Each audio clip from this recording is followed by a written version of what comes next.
Уп. І так, вітаю, шановне господарство, усіх тих, хто ўжо паспеў долучыцца да нашага спаткання. Где все? Я думаю, все поехали докладнее, альбо полетели у Российскую Федерацию на заработки после стрыму с маргінезом, з беларусіянай. Ёсць такое ўражанне ў мяне. Я наром, ты ебанутый, Team 4025. Я вось табе шчыра кажу, ты ёбнуты. Просто пиздец. Але без негатыву, як бы. То бок ты ёбнуты, канешне, але я заўсёды рады бачыць цябе на сваіх трансляцыях. Я, канешне, баню цябе перыядычна, але я думаю, ты павінен зразумець мою капрызную прыроду. Так ці іначай, я ўсё ж такі віцебскі. Так, вітаю Сергей, вітаю Селюкі. Я норм? Нет, ты не норм, ты сперма ед. Мы такое не ухваляем. Мы про лайф. Про лайф. А это значит, что сперму есть и нельзя.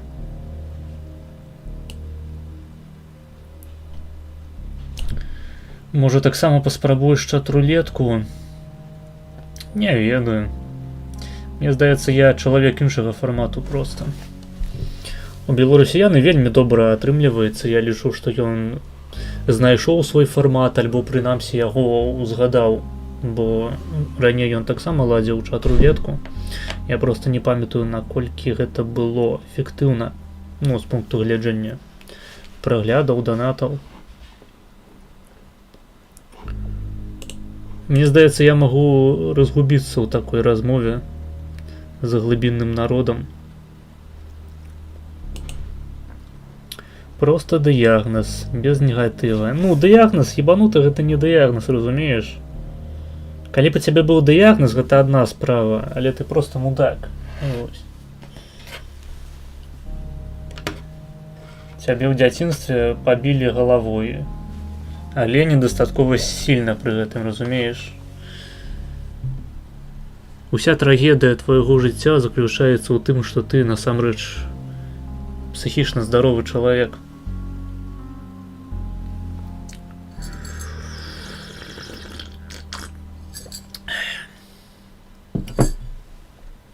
Налівайце сабе гарбатку. Дарэчы, напішыце, наколькі добра мяне чуваць.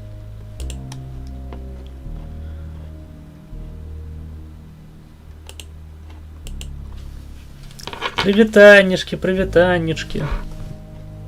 Вітанкі, прывітанкі. Як называе свае стрымы моя беларуская калега на твічы.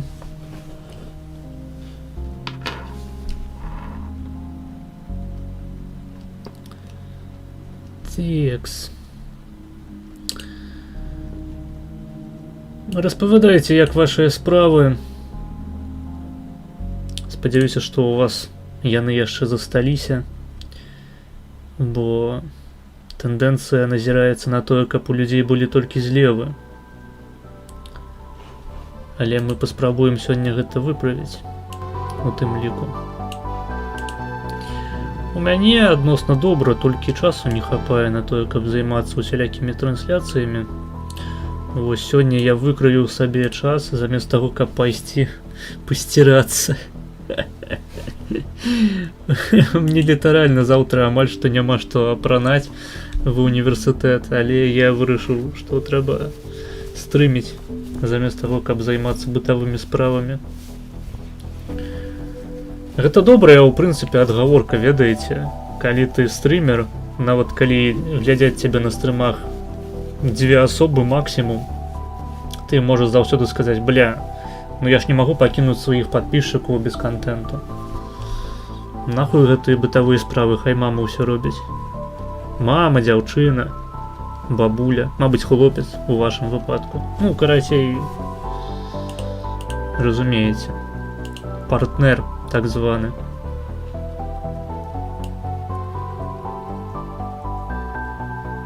Увогуле, гэта red flag, калі чалавек выкарыстоўвае такія словы, як дзяўчына, там, хлопец. Я заклікаю вас да стасавання слова партнер, потому што калі хтосьці распавядае вам пра патэнцыйныя стасункі і вось выказваецца на тэму таго, што яго там цікавіць, скажем, толькі мужчына альбо толькі жанчына. Гэта такі радыкалізм палітычны. Я лічу, што нельга дапускаць і апускацца на такі ўзровень. Таму што калі ваш партнер выключае, ў прынцыпе, магчымасць, скажем, стасункаў з такой альтушкай трансікам, то ён мудак і яму не месца ў цывілізаваным грамадстве.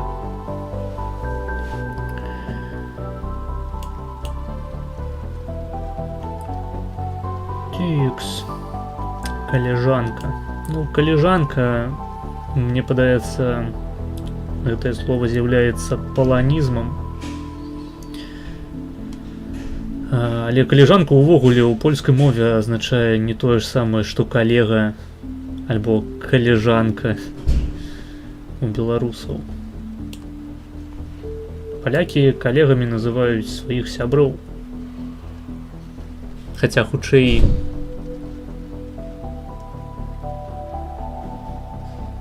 ну, мабыць, хутчэй не сяброў, а прыяцеляў. А вось прыяцель гэта ўжо сябр. Такіх, як я, проста не дабілі.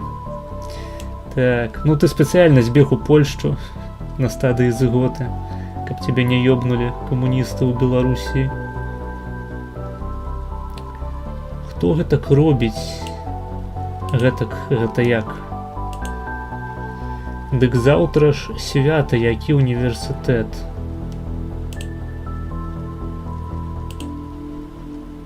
Ты што, ахуел? Пидор, блядь, якое нахуй свята? Міжнародны дзень гомасексуалістаў? Калі так, то ладно, але калі іншы варыянт, то сам разумееш. Свята. Хе-хе. Ці ты думаеш, што ў Польшчы святкуюць дзень рэвалюцыі? Кастрычніцкай.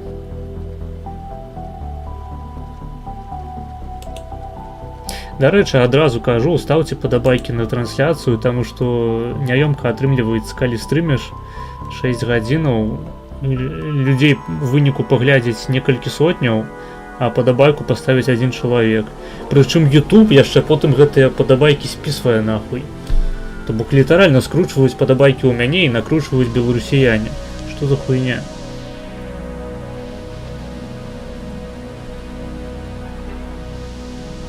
Ну насамрэч свята, вось кастрычніцкая рэвалюцыя, яна магла б выратаваць мяне у тым сэнсе, што я не мусіў бы думаць аб тым, што мне апранаць на наступны дзень.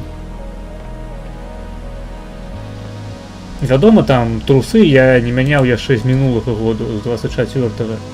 Я ўвесь год у іх стрымлю. Тое ж самае шкарпэткі, там, скажем, такія прадметы, якія не прадметы, а адзежа, якая прылягае блізка да цела. Але знешнія усялякія там цішоткі, курткі, штаны трэба перыядычна адкалуты адмываць. А то неяк нерэпрэзентабельна атрымліваецца. Трэба рабіць хаця б нейкае ўражанне на людзей пазітыўнае. То бок праграма, яна ж якая заўсёды? Толькі не здымаць абутак. І уж тым больш штаны. Ну штаны-то ладно, мне штаны здымаць і не свеціць. Абутак здымаць нельга у гасцёх. А калі можна не здымаць абутак, то я ў прынцыпе тады шкарпэткі мяняць. Тое ж самае тычыцца трусоў.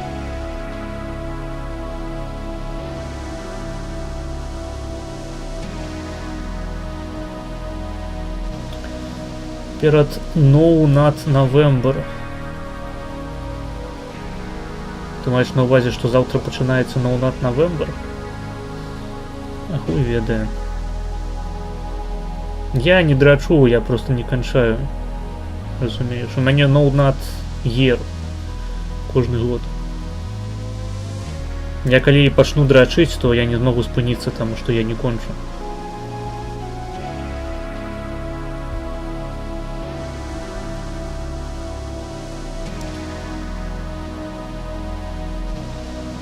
Який яшчэ No Nut November у нас спермапад.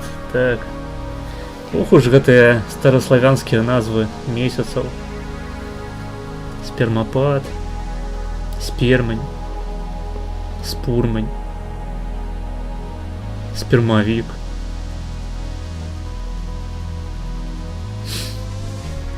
Блять, як красавік перарабіць, каб ён не быў падобны на спермавік і сакавік. Карацей, красавіка не будзе, будзе спермавень, спермень, спирмень. Не, моей фантазии не хапае. Я разумею, конечно, что так лечили наши шизопродки, шизобелорусы, але мне не под силу. На жаль. Господарство. Наколькі я памятаю, відео у нас немає. Усе чэргі пустыя чэргі, пустыя.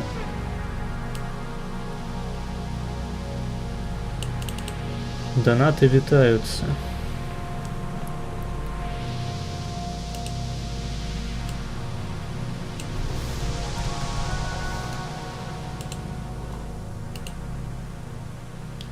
До речі, спасылку треба кинуть.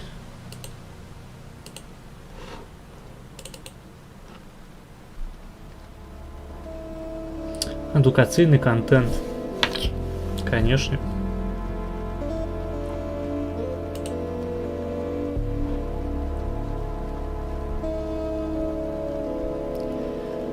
Так, хто не ведае, у нас ёсць на канале ў Дыскордзе посылочка на відео, але на всякі випадок я яе яшчэ і сюди замацую ад слова мацаць. Вось. Як вы можете заўважыць, відэа тут няма.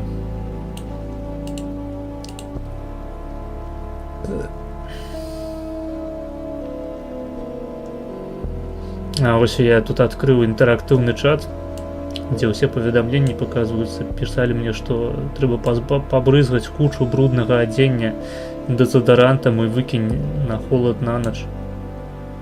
У меня нема такой магчымасці, каб выкинуть на холод. У меня нема гэтага советского холодильника, які висит за окном. Я до речі, гэтай холодильники я яшчэ бачыў, блядь. Я калі першыя гады жыў на вуліцы Карла Маркса, ну, Віцебску. Там у некаторых такія былі, але ў нашай сям'і быў нармальны звычайны халадзільнік. І Віцязь, можа, які-небудзь. Ці не, стоп, Віцязь.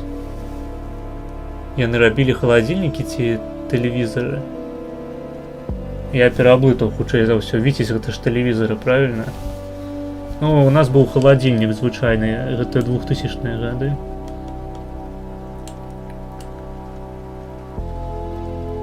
Такс. Вось, а у мяне няма такой магчымасці, хіба што на вяроўку прывязаць мяшок за дзенню і ў акно выкінуць проста. Галоўнае, потым, калі падцягваць буду назад, праверыць, каб там не усмарк не зачапіўся. А то я яго зацягнуў у свой пакой, і ён мне тут зладзіць кут, і дай бог, каб не жоўты.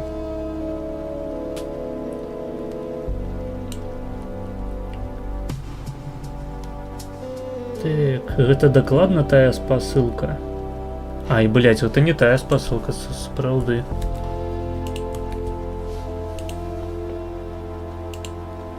Дзякуй.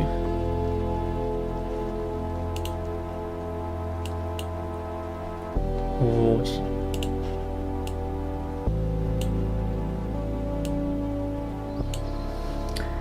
Мацацкевіч, белых велёзаў. Гэта я.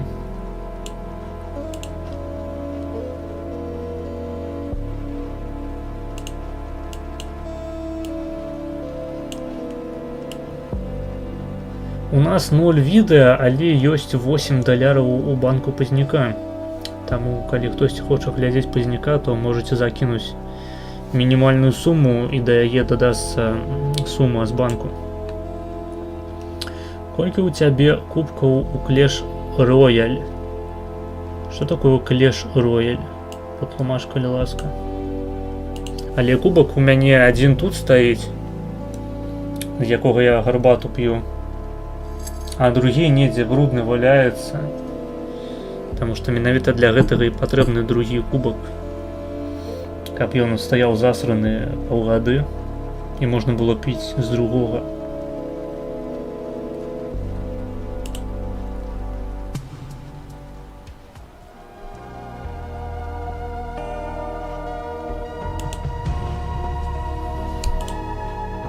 Так, ну калі вы не хочаце нічога глядзець, то я паспрабую знайсці людзей для канфы. Текс.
Текс.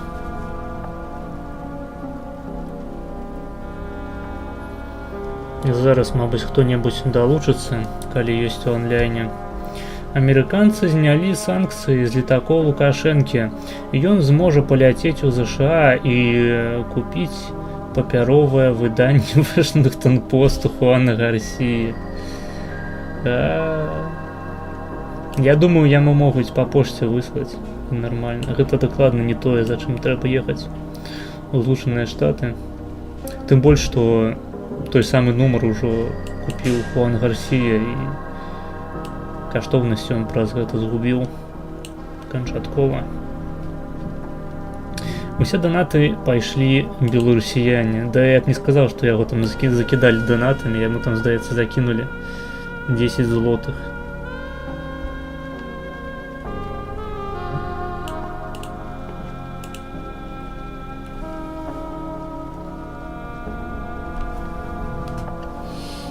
Цудоўны стрым, дарэчы, у Яраслава адбыўся, я ўжо казаў сёння аб гэтым. То бок, не тое, каб шмат рускіх засталося ў Расіі, ну, чыста фенатыпічна рускіх. У асноўным прыходзілася гаманіць з прадстаўнікамі паўднёвых рэгіёнаў Каўказу. Але парачка сапраўдных русічаў знайшлася і нават паспела згенераваць фразу «Я хаця б жирная свинья, а ты какая?» Там яшчэ 10 даляраў было. Ну, 10 даляраў гэта неблага, дарэчы. За 10 доляраў можна прямо зараз замовіць цэлых 100 хвілінаў контенту.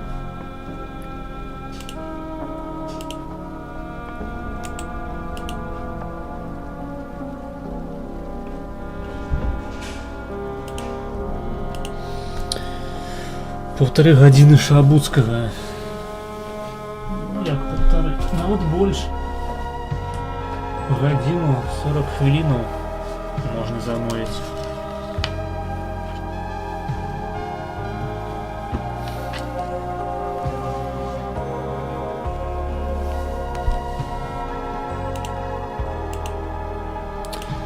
Так, ну давайте тогда я просто уключу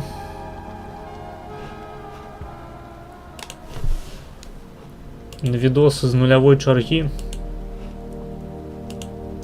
где у Кракове замовить food job за 10 доляров. Я не ведаю, что такое food job, что такое Clash Royale. Мне 24 гады амаль. Отчапитесь от деда, коли ласка. Бо адмовіцца ад... Мяне ўжо такія рэчы не прывабліваюць. Мяне ў мае гады цікавіць толькі адно: пасядзець на стрыме, папярдзець, схадзіць на шпацыр, на вуліцу, паглядзець на жоўтае лісце, паехаць у лабу штосьці парабіць, а ўсё астатняе гэта так. Ну, рылсы яшчэ ў інстаграме пагартаць. Ну, вось цікава. А астатняе похуй абсалютна. Фуд-джоб гэта калі табе нагамі дрочыць. Я ўжо сказаў, там, каб мне нагамі падрачыць, там спатрэбілася б цэлая каманда. Я б усіх выматаў, а мышцы нажныя усялякія, яны ж самыя вялікія. Вось, напрыклад, гэтая чатырохгаловая мышца бядра. Яна шырэйшая, нават як яе расцягнуць, яна шырэйшая за спінную мышцу.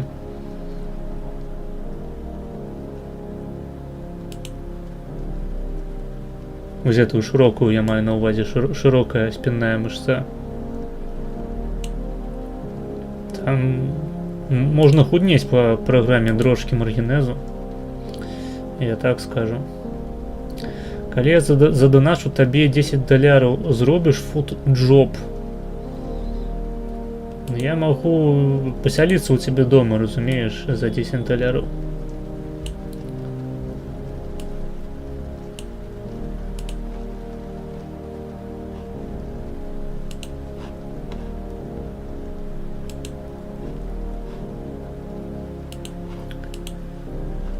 Такс. 1.13.47.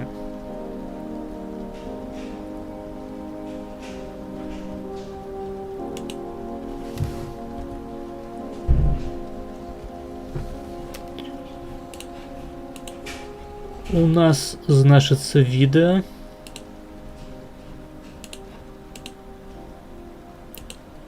С каналу Жыццё Маліна.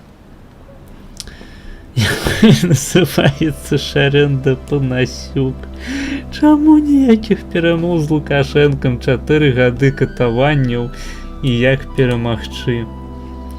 Відэа, якое мы глядзім ужо прыкладна паўгады. Але што паробіш? Такія у вас запросы. Толькі фуд-джоб і Шарэнда Панасюк могуць зацікавіць ваши вялыя мозги. Ну, погнали тады. Нейкіх фізічнага пакарання. Браць грошы для мяне за гэтую працу ганебна. То есть я казала, нават я адмаўлялася, я буду хадзіць, я буду шыць, я не магу ад гэтага адмовіцца, бо гэта адразу шыза. Можете не налічваць мне заробак. Ну, для іх гэта, для адміністрацыі таксама быў такі. Яны просто былі разгублены, ніколі з такім не сутыкаліся, штосьці там прабавалі вам сказаць, што мы не можам там, ну, просто прымусова мне гэты заробак налічвалі, гэты смешныя гэтыя капейкі. Для шчасця большага і не трэба. Для шчасця сапраўды вось, што хоча мужчына? Якое шчасце уяўляе сабе кожны дарослы, там 23 плюс год мужчына беларускі. Просто ноутбук, доступ у інтэрнэт і кватэра дзе-небудзь у Канадзе, на поўначы Канады, просто там, дзе вечная мерзлота, блядь, і 0 людзей. Просто халупа, але з інтэрнэтам пры гэтым. Дзе ты можаш сабе просто печку тапіць, есці кансервы і гуляць у кампутер. Глядзець відосікі, глядзець фільмы. Гэта шчасце любога мужчыны. Каго не запытаеш, вось такі сцэнар яму апішаш, скажаш, гатовы так правесці рэшту свайго жыцця? Ён скажа, без базару, без хуйні. Гатовы нават даплаціць, блядь, і фуджоп яшчэ. Разам з блоуджобам, блядь, зладзіць. Ніякай праблемы абсалютна. Вось, але паўсюль я казала, што праца прымусовая, што прыйдзе час і я буду падаваць скаргі на прымусовую працу. Што за кейсы, калі вы адмаўляліся? Я не адмаўлялася ад працы. Я чуў нейкую гісторыю пра тое, што вам адмыслова, менавіта вам, падсунулі вось той кавалак формы, дзе напісана міліцыя, ці нейкія шэвроны былі.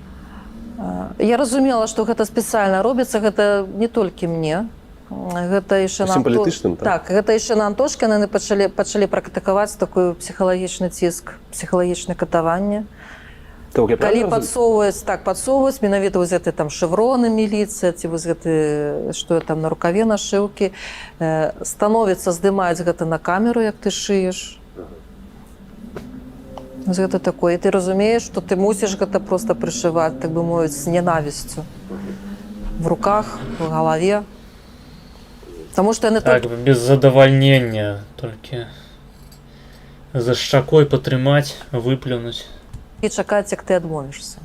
Яны гэтага толькі і чакаюць. Гэта проста, ствараеш для іх зручны. Ім не трэба штосьці выдумляць, каб цябе кінуць у шыза, ты сама гэта даеш ім в рукі. Здаров.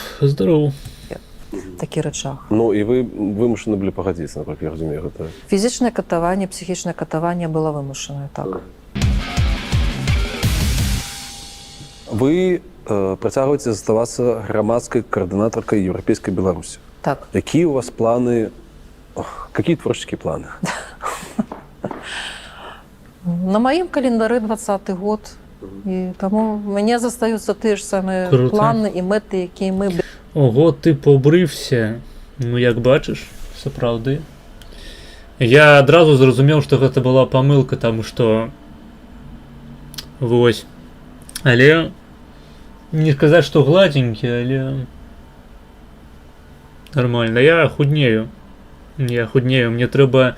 У мяне просто такі тып складу цела, скажем так, які называецца skinny fat. То бок я выглядаю як дрыжч, але пры гэтым любая надвага, якая з'яўляецца ў маім целе, яна адкладаецца адразу на ебалі, блядь. Вось тут просто. На шчаках, подбородок, блядь, і пузо нахуй по боках яшчэ такое ебланское, блядь. То бок калі ты апыняешься яшчэ ў якім-небудзь публічным месцы, скажем, у басейне там, ці яшчэ дзе трэба майку здымаць, цябе адразу гэтыя бакі нахуй вісяць. Это просто ублюдачна. То бок не столькі пузо раздражняе самое па сабе, як гэтыя ссаныя бакі. Пры гэтым я важу вельмі мала.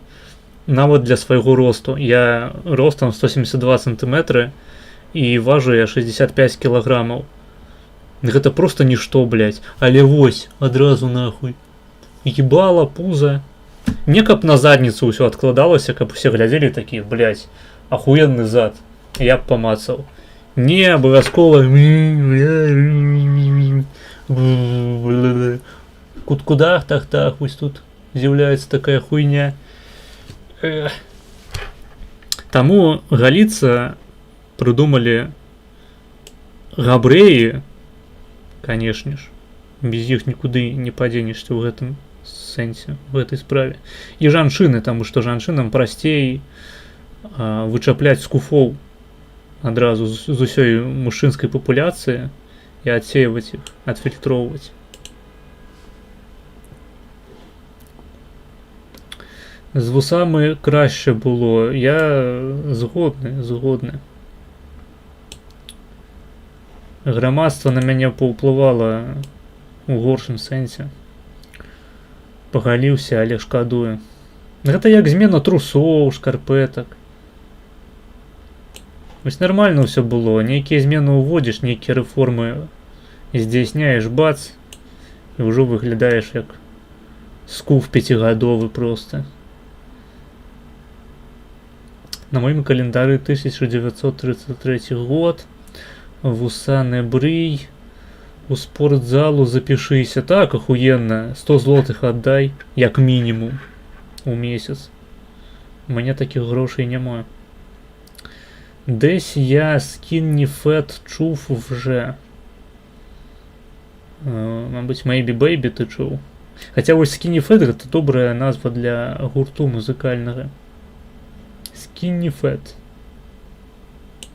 Будешь рабіць фуджоп, напампуеш мышцы, вагу скінеш. Да хуй ведае. Я вагу скінуў у першы год, калі пераехаў у Польшчу. Але я там сапраўды, па-першае, вельмі эканоміў на ежы. Па-другое, я хадзіў у бясплатны спортзал, бясплатную мацоўню. Па-трэцяе, я потым ахуеў на фізычнай працы на складзе, дзе я просто грузіў кілаграмы мяса на палеты і развозіў по халадзільніку. Тады так, я схуднеў.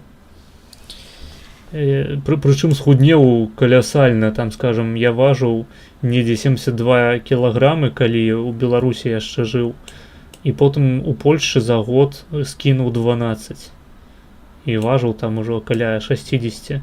Вось разумееце, розніца паміж 60 кілаграмамі і 65. Ну, здавалася б, гэта хуйня, гэта 5 кіло тлушчу, які проста разыдзецца па целу, і яго не будзе заўважна. Але ты потым глядзіш у люстэрка і вось, гэтая хуйня. Гэта на стрыме яшчэ не так заўважна, насамрэч. Я вельмі ўсцешаны, але калі глядзіш у люстэрка, можна ебануцца.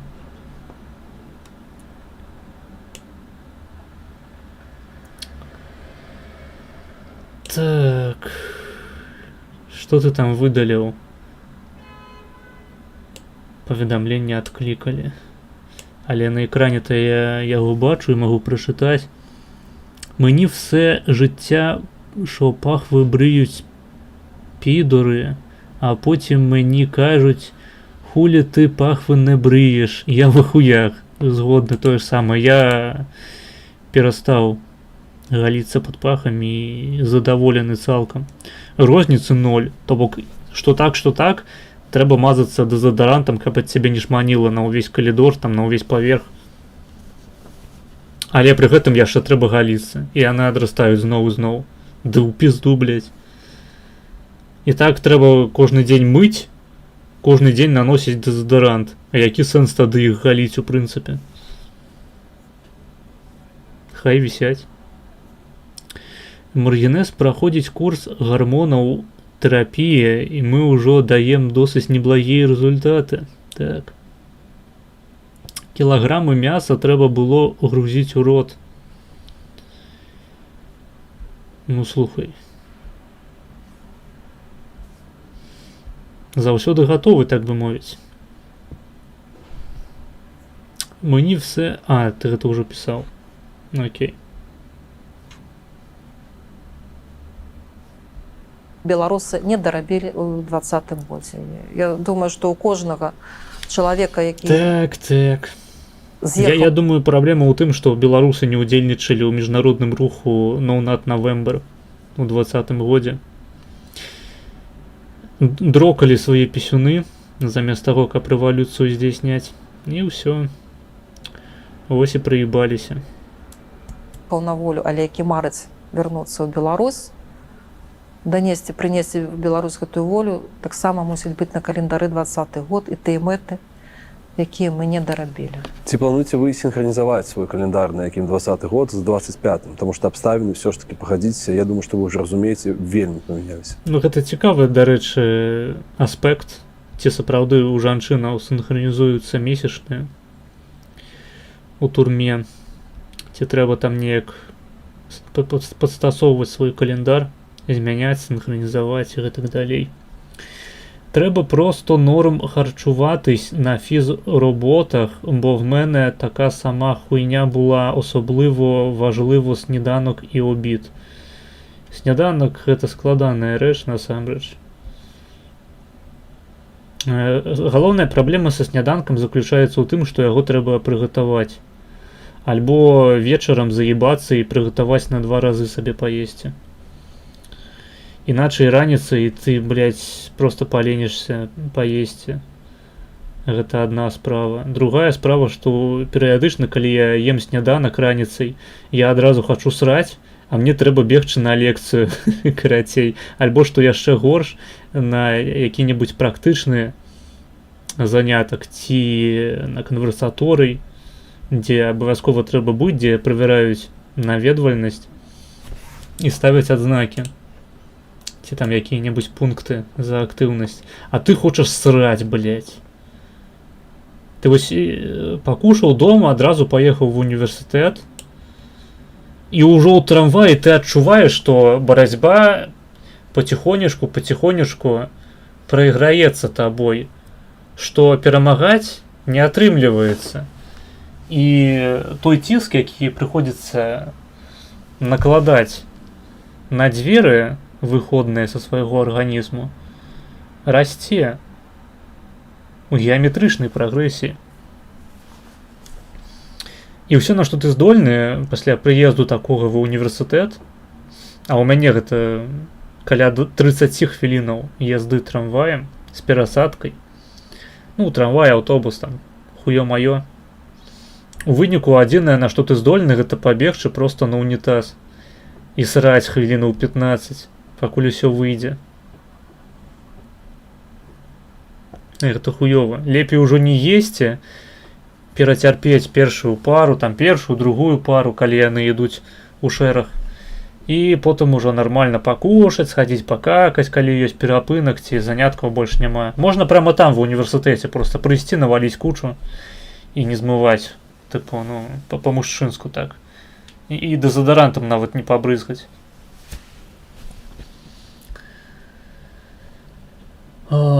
Так. А вось на фізработах вось у нас на складзе нас скармілі. Але у мяне вось з грашымамі тады была пізда. Я мала еў і худнеў, адпаведна. Хаця, магчыма, нават калі б я нармальна еў, я б усё роўна худнеў. Хуй ведае.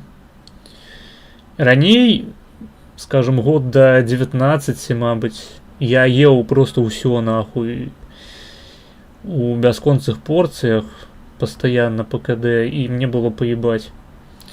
Але гены такая штука, ім патрабуецца разгон, каб пачаць дзейнічаць. З узростам гэта прыходзіць. У пэўны момант просто глядзіш у люстэрка і разумею, што паходу з макаронамі трэба завязваць.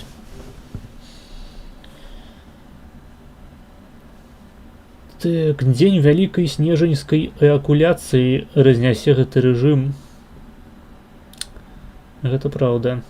Жаўнер Маргінэс, калі да Мелказерава распавядаць пра тое, наколькі ўважлівасць вялікая колькасць гендараў. Бля, паспрабуй яшчэ раз. Цябе неяк хуёва атрымалася задаваць пытанне. Прабач. Ще є таке, що не можеш зранку їсти, а потім в годині 10 доганяє і шлунок болить. Да можна насамрэч есці, просто мой арганізм так уладкаваны, што пасля таго, каб паесці, трэба пачакаць яшчэ паўгадзінкі і схадзіць пасерыць. А гэта звычайна не опцыя, не варыянт, таму што я не магу, блядь, прачынацца за 3 гадзіны да пачатку заняткаў. Гэта ебантізм.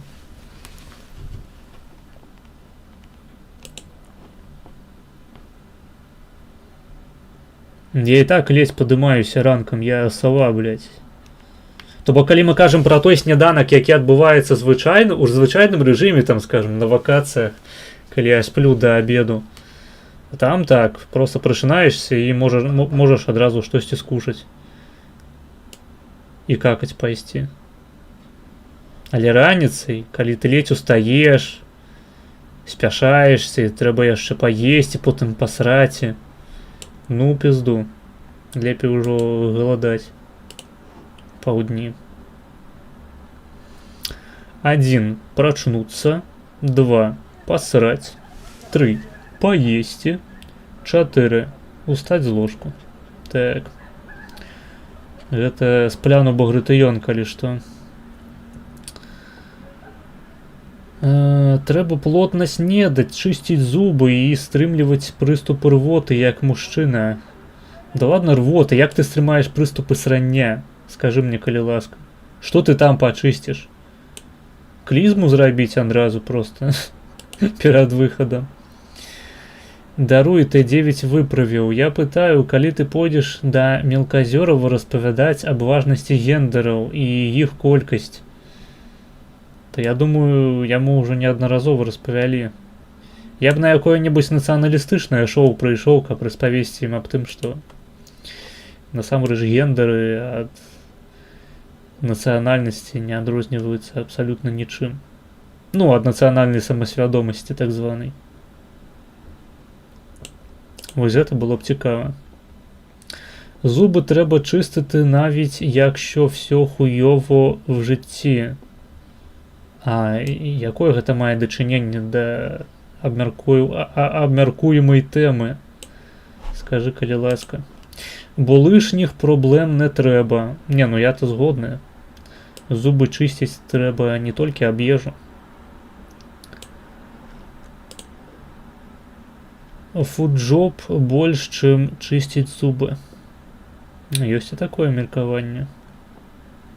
Здароў па словы, як там Maybe Baby, усё яшчэ база.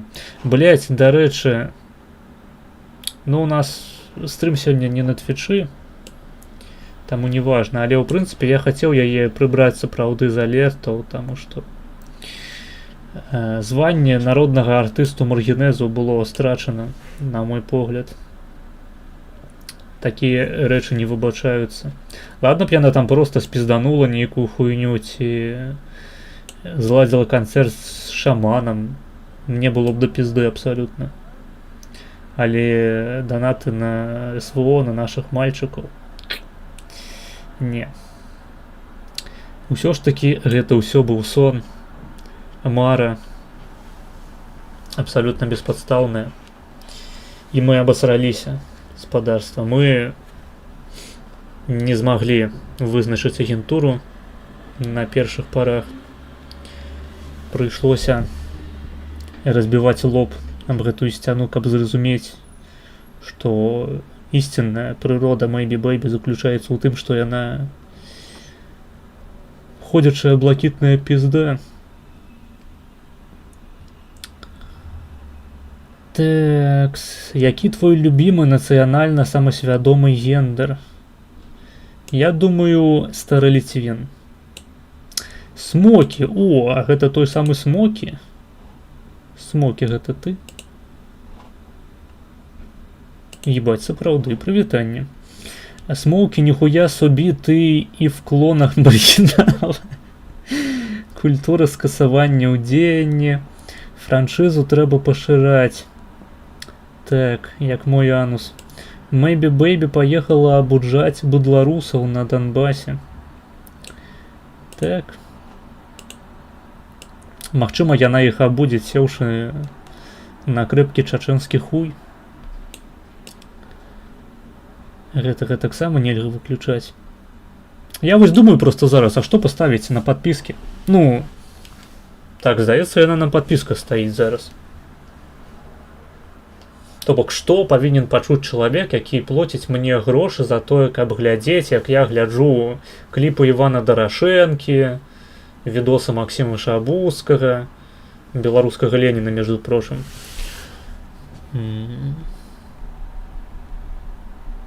Я б усялякіх польскіх мемаў наўстаўляў, але праблема ў тым, што мяне беларусы глядзяць. Ідэальная сітуацыя была б тады, калі б усе польскія мемы, усе мемы з польскага інтэрнэту аўтаматычна разумелі беларусы. Калі б у нас быў агульны проста інтэрнэт з палякамі. Але, на жаль, гэта не так, і прыходзіцца піздзець, блядь, пра ўсе тыя два мемы, якія ў беларускай прасторы існуюць. Гэта Максім Шабуцкі і Іван Дарашенко. І Maybe Baby, блядь, зверху ў прыдачу. Так-то можна было б пажартаваць пра Шлёму Берковіча, пра аднавокага Гжэгожа Браўна, але вы ж ніхуя не зразумееце. Такая праблема.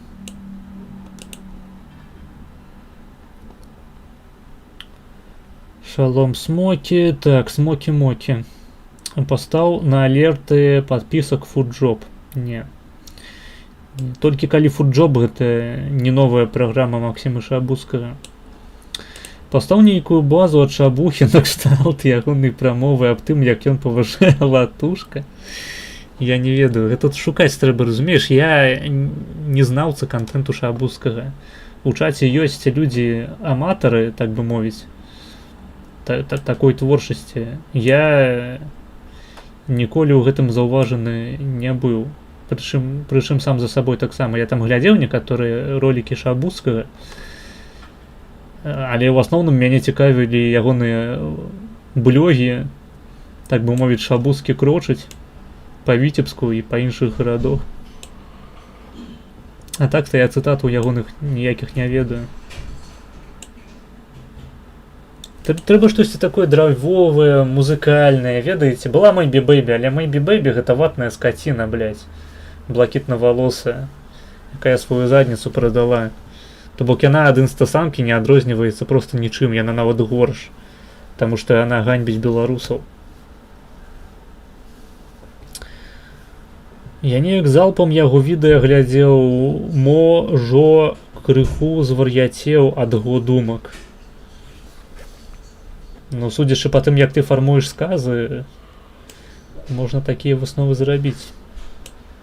Пастаў песню «Бацька ў нас круты». Ай. Не. Баян.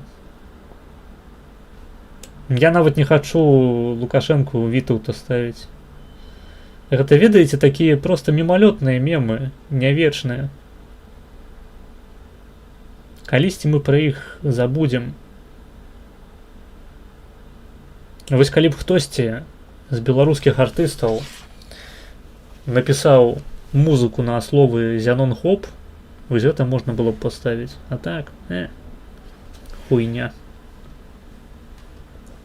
Дарашэнку пастаў. Ну, я б паставіў Дарашэнку, калі б у яго былі якія-небудзь моцныя такія бэнгеры рэперскія, якія ўключаеш, пачынаеш проста галавой трасці, як вар'ят.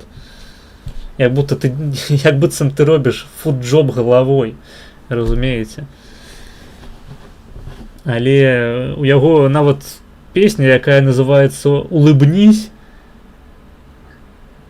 мае кліп, дзе Дарашэнка ніводнага разу не усміхаецца. І як вы мне накажаце гэта ўспрымаць? Я не разумею. Ён ні ў водным сваім відосе не ухмыліўся, не паддаў нейкага рок-н-ролу. Не весела яго слухаць. То бок, ну, Дарашэнка гэта контент чыста для рофельнага праслухоўвання.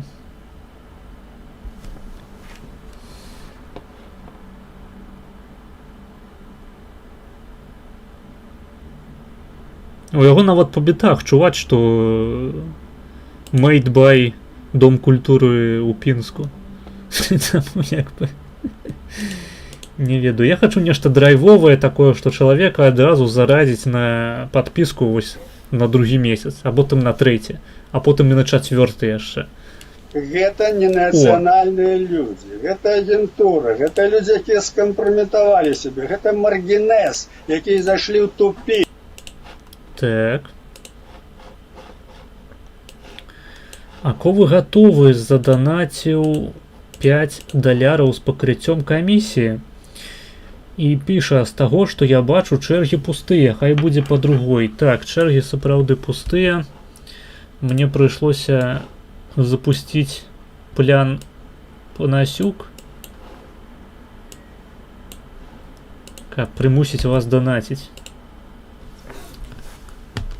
Каб людзі засыпалі на стрымах і выпадкова просто тыкалі пальцамі на спасылку на донаты.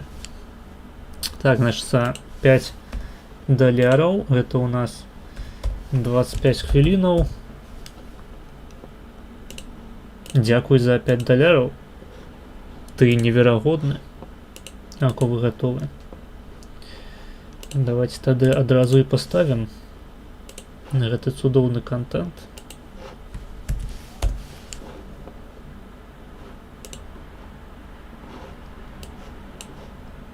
Odpowiem wam dzisiaj na 10 Маўчаць. Так, контент для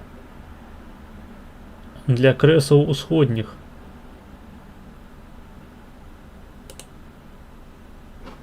Нехты. Так, стоп. Во. Відэа называется «Беларусь. Ці дрэнна беларусы ставяцца да палякаў». Рэзюмэ падарожжа магу сказаць праўду.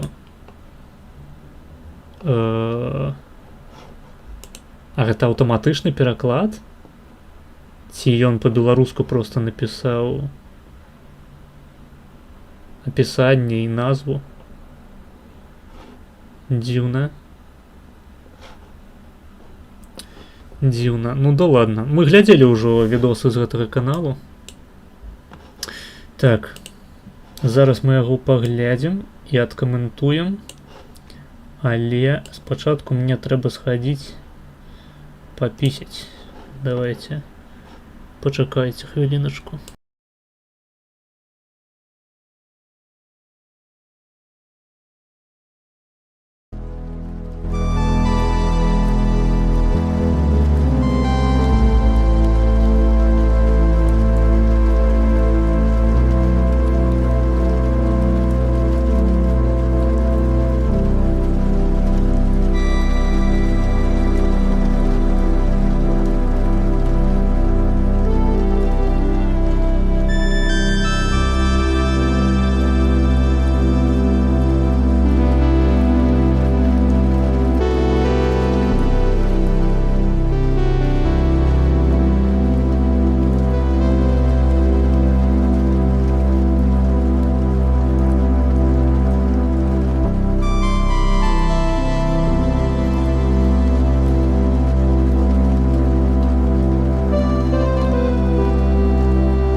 Так, я зноў з вами.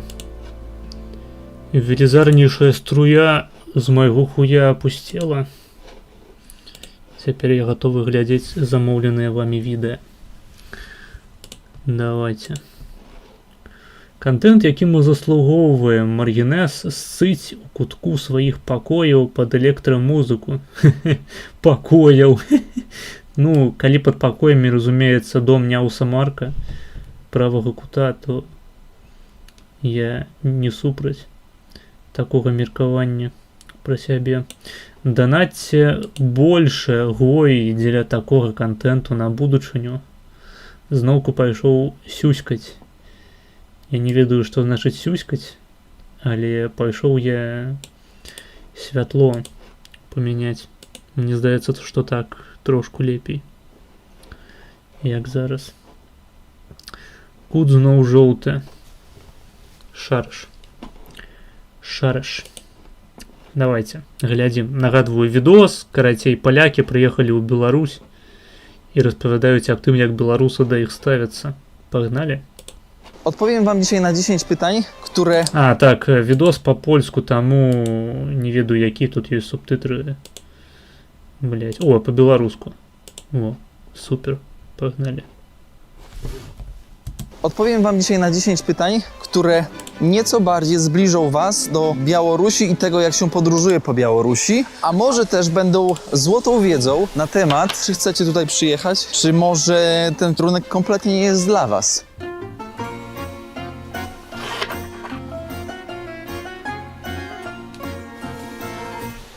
Wow, witam Państwa bardzo serdecznie. Definitywnie już z ostatniego odcinka z serii Białoruś 2 z Jak to daleko. Szanowni Państwo, jest to odcinek chodzony, podsumowujący. Język polski, trudny język, jednak uczymy się wciąż, podróżując, poprawiając swoje błędy. Szanowni Państwo, zanim zaczniemy, powiem tylko, jak wygląda struktura tego odcinka. Wybrałem spod odcinków kilka pytań, które pojawiały się notorycznie w komentarzach odnośnie Białorusi. Zamknąłem to... Да рэчы, відос пазаўчора выйшаў. Гэта nawinka.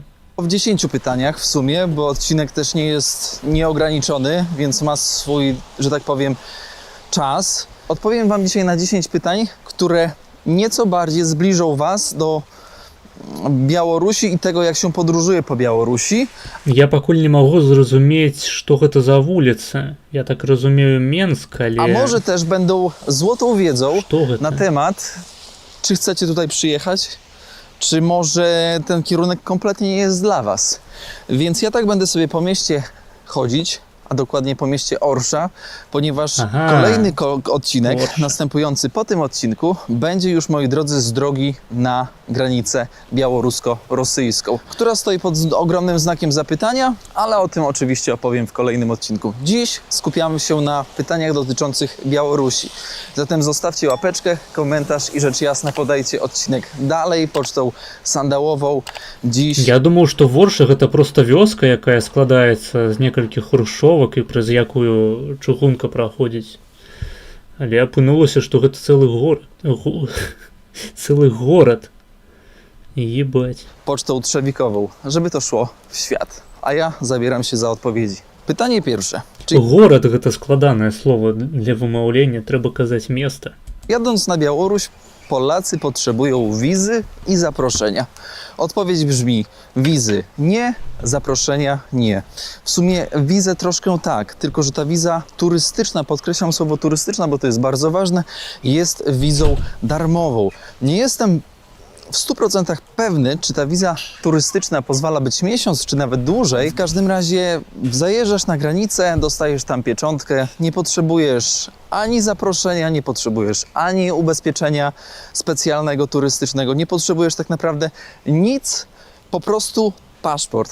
Zajeżdżasz, jesteś i wjeżdżasz. No najwyżej, że cię przetrzepią, wypytają o różne rzeczy, jak będziesz podejrzanie wyglądać, no to tak. Ale tak to nie, no wjazd jest banalnie prosty. Podkreślam jednak słowo, że w celach turystycznych, nie w celach robienia biznesu bądź mieszkania. To jest chyba jasne.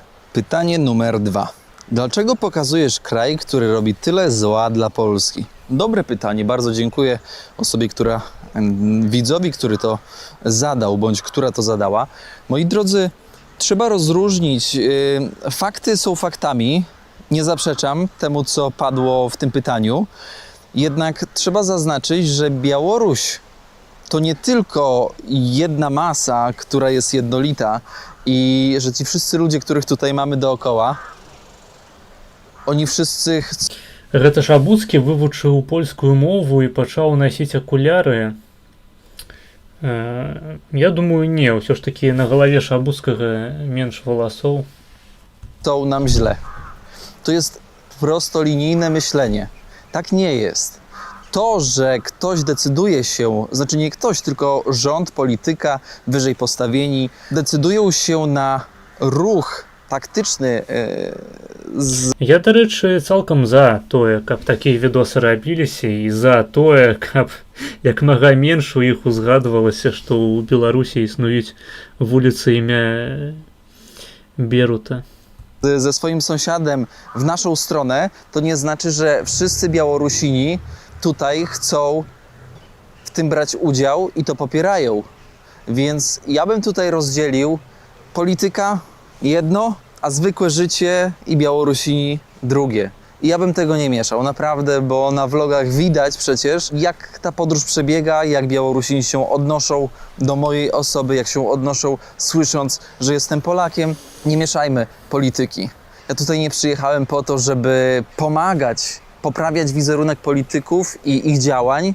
Ja je potępiam w zupełności. Ja tu przyjechałem, żeby pokazać wam prawdziwą Białoruś i ludzi, którzy tutaj mieszkają. Pytanie trzecie. Czy Białorusini mają złe nastawienie do Polaków? Bardzo dobre pytanie, które może dla wielu otworzyć troszkę oczy. Moi drodzy, odpowiedź brzmi nie.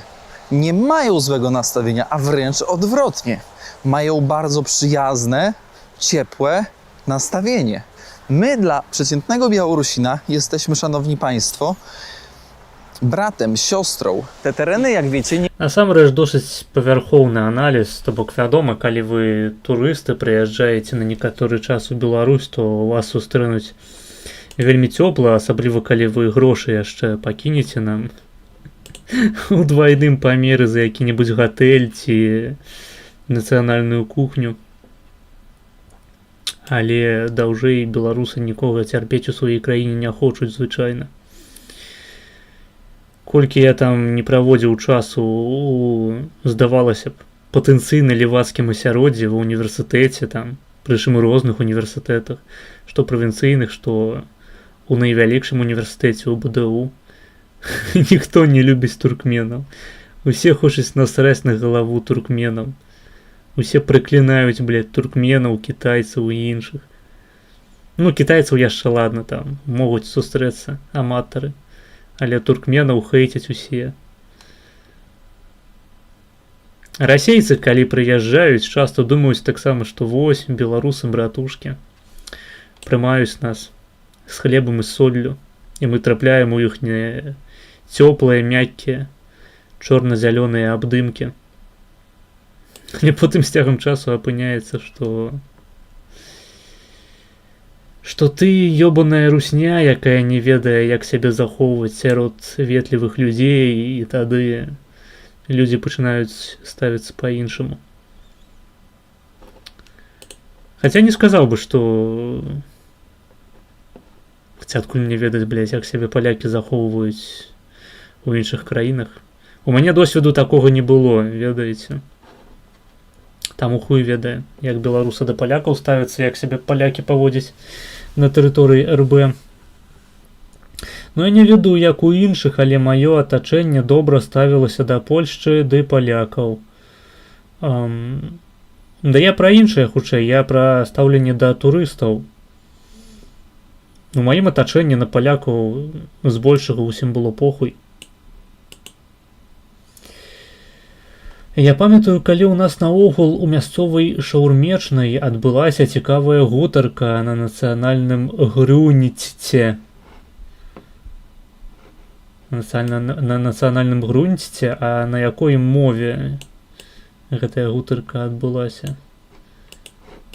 niegdyś należały do Wielkiego Księstwa Litewskiego, do II Rzeczpospolitej Polskiej do 1939 roku. Wielu Białorusinów ma kartę Polaka. Wielu Białorusinów niekiedy, Бля, słuchajcie, у вас відос так само лагає? Я просто не розумію, гэта якасць трэба менш паставіць, ці to сам będzie dość відос ciekawe хуёво poczuwać зняты. się Polakami. I wielu Białorusinów wyjeżdża do Polski. Да, как яшчэ б яны сабе нейкім іншым лічылі, блядь, параўнай сярэдні заробак у Польшчы і сярэдні заробак у Беларусі. Камон, Po pracę, po lepsze życie. I tak naprawdę, крыху прысядае. Ну вось я powiem не wam ведаю, szczerze, чым гэта выклікана насамрэч. że ani razu w tej podróży nie spotkałem się z dyskryminacją ze względu na narodowość. Nie wliczając tej sytuacji z hostelem w Mińsku, gdzie po prostu na stronie nie mogłem się zalogować i zapisać, bo po prostu nie przyjmowano innych narodowości, włącznie z Polską. Przyjmowano tylko białoruskie narodowości i rosyjskie. Ale tak, faktycznie, niesamowita ciepłoта. Мабыць, хуткасць інтэрнэту, як ведае, та, па-мойму, з інтэрнэтам усё ў парадку. Мая карцінка ж не прасядае, правільна? Я выглядаю нормально на стрыме. Не скачу, не прыгаю. Праблема з відосам.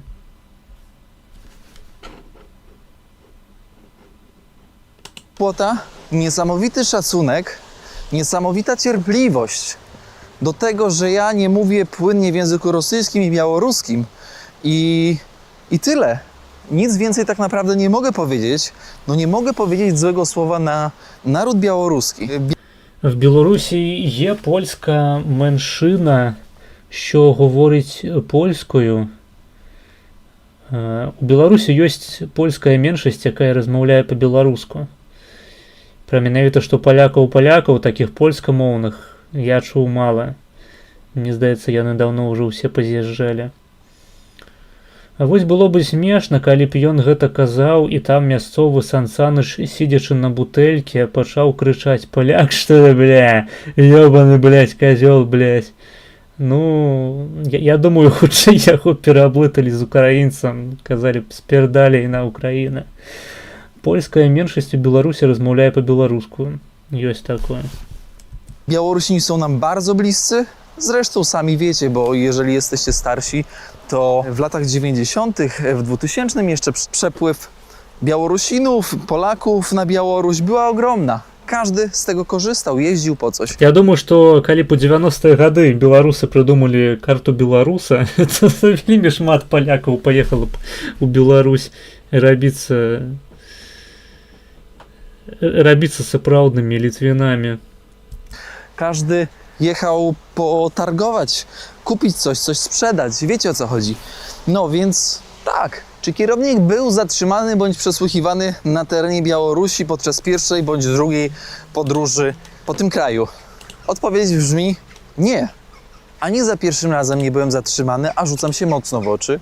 Ani za drugim razem nie byłem zatrzymany bądź przesłuchiwany. A też rzucam się w oczy jeszcze może bardziej ze względu na kurtkę, którą mam, na ten jej kolor. I tak szczerze powiedziawszy, nawet policja się mną nie interesuje, szanowni państwo. I kilkukrotnie nawet sam podchodziłem do policjantów tutaj na Białorusi. Праўдзівых ляхаў у Беларусі няма. Окей. Большасць палякаў адразу валяць пасля... Ну пачакай, як праўдзівых ляхаў у Беларусі няма? А Чэчко? Wait a minute.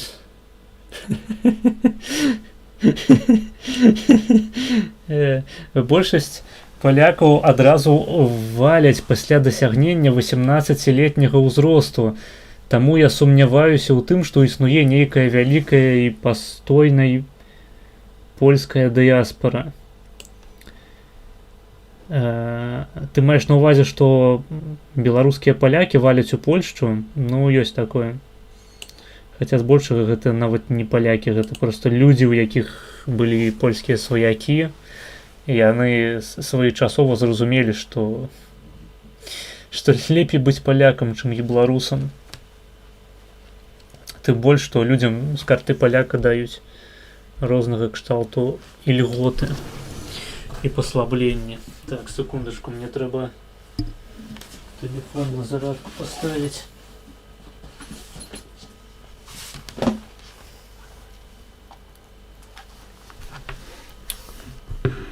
А в Білорусі є меншини, що говорять іногезною, не беручи русню. Іногезною? Що таке іногезне? Тим більше, ще й тиск з боку влади сприяє процесу міграції. Чаму шкада, наадварот, калі б яны размаўлялі па-польску, тады по Беларусі ўвогуле ніхто б не размаўляў по-беларуску. Правильно, правильно. Менавіта таму менавіта таму Беларусь трэба долучыць да Польшчы, каб у нас быў агульны ўрад, агульны прэзідэнт, і беларусы нарэшце вывучылі б беларускую мову. Таму што яны б зрабіліся палякамі. Так, ужо няма, так, ёсць, гэта пакістанцы. Іноземна, то я хуйню напісав. Ну, па-расейску размаўляе большасць. Ну, як бы, скажем так, па-расейску, скажем, у Менску можна пачуць цалкам правільную літаратурную расейскую мову. Але у правінцыі, я ўпэўнены, размаўляюць усе на суржыку. База типу польська їдиш. Польська їдиш без русаків. То ў сэнсе, што беларусы гэта габрэі? Не, ну, віцебскія ўсе габрэі дакладна, гэта я магу сказаць. Але астатнія, сумняюся, вось асабліва Палессе выглядае падазрона з гэтага пункту гледжання. Туды габрэйскай крыві не завезлі. Не суржик, а тросянка.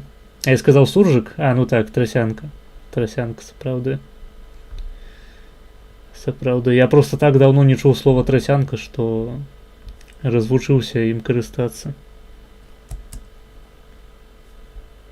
I pytać o drogę, pytać o jak Да я просто украінец напалову. Што вы ад мяне хочаце?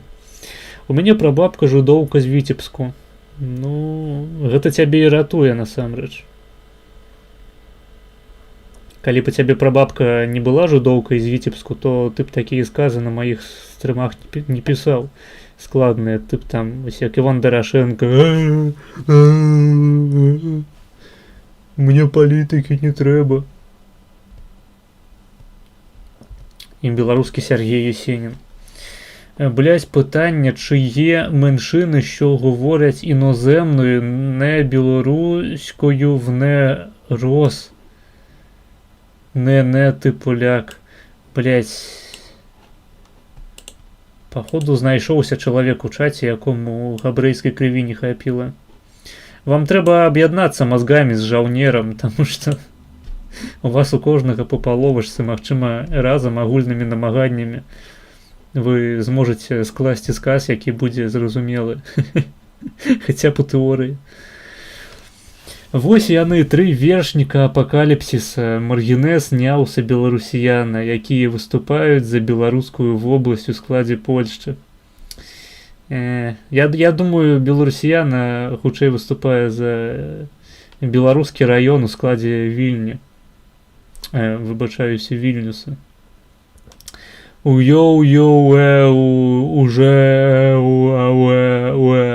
Вось. Гэта больш падобна на нашых паўднёвых братоў з Палесся. Чарнобыль без следу не праходзіць. Ой-то ідзіць нахуй. Мабыць, у цябе просто толстыя пальцы.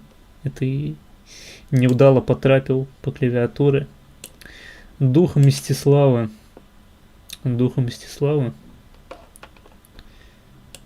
Ну, калі Мстислав гэта ад слова мсціць, славе, а слава гэта слава кміт, то я супраць.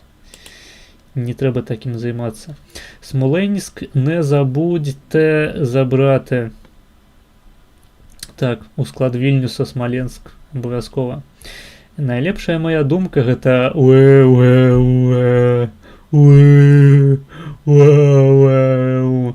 Тут трэба яшчэ ў канцы дадаць у зорачках такое, ведаеце, калі апісваюць дзеянне у ролявых гульнях якіх-небудзь тыпу там.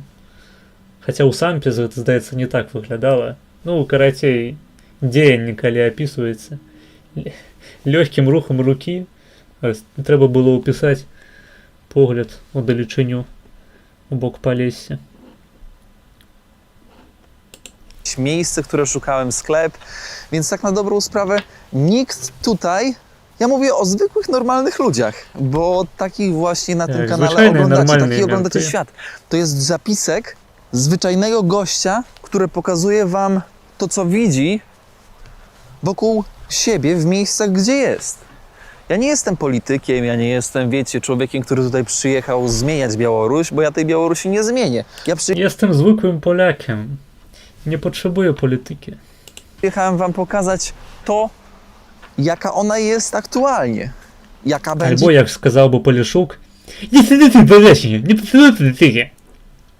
Nie wiemy. Więc służby naprawdę okej. Nie ma żadnego, że tak powiem, problemu. Nawet biegając z kamerą, zobaczcie, w miejscach publicznych. I to naprawdę jest spoko. Ale przyznam, że przy pierwszym razie i przy drugim obawiałem się. W sensie przy drugim na początku obawiałem się trochę tego, że mogą być problemy. Zobaczcie, po dziś dzień, to już jest odcinek 12, z czystym sumieniem mówię, że problemów nie było. Za mną radziecka Katiusza, wyrzutnia rakiet. Ta po lewej jest stara, ta po prawej już nowszy model. Ты так, гэта сапраўдная беларуская тэхніка, калі што. Гэта літаральна ўзбраенне сучаснай беларускай арміі. Kolejne pytanie, 5. Kierowniku, czy na Białorusi jest tanio? Powiem wam tak, jeżeli chodzi o noclegi, no to wiecie z odcinków, jeśli oglądacie po kolei odcinki jeden po drugim, że noclegi wahają się między 38 a 70 rubli. Mówię tutaj o takim standardzie dyszewlym, czy dyszewlym, czyli niższym, na zasadzie czasami jesteś sam w pokoju, czasami Можна было проста сказаць таннейшым. jesteś sam, ale masz wspólną łazienkę, czasami jesteś w hostelu z innymi ludźmi, w pokoju śpi załóżmy 10 osób, więc ta cena plus minus na polskie to jest około 50, od 50 zł, ja bym powiedział tak do 90 zł. Między 50 a 90 jesteś w stanie znaleźć.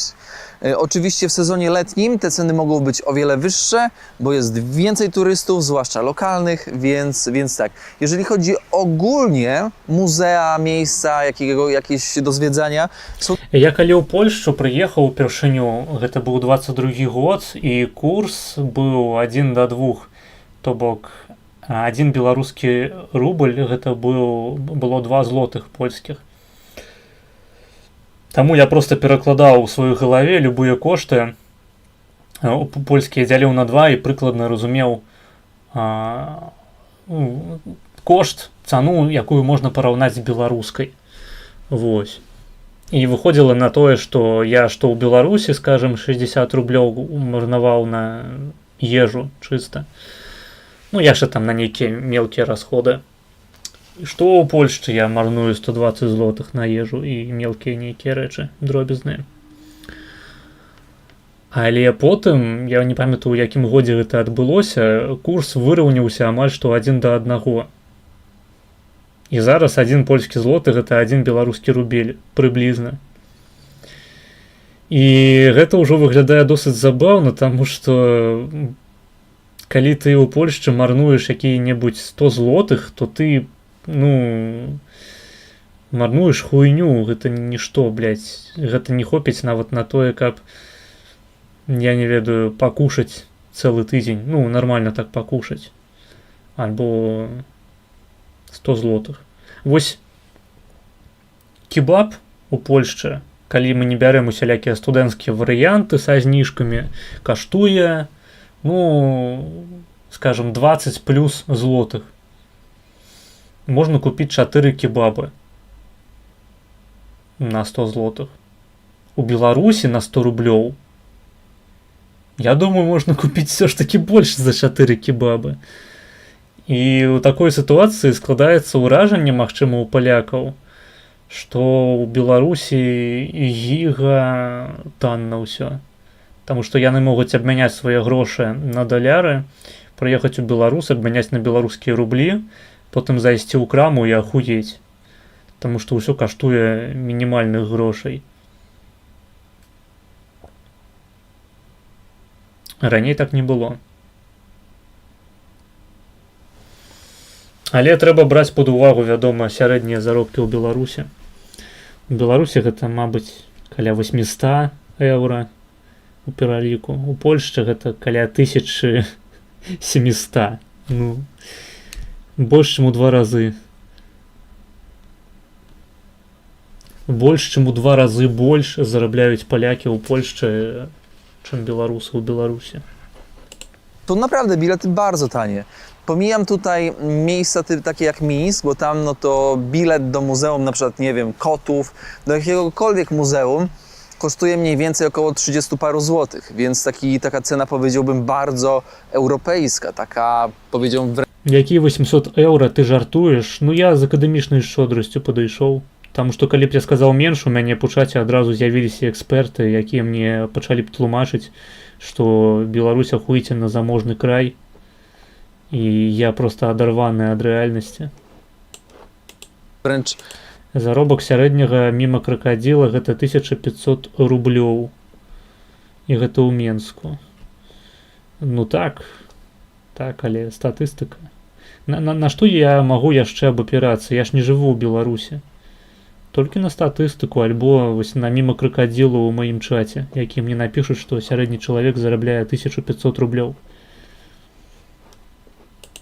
polska, a poniekąd niemiecka, ale w mniejszych Калі miejscowościach б зараз у чаце быў замоскі, ён бы пачаў ваняць на тэму таго, што бля, беларусафобію развялі. У Беларусі можна нармальна зарабляць, толькі трэба хацець. Вось, каб гэтага не было, я вырашыў не пачынаць тэму пра грошы, не заніжаць занадта сярэдні заробак.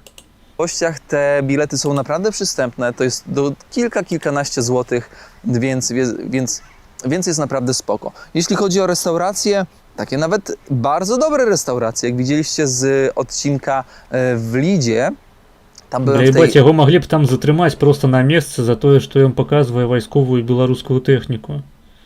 Я хуею, куды глядзяць менты. 1200-1300 я больш бачыў, ніж 1500 у Менску мой так. Сколько те денег? 500. Так. Донатьте спасылкі ў апісанні. restauracji Замоски! Вылез адразу. towarowej. Давай, колькі беларусы зарабляюць у Беларусі? Якая сярэдняя ЗП, ад которой у цябе не падгарыць задніца? Tam dobre jedzonko kosztowało 30 parę złotych z piwem. Więc siłą rzeczy te ceny, nawet za jedzenie i za produkty w sklepach, są bardzo przystępne. Czy podróż na Białoruś wiąże się z ryzykiem? Odpowiedź brzmi tak, bo na dobrą sprawę to, że mi się nic przez pierwszą serię Паглядзіце на гэтыя вулачкі. І гэта Ворша. Выглядае як Люблін, по-моему. tutaj i przez drugą nic się nie stało, nie miałem żadnych perturbacji, to uważam, że ryzyko jest. Jest to kraj nieprzewidywalny w jakimś stopniu. Mówię tutaj od strony takiej politycznej. Jeśli znajdziesz się w nieodpowiednim miejscu, w nieodpowiednim czasie, no to może być po prostu grubo. Najgorsze w tym wszystkim jest to, że nawet osoba taka jak ja, Нормально я так у цябе ў галаве пасяліўся. Ну, а што ты хочаш? Я цёмнымі начамі плачу ў падушку. Узгадваю, як ты раз'ебаў мяне з правым кутом на стрыме. Тым больш, што хайлайт ужо ляжыць на ютубе. Замоцкі прыйшоў змагацца 6 з лукашызмам. Вось што сапраўды Замоцкі перамог, у адрозненне ад цябе, гэта правапіс і граматыку. Лукашенко малайчынка, паглядзіце, як чысценька. Ну так, а што скажаш, брудненька? która nie ma tutaj zamiaru wszczynać buntu, puczu, że tak powiem, bo mi na tym nie zależy, bo ja w tym kraju nie mieszkam, chociaż chciałbym, żeby naszym sąsiadom dobrze się tutaj żyło, to uważam, że może wyjść tak, że turysta taki przeciętny, który przyjeżdża tutaj, może zostać potraktowany jako marionetka, czyli coś w stylu na pokaz. Coś, co jakiś czas temu było z jakimś księdzem, który został zatrzymany przez służby za to, że przyjechał w ogóle do kraju szpiegować, jakieś takie, wiecie, bajery szmery, nie? Nie wiem, jak tam było w rzeczywistości. В każdym razie... Вы разумеете, что зараз день и один человек по всем месте, який йде по вулиці і видає нейкий гук своїм ротом, это поляк. Pokazówka w takim kraju może mieć miejsce. Это літаральна один чоловік, який, у принципі, розмовляє зараз на увесь город. Więc trzeba brać to pod uwagę. Nie mogę jako osoba taka podróżująca, publiczna powiedzieć, że słuchajcie, tutaj przyjeżdżacie sobie i nie wnikacie w ten temat. Nie, ryzyko jakieś jest. Uważam, że wbrew pozorom nie jest ono takie duże, ale ono wciąż istnieje. I trzeba sobie z tego zdawać sprawę. Kontynuując jeszcze, tak reasumując temat, czy na Białorusi jest bezpiecznie, uważam, że tak. Jest bezpiecznie, jednak, tak jak wspomniałem przed chwileczką, ryzyko istnieje. Trzeba sobie z tego zdawać sprawę. Ludzie zawsze wam pomogą. Służby, mówię tutaj Ви б що, o посьо, tych як у ваших гэтых policjantach, Європах. strażnikach miejskich, To jeszcze trzeba. w miastach zawsze wam bardzo chętnie pomogą, więc bezpieczeństwo jest na moim Ой-ой-ой-ой, що це? Ой-ой-ой, przykładzie do tej ні-ні-ні, pory. давайте, Mówię, że йдемо далі. naprawdę na bardzo dobrym poziomie, Які ale jeśli неприємні popadniecie символи, w jakieś, особливо з гэтага tak jak ракурсу. wspomniałem wcześniej, miejsce, w którym nie powinniście być i źle was skategoryzują, no to niestety może być różnie. Czy kierownik by polecił Усі велостежки навіть є. Białoruś na krótki wypad dla swoich widzów? Wiecie co? Biłem się z myślami, co wam powiedzieć w tej kwestii i powiedziałbym tak, poleciłbym, pomimo że wiem, że jest pewnego rodzaju ryzyko. Mamy czasy kryzysu, czasy niestabilne, już nie będę się zagłębiać, ale poleciłbym nawet do tej zachodniej Białorusi, czyli Brześć, czyli Mosty, czyli Próżany, czyli Grodno jak najbardziej. Pojechać tutaj bliżej nas, ponieważ ta Białoruś zapadnia, czyli zachodnia, Ну вось у гэтага чэліка на відэа быццам бы больш аб'ектыўны пункт зроку на сітуацыю ў РБ. Тваё меркаванне падаецца занадта эмацыйным. Ну вось бачыце, што і трэба было даказаць. jest naprawdę ciekawa pod А względem ведаеш, чаму ягоны пункт менш эмацыйны за мой? Таму што ён, блядь, не жыў у Беларусі 21 год. Можаш сабе ўявіць. historycznym, jest naprawdę ogarnięta, cenowo przystępna, dla nas Polaków, bezpieczna. Ludzie tam bardzo często znają język polski, taki kresowy, ale spokojnie się dogadacie, nawet nie znając w ogóle rosyjskiego czy białoruskiego. No fantastyczna sprawa. Więc ja tutaj z czystym sumieniem Не ведаю, хацеў бы я паглядзець на гэтых крысовых палякаў на тэрыторыі Беларусі. Слаба верыцца ў іхняе існаванне, шчыра кажучы. i z uśmiechem na twarzy polecam. Polecam, bo wiem, że w życiu zawsze trzeba podejmować ryzyko. Jednak zdawać sobie sprawę z tego ryzyka, bo warto, naprawdę warto, potencjał turystyczny Наадварот, насамрэч, праз тое, што ты жыў там 21 год, якраз у цябе вока замыленае. А, ну окей. Ну то бок турыст, які прыехаў на пару дзён у Беларусь, валодае аб'ектыўным меркаваннем, у адрозненне ад мяне, чалавека, які 21 год там жыў. Клас. Напиши яшчэ што-небудзь, вось просто цытаты замоўская. jest tutaj ogromny, chociaż niewykorzystany moim zdaniem.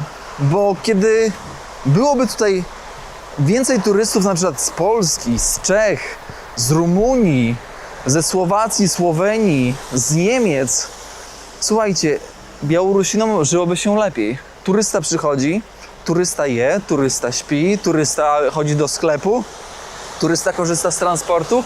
Wiecie, te moje podróże mogą na pozór wydawać się tanim podróżowaniem, bo ja tanio podróżuję, ale wciąż ja już jestem w stanie powiedzieć, że ja tutaj już zostawiłem kwotę 4-cyfrową na Białorusi. Mówię tutaj w złotówkach, ale wciąż przystępnie. Więc tak, poprawiłoby to ekonomię tutejszych mieszkańców, tutejszego narodu. No ale myślę, że to jeszcze kawał drogi do tego, a może... Не, ну калі мы кажам пра гатэлі, то безумоўна так. Той чалавек не можа бачыць нейкія рэчы больш паглыблена, ніж przeszwanак з Польшчы. Окей. Працягвай пісаць каментары ў чаце, у цябе вельмі добра выходзіць. Дадаш свой тварчык да 42, каб рабіць слоп з тваім удзелам. Я не ведаю, як гэта працуе. Чаму ты, напрыклад, не можаш свой, дакладней, мой тварчык дадаць у свой аккаунт на Сора? Што табе перашкаджае? Я просто не карыстаўся гэтым Сора ніводнага разу. I nigdy to się nie stanie, bo pomimo, że ludzie mieszkają blisko, to Białoruś omijają szerokim łukiem. Kierowniku, czy Białoruś ma dużo atrakcji turystycznych dla podróżujących? Охуенный фон. Odpowiedź Proszę brzmi zajebiście. tak i nie, bo z jednej strony tak, bo ma dużo miejsc kultu, Блять, што яшчэ далей з'явіцца? Што яшчэ мы пабачым на панараме Воршы? Што, блять? Я не знаю, ёсць уже 1941, 1945, Ленін, што там, партрэт Лукашэнкі, мабыць, куча гаўна. takich jak na przykład Place Lenina.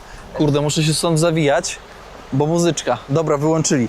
Kierowniku drogi, co to za muzyka, ty? No nie mogę tutaj kręcić. Bo jeżeli lubisz przeszłość, Весна победы, весна победы. Не, там трэба, каб чалавек асабіста дадаў, але шчыра я сам не карыстаўся і не ведаю, ці там ёсць paywall нейкі. Тэж. Карацей, у цябе праблемы з успрыманнем крытыкі, але гэта досыць звычайная справа, таму гэта окей. Окей, як скажаш. Ворша 2 турмы, 1 каледж. Так. Прычым усё у, так бы мовіць, даступнасці. На адлегласці выцягнутай рукі ад помніка Леніну. historię, zwłaszcza nawiązującą do Polski, to tak, to tutaj znajdziesz to, czego szukasz. Jeśli nie lubisz, no to będzie troszkę trudniej, bo tak naprawdę, no tutaj jest bardzo dużo miejsc takich poświęconych działaniom wojennym, oczywiście w przestrzeni historycznej, a tak są muzea, są. I nawet całkiem spoko zrobione. I tak jak wspomniałem, też przystępne... Я б нават сказаў соу-соу. Так, нічога сабе ў цябе вэбка, ты нібыта з фільма Лінча збяжаў. У яго такая ж віньетка спажываецца, калі трэба падкрэсліць стан персанажу. What? Не ведаю, мабыць, заўсёды так было, але выглядае добра насправдзе. Хочаце пабачыць, як выглядае гэтая віньетка, так званая? Блять, як бы мне павярнуць ноут, так каб уся канструкцыя прывадоў не развалілася нахуй.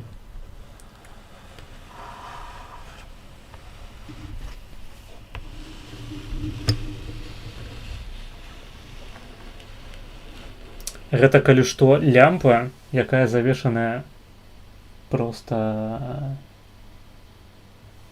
фіранка, не ведаю, ці можна гэтай фіранкай назваць, карацей, шторамі.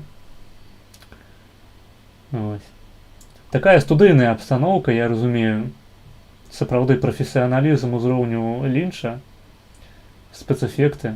Вось тут яшчэ талерка з салатам стаіць. Таксама ўсё як у Лінча ў студыі. Дэзодарант, Old Spice. Супер, клас. На гэта, дарэчы, пайшлі ўсе вашыя данаты.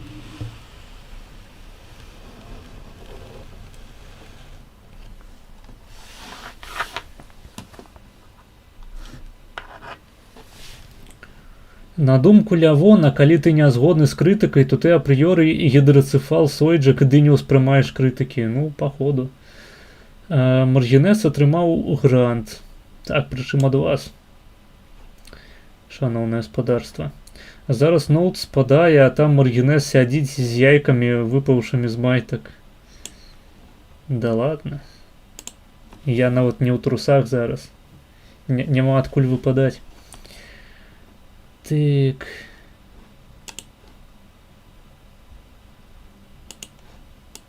Cenowo. Są miejsca, że tak powiem, Вось бачыце, я нават сказаўшы, што ў Беларусі зарабляюць 800 еўра, напароўся на крытыку ад Лявона Замоскага. Я вам кажу, ніхто не схаваецца ад ягонага скептычна-крытычнага вока. Нават не спрабуйце, вам усім пиздец. Чуў ад Тышкевіча, што ЭЗ вярнуў фінансаванне беларускаму памежнаму камітэту 300 еўра. Цікава, можна павіншаваць Лукашэнку з новай рэзідэнцыяй. Хаця 300к, якая там рэзідэнцыя? Кватэры ў Менску, мабыць. Маўляў, дамове з палякамі і літувісамі быць. Да хуй ведае. А вось чаму маргінез прыўздымаецца на канаме на канапе, окей. Ад маіх тэйкаў гэта добрае пытанне. Не ведаю, па-мойму, ты нейкі іншы стрым паралельна бачыш у сваёй галаве, дзе маргінез прыпадымаецца ад тваіх тэйкаў, якіх нават не было. Мо прапануеш Замоцкаму долучыцца да канфы на правах незалежнага эксперта, дык ён і так перыядычна сядзіць тут. Ён проста хай канал свой стварае, каб можна было лічыць яго сапраўдным госцем, а не проста нейкім падпісантам, які напрасіўся. Ну не ведаю, як было раней, але на гэтым стрыме не бачыў, каб у яго дупа гарэла неяк. Мяне гарыць. Хочаш пакажу. Там віньетка будзе ў самую тэму, насамрэч. У мяне гарыць, мабыць, маецца на ўвазе, што гіфка стаіць з полымя, з вогнішчам распаленым. Мабыць, гэта ўспрымаецца як тое, што ў мяне ачко палае. Сапраўдным гоем. Так, гэта на Патрыёне толькі такі контент, таму подписывайтеся. Подпіска каштуе ўсяго толькі $1. Любы беларус у Польшчы ці ў якой яшчэ-небудзь іншай эміграцыі можа сабе такое дазволіць. А мне прыемна. historyczne pozaznaczane, do których łatwo jest dotrzeć. Są parki narodowe, jest dużo sanatoriów, trochę tego jest. Jednak moim zdaniem największą wartością tutaj na Białorusi nie są te atrakcje. Мяне аднаго перыядычна YouTube тупіць. Ты маеш на ўвазе відэа, таму што відэа сапраўды лагае, але мне здаецца, што гэта праблема відэа. Ці вы маеце на ўвазе стрым? Стрым лагае?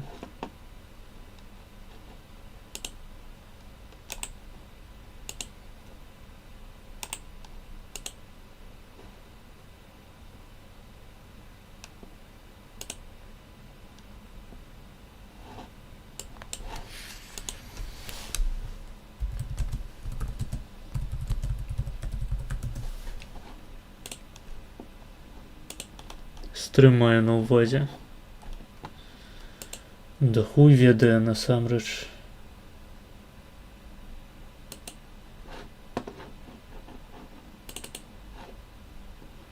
А часта гэта адбываецца? Пішу, у мяне норм. Усё, значыць, гэта гоі не могуць падключыць сабе нармальны інтэрнэт. Всё. Смактаць, смактаць. Хто не данаціць, той не глядзіць стрым без прасадкі. Такая moja pozycja. Tylko jest po pierwsze system, który się zatrzymał. Czas, który się zatrzymał poniekąd i można poczuć ten troszkę klimat, zwłaszcza w mniejszych miasteczkach, takiego Związku Radzieckiego. I to jest ogromna wartość, żeby tu przyjechać. Po drugie, Tak, dobre jedzenie. Tanie jedzenie, dobre jedzenie. Так, добрая ежа, гэта акурат тое, што характарызуе Савецкі Саюз. Просто абасрацца. I zwłaszcza ciekawi ludzie. Bo ci ludzie... А прычым тут Spадщина Sowieckiego Союзу. I chcą rozmawiać. Ja bardzo często mógłbym wyciągnąć kamerę, nagrać tych ludzi, to co mówią, w różnych kontekstach, ale nie robię tego ze względu na ich bezpieczeństwo. Bo ja tu jestem gościem, ja tu przyjechałem popatrzeć, pozwiedzać, ja stąd wyjadę. Oni tu mieszkają i ja się właśnie poniekąd obawiam poruszać niektóre tematy na wizji, żeby nie narobić im kłopotów. Ежа ў Беларусі ды ўкраіне сапраўды лепш, чым у Польшы імхо. Не сказаў бы. У сэнсе прадукты, можна сказаць, такія ж самыя. У некаторых аспектах лепей, у некаторых аспектах не. Просто простое, што ў Польшчы не прадаюцца прадукты беларускія. Ну, тыпова такія ўсходнеславянскія. Тыпу, тут няма 10 розных відаў пельменяў, няма згушчонкі, блядь, цэлых палічкаў выстаўленых. Але агулам мяса, малочка звычайная. Усё альбо на той же самой, на тым же самым узроўні якасці, альбо лепей. А калі казаць пра рэстараны усялякія, я не ведаю.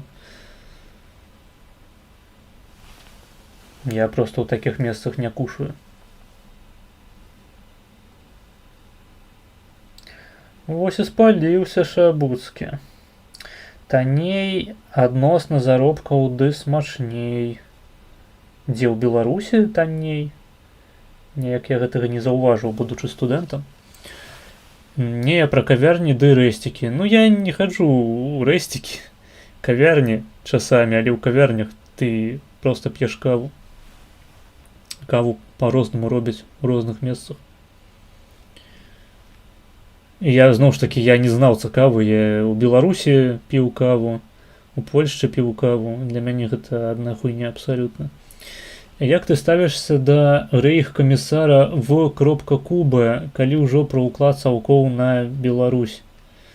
Дык неаднаразова ўжо спасылаўся на меркаванне Пазняка, які спасылаецца на меркаванне Ежы Шукілойця. Каму цікава, можаце забіць на Ютубе Шукілойць Куба і паслухаць меркаванне габрэя, які жыў у Менску падчас кіравання ім Вільгельма Куба.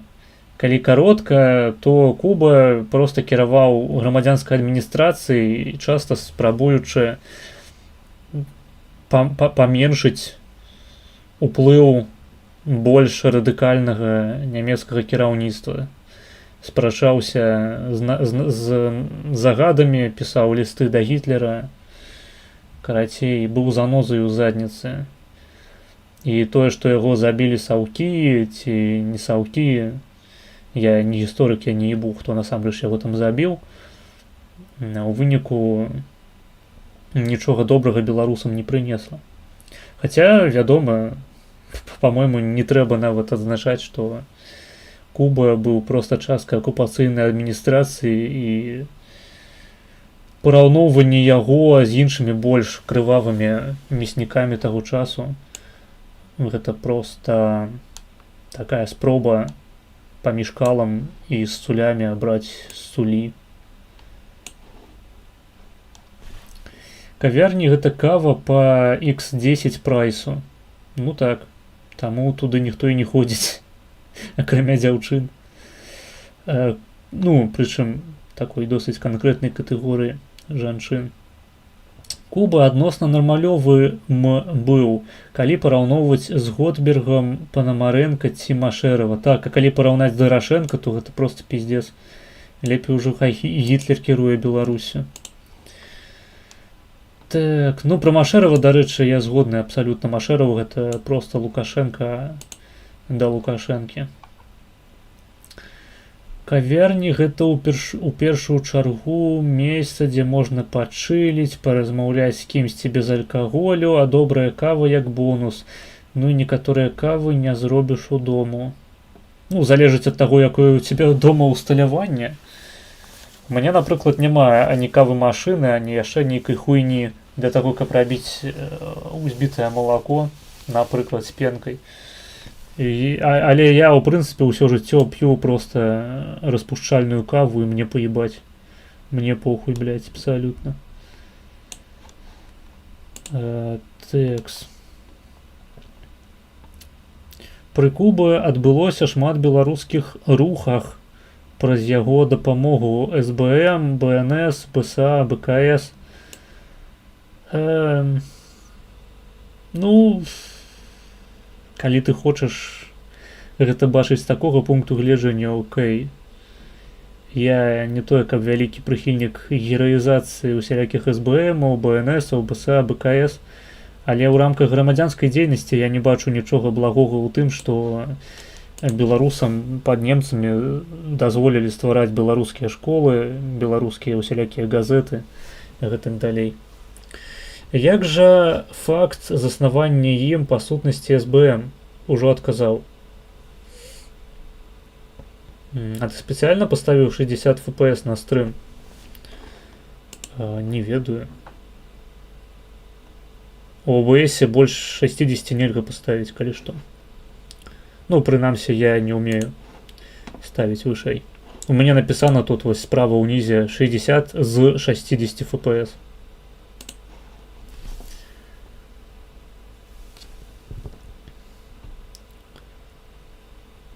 Вы жартуеце, у кавярні дахуя хто ходзіць, калі не жыве на вуліцы ды не жрэ з памойкі. Окей. Трымаю ў курсе. Нармальныя хлопцы робяць сабе каву дома, блядь. Бяруць проста лыжачку распушчальнага Якабс, хуяраць, цукру 2 лыжкі, заліваюць гэта кіпятком і малачку можна дадаць яшчэ. Вось так п'юць кавы хлопцы. А усялякія жанчыны і геі п'юць каву ў кавярнях. Ну, альбо мужчыны, якім трэба жанчыну прывесці ў кавярню, таксама могуць за кампанію, так бы мовіць, прыгубіць. Наколькі я ведаю, Куба забіла яго жонка наогул праз служанку, і ўжо потым апошняю зрабілі ў радзянскім міталогіі чальцом партызанскага руху. Ну, меркаванне пазняка, наколькі я памятаю, заключаецца ў тым, што Куба забілі камуністы. Таму што ён акурат быў такім пунктам крысталізацыі, на якім нарасталі ўсялякія беларускія арганізацыі умоўна незалежніцкага накірунку. Ну, прынамсі, дакладна кірунку антыбальшавіцкага. А дарэчы, абгрунтуйце дрочку на СБМ. Я не разумею асабліва дрочкі менавіта на СБМ, але нічога благога у СБМ я не бачу таксама. Ну, грамадзянскія структуры на тэрыторыі акупаванай немцамі. Я лічу лепей, чым якія-небудзь саўковыя БССРаўскія структуры. Прынамсі, там не займаліся расстрэлам велізарнай колькасці культурных дзеячоў беларускіх. Не вынішчалі эліту, а просто... Ну, окей, некаторых людзей сапраўды расстралялі. Пазняк таксама ўзгадваў аб гэтым. Я толькі ўжо забыў прозвішча. Беларускі дзеяч, які не ўстаў, калі трэба было сказаць «Хайль Гітлер», і яго вывелі і расстралялі. Пусцілі кулю ў лоб. Гэта было. Але каб мэтанакіравана забіваць людзей проста за тое, што яны беларускі контент нейкі пілілі альбо піляць, такога я не прыпамінаю якую-небудзь ноч расстраляных паэтаў пад немцамі, шчыра кажучы. То бок у немцаў была стратэгія хутчэй на, так бы мовіць, асіміляцыю эліты, на тое, каб эліта ішла на супрацу з немцамі. І ў гэтым я не бачу нічога дрэннага. Блядь, вы гэты піск чуеце?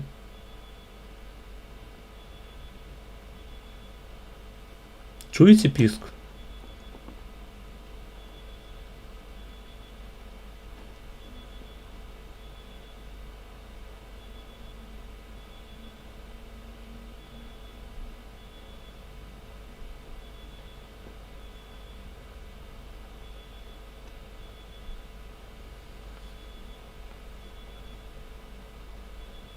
Блять, чуете, сука, блять, сука, блять.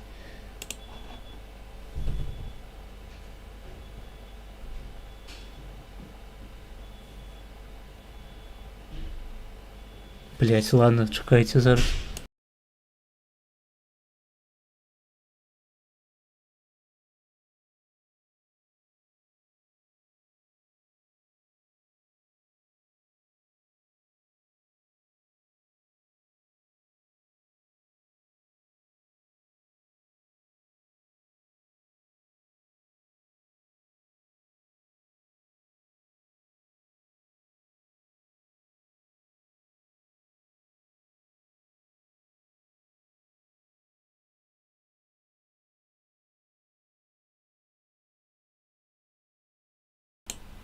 I fucking love my neighbors.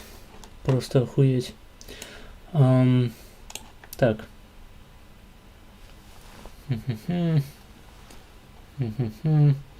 Гэта ж літаральна косплей на Гітлер-Югенд. Эстэтыка можа і прывабная, але не болей.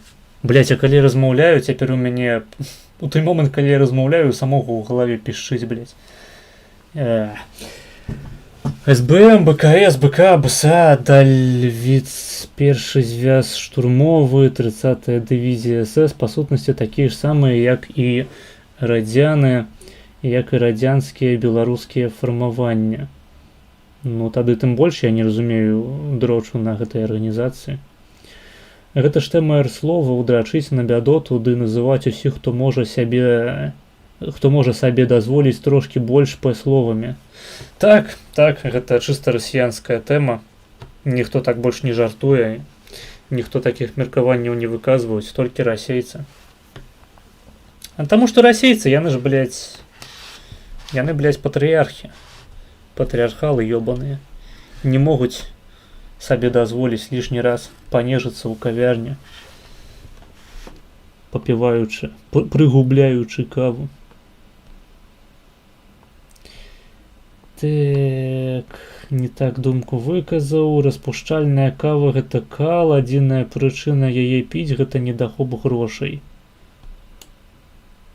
То бок, па-твойму, заможныя людзі, яны проста ўсе свае грошы марнуюць на каву, блядь. Гэта так выглядае. Я СБМ падтрымліваю за развіцця беларускасці сярод... У вас сёння нешта не тое, блядь, з пальцамі. Я ў ахуе. Я СБМ падтрымліваю за развіцця беларускасці сярод моладзі і прасування ў натоўп. Well, гэта лепш, ніж радзянскія арганізацыі. Гэта лепш, чым радзянскія арганізацыі, так ахуенна, лёгіка 10 з 10. Ну, так. Ну, калі ў цябе выбар літаральна паміж тым, каб пайсці, скажам, на калабарацыю з немцамі і тым, каб пайсці на калабарацыю з саўкамі, то абраць калабарацыю з немцамі, на мой погляд, абсалютна апраўдана. Бо у беларусаў, у украінцаў, нават у літувісаў, хаця не зусім так, але запішам іх таксама у гэты шэраг, не было ніякай міжваеннай дзяржавы, не было ніякага міжваеннага часу, калі некалькі пакаленняў беларусаў маглі б патэнцыйна ствараць нейкія гарызантальныя структуры, ствараць супраціў, не было палітычнага жыцця, не было жыцця самастойнага вайсковага. І адзіная інстытуцыянальная падтрымка, на якую маглі беларусы, украінцы абапірацца ў гады Другой сусветнай вайны на нашай тэрыторыі, гэта акупанты. Ну і нямецкія акупанты лепей за савецкіх. Усё правільна. Што не здымае цэтліка акупанты ані з аднаго, ані з другога боку. Па-мойму, зноў ж такі досыць відавочна. Яно не моцна перашкаджае, але лепей прыбраць. Да, ўжо прыбралі. Разумееце, праблема ў тым, што гэта не маё піканне. Гэта нейкі Дурачок уключыў сабе будильник на тэлефоне і не можа яго выключыць некалькі хвілінаў. Піск, ну ўсё, збірай рэчы, гэбісты заклалі бомбу. Так, ну я думаю, калі б яны заклалі бомбу, то я б аб гэтым даведаўся хутчэй.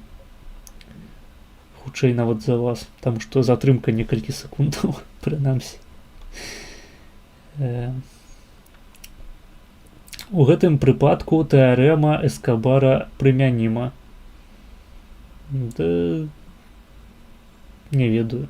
По-мойму, мой пункт гледжання больш прыбліжаны да той сітуацыі, у якой беларусы апынуліся з 41 па 45 гады. Ну, з гэтага пункту гледжання беларусам пад Польшчай жылося яшчэ лепей, чым пад немцамі і пад саветамі. Разумееш, ёсць градацыя. Калі ў цябе няма сваёй дзяржавы, то прыходзіцца ў такіх рэчах разбірацца у сартах калу. Трэба разумець, хто з тваіх суседзяў будзе цябе слабей трахаць. Не ведаю, пры Куба Беларусь была турбабазай, да, безумоўна. Ёсць крыніца пра тагачаснае радыё, на жаль, згубіў спасылку, але хто знойдзе ў інтэрнэце, будзе цікава пачытаць. Так, базовая Беларусь. Ну, слухай, пад Кубай, я думаю, беларусам жылося нават лепей, чым пад Лукашэнкам. Хаця да СБМ да іншых калабарантаў больш сімпатыі, бо яны кіраваліся добрымі намерамі, а менавіта змаганнем з чырвонай чумой. Ну, пра што і гаворка? Некаторыя з іх нават маглі сабе дазволіць антынямецкую прапаганду, антынямецкую падпольную дзейнасць. Але яшчэ раз паўтаруся, беларусы мусілі абапірацца на нейкую інстытуцыйную базу, таму што сваёй ім стварыць не ўдалося. Не было незалежнай беларускай дзяржавы у перыяд з 1917, скажем, умоўна, альбо 18 па 1941 год. І потым не было ніякай незалежнай беларускай дзяржавы. Таму адзінае, што беларусам у такой сітуацыі застаецца рабіць, гэта ісці на калабарацыю з найменш пагрозлівым бокам у гэтым канфлікце. Асабліва, калі ты жывеш ва ўсходняй Беларусі, і адзінае, што ты бачыў у сваім жыцці, гэта тое, як твайго дзеда кулака ебалі камісары Коганы ў задніцу. І як твайго сябра паэта расстралялі. То бок, ну, пра ўсялякія нямецкія жахі, пра спаленыя вёскі, калі, у прынцыпе, мы разглядаем такія з'явы, таму што значная частка тых самых вёсак было спалена звычайнымі савецкімі партызанамі. Але я ўпэўнены, што прынамсі частку беларускіх вёсак сапраўды спалілі немцы. Ну, я ўжо не кажу аб тым, што немцы рабілі з габрэямі на нашай тэрыторыі. Вось. Гэта база я ні ў якім разе палічыць не магу. Вось. А калі мы вядзем гаворку пра... Што тут было? Згубіўся каментар.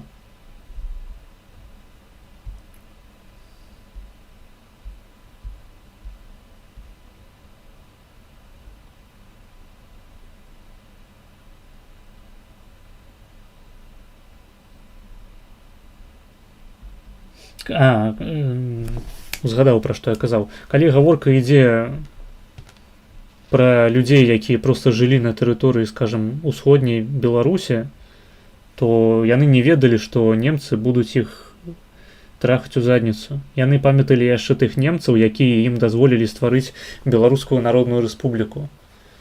Таму у гэтай сітуацыі я не разумею, чаму беларусам не трэба было ісці на калабарацыю з немцамі. Гэтая самая калабарацыя дазволіла потым нават якому-небудзь чорнаму кату існаваць яшчэ некалькі год пасля Другой сусветнай вайны на тэрыторыі Саўку, на тэрыторыі БССР і праводзіць свае ўласныя антыбальшавіцкія акцыі. па вызваленні, напрыклад, палітвязняў. Што ўжо ні ў якім разе не кіравалася нямецкім кіраўніцтвам. То бок гэтыя людзі, атрымаўшы частку зброі, досвед у нямецкіх структурах, маглі яшчэ пэўны час змагацца супраць бальшавізму. Наколькі эфектыўна яны гэта рабілі, гэта ўжо іншае пытанне. Але альтэрнатывы я асабліва не бачу, шчыра кажучы. БССР гэта нават не польская народная рэспубліка, каб вы разумелі. Гэта частка Саўку. Быць беларускім патрыётам у СССР было немагчыма. Тэкс, ну, у сэнсе сістэмным.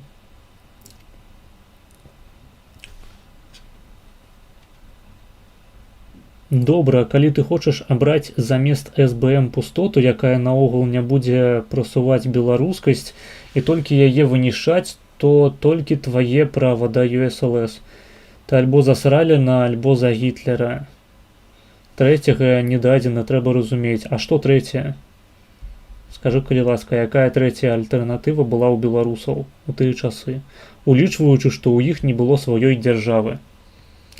І ніводная з дзяржаў, якая займала тэрыторыю Беларусі, не займалася тым, каб гэтых самых беларусаў навучыць вайсковай справе, каб ім дазволіць шырокія магчымасці прапагандысцкія сярод сваіх. Хто гэта дазваляў? Саўкі? Ну, мы бачылі ў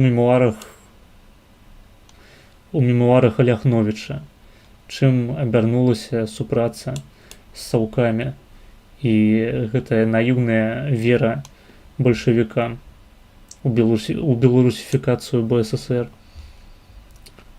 Палякамі дазвалялася, да таксама ніхуя. У значнай ступені насамрэч заслужана нават, таму што беларусы ўсе былі, блядь, камуністамі ёбанымі. І ладно, просто камуністамі. Значная частка з іх, тыпу, там, Тарашкевіча таго ж самага, была просто агентамі ўплыву Саўку.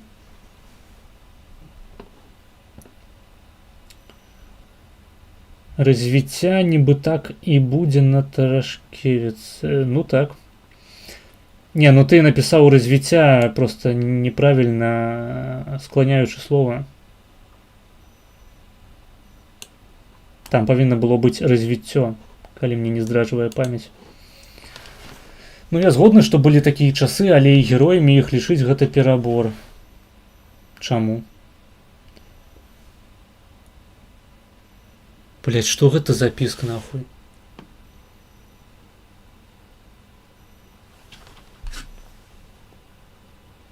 Блять, это мой пауэрбанк. Ёб вашу мать. Пиздец.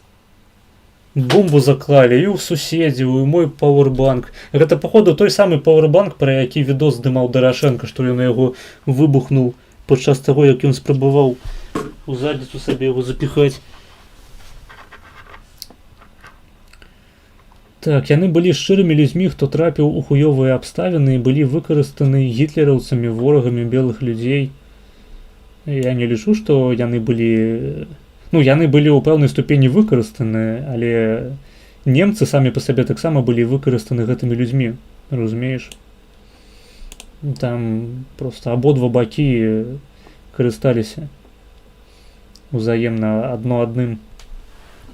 Дарэчы, большасць вярхушкі беларускіх калябрацыяністаў былі ў складзе БНП. Радзько, ну БНП гэта, наколькі я памятаю, беларуская незалежніцкая партыя. Радзько, Рагуля, Вітушка, Абрама, ну добра, што не Абама, і іншае.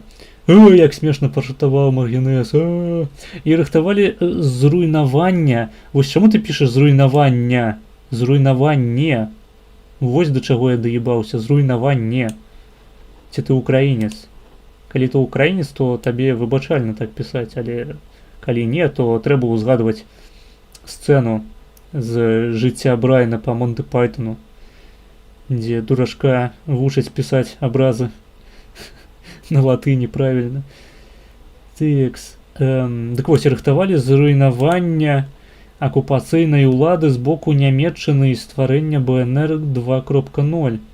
Абрамова. Ну, то бок гэта ўсё ж такі несапраўднае прозвішча. Фух. Былі яшчэ і беларускія незалежныя партызаны, якія ябошылі і тых, Немчукоў і Радзянаў. Ну, часамі гэтымі партызанамі незалежніцкімі былі акурат тыя людзі, якія пайшлі на супрацу з немцамі. Гэта паўміт, на жаль. Гэта аб чым? Маргінез в інтэрнетах можна бути нормісом. Да, канешне. Асабліва улічваючы, што сёння быць нормісам у інтэрнэце азначае быць расістам і літаральна нацыянал-сацыялістам і гітлераўцам. Я думаю, ты уліешся ў гэты мейнстрым нормісны без ніякіх перашкодаў. Так, гэтага не было, плюс заслужылі. Правильно.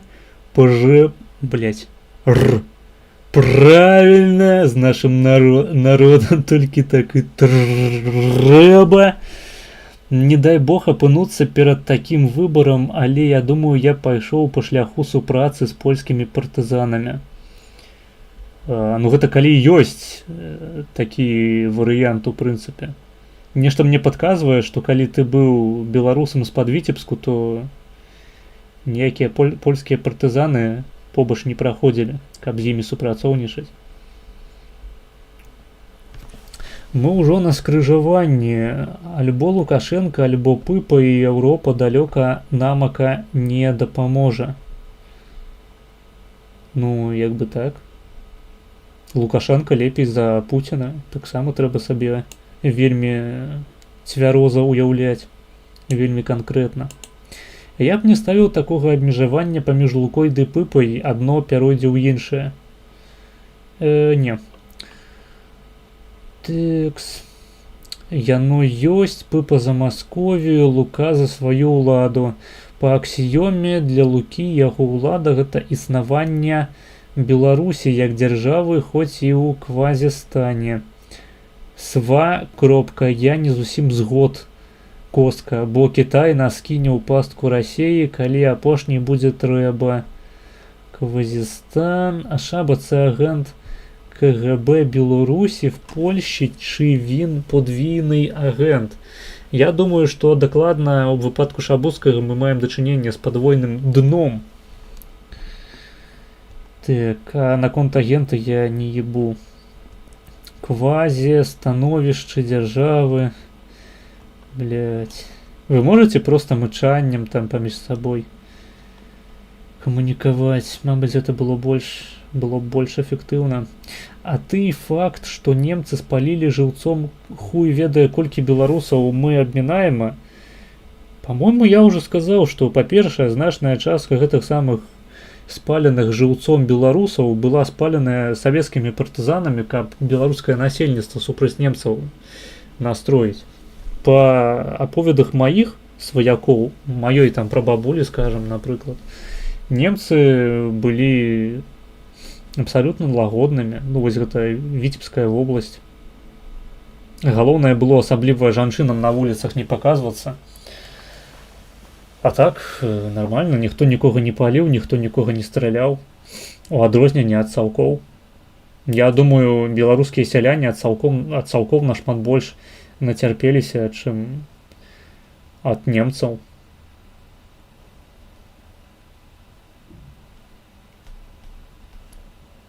Ну і зноў ж такі, трэба разумець, што немцы, як я ўжо падкрэсліў, палілі сялянаў. Нават калі мы прымаем тое, што яны сапраўды іх палілі масава, окей, дапусцім, немцы палілі беларускія сялянскія хаты, беларускія вёскі. Калі ты спаліш 50% сялянства беларускага, гэта будзе не так шкодна для беларускага народу, як знішчэнне 1%, які складае эліта, якая вынішчалася ў БССР. Калі ты знішчыш эліту, то пізда ўсяму народу. Калі ты знішчыш проста 50% сялянства, другая полова сялянства застанецца і застанецца эліта, то у твайго народу ёсць перспектывы на будучыню. Людзі няроўныя. Вось так. І ў тым ліку беларусы няроўныя паміж сабой, унутры саміх сябе. Дарэчы, а якую кнігу ты ўзгадваў, на якой грунтуе Пазняк сваё меркаванне аб часе Кубы? Я не кнігу ўзгадваў, і нават не нігу, я ўзгадваў інтэрв'ю, які даваў Шукілойць. Ежы, па-мойму, ежы ён. Ежы Шукілойць. Шукілойць. Ц на канцы. Ц і мяккі знак. Фактычна ягоныя словы пераказвае Пазняк. Я проста спачатку натыкнуўся на лекцыю Пазняка на тэму. Я яе кідаў, дарэчы, у чат у тэлеграме. Каму цікава, можаце пашукаць. Проста пішаце ў чаце ў пошуку Куба і знойдзеце. Я туды кідаў з тайм-кодамі ўсю хуйню. І ад Пазняка, і ад Шукілойця. Ну, на здароўе там можаце шукаць, абглядзецца гэтымі відэа. Я раю просто адразу глядзець відосы з Шукілойцем, таму што Пазняк, усё, што робіць Пазняк на сваіх лекцыях, гэта проста пераказвае Шукілойце. Шукілойце, гэта, я нагадаю, габрэй, які жыў у Менску пад Кубы. Па-мойму, у Менску, я магу памыляцца. Па-мойму, у Менску. Ну, ён і апісвае, як бы, сваё жыццё. І самога Кубы таксама. Куба, наколькі я разумею, ён і габрэяў трымаў як паслугу у сваім доме, каб іх не стралялі. Так. Даруй, тады не ведаў шчыра. Гэта ты пра правапіс? Окей. Гэтым разам выбачаю. Брудная бомба ў пауэрбанку. Так. Рэп Дарашэнкі, ведаеш, пауэрбанк, які калі зарад канчаецца, пачынае выдаваць, што пакуль паны і спадары па краінах вандравалі, беларусы з беларусам размаўлялі. Так. Хто такі Дорошенко? О, гэта доўга прыйдзецца тлумачыць. А калі каротка, палескі геній беларускі. Першы беларускі рэпер з сіндромам Дауна. Так, палескі цуд. Маргінеса, чаму мы лічым героямі тых беларусаў, якія, памятаючы забітага саўкамі бацьку, пайшлі на супрацу з немцамі, а тых, у каго бацьку забілі немцы, ды таму яны пайшлі на супрацу з саўкамі, мы героямі не лічым. Ну, таму што, калі мы кажам пра геройства, герой, хто такі герой? Герой — гэта чалавек, на якога людзі павінны раўняцца у сваім штодзённым жыцці. Помнікі ставяцца гэтым людзям. Імям, прозвішчамі гэтых людзей называюцца вуліцы. Для таго, каб пастаянна нагадваць грамадству, на каго яно павінна арыентавацца. Менавіта таму трэба зносіць усялякія помнікі Леніну, всяким расійскім дзеячам, Пушкіну ебанутаму таму ж самому і гэтак далей. І гэта тое, што адрознівае ў значнай ступені архітэктуру як такую ад помніку. Хаця, на мой погляд, архітэктура таксама тут не павінна быць неяк моцна абаронена, але тэма іншая. Я проста лічу, што гістарычныя так званыя каштоўнасці не павінны бараніцца дзяржавай, але зараз не аб гэтым. Зараз аб тым, якую мадэль паводзінаў мы павінны распаўсюджваць у сваім грамадстве.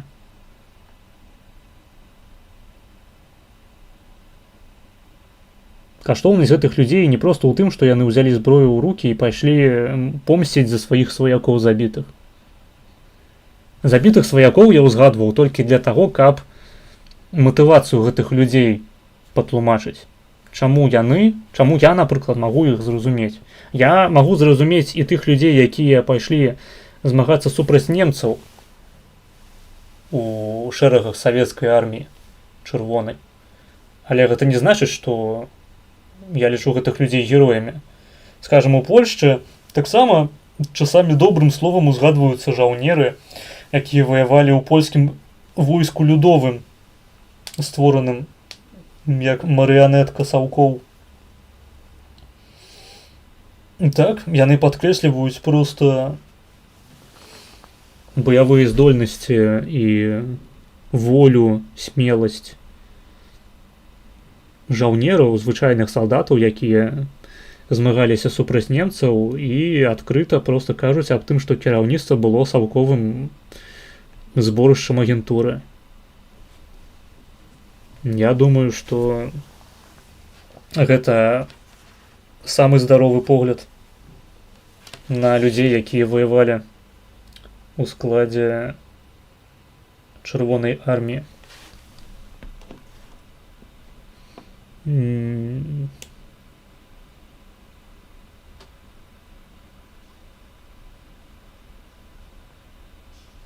Вось. То бок, я думаю, спачуванне гэта найлепшая эмоцыя, найбольш здаровая эмоцыя, якую можна адчуваць у бок гэтых людзей. Гераізацыя, такое. Гэта атрымліваецца, мы гераізуем людзей, якія пайшлі. Ну, зноў ж такі, беларускі кантэкст, польскі, яны трошкі розныя. У Польшчы ёсць незалежная гістарычная структура, якая змагалася як з немцамі, так і з саўкамі. Яна называецца армія Краёва, і ёй прысвечана ўся дзяржаўная прапаганда. Усё, што вы можаце пабачыць на вуліцах у выглядзе помнікаў, у выглядзе памятных усялякіх шыльдаў, дошак, у выглядзе назваў вуліц. Большая частка з гэтага гэта армія Краёва, калі тычыцца войска. У беларусаў ёсць свая армія Краёва? Няма. Таму што ў Беларусі не было міжваеннай Беларусі. Нам прыходзіцца абіраць. Ось. Насамрэч, я ані першых, ані другіх не лічу героямі Беларусі. Я, па-мойму, ўжо гэта падкрэсліў. Што для мяне, канешне, гэтыя структуры цікавыя, тыпу там СБМ, усялякіх адміністрацыйных варушнякоў, школаў, тэатру, газетаў. Героямі гэтых людзей я б таксама не палічыў. Так же сама, як і партызанаў савецкіх ці там савецкіх ваяроў, якія змагаліся за умоўную Беларусь у складзе Савецкага Саюза. Сапраўды героямі можна лічыць ваяроў слуцкага збройнага чыну, балахоўцаў якіх-небудзь. У Другую сусветную проста мне сапраўды складана ўзгадаць незалежніцкія беларускія фармаванні. Сапраўды незалежніцкія, якія б не абапіраліся ані на саўкоў, ані на немцаў. Гэта не значыць, што я вінавачу людзей, якія пайшлі на калабарацыю з немцамі. І насамрэч гэта не азначае, што я вінавачу людзей, якія пайшлі на калабарацыю з Савецкім Саюзам. Таму што часта ў людзей проста выбару не было. Асабліва калі імі кіравала злосць і жаданне помсты. Я проста у іншых перыядах шукаў герояў. Такое маё бачанне ситуації. Любите ви, хлопці, Поліщуків? Ну, по-моєму, гэта адзіны Полішук, якога мы любім. Пітмастер не ведае пра апошняга беларускага апазіцыянера ў Беларусі. Апошняга беларускамоўнага беларуса ў Беларусі. На секундачку. Добрый дзень, я Зух. Здароў, даўненька не бачыліся. Як там у сонечнай Арменіі? Альбо ўжо не вельмі сонечнай, я не ебу. Толькі што вярнуўся са стрыма Сергея Бульбы, у яго 25 разоў больш гледачоў, чым у цябе. Ебать. Вядомы беларускі палітык, стваральнік белага легіёну, мае больш гледачоў на стрыме, чым я? Ебать. Сука. Все, завтра зачыняю свой канал. Гэта немагчыма больш цярпець. Чаму вы мяне не цэніце? Я стрымлю цэлы год. Чаму у мяне няма 100 гледачоў у онлайне? Чым я заслужыў ігнор з вашага боку? Блять, нейкі жук заляцеў. Зух, гэта ты? Зух, родненькі, блять. Як тебе сюды занесла?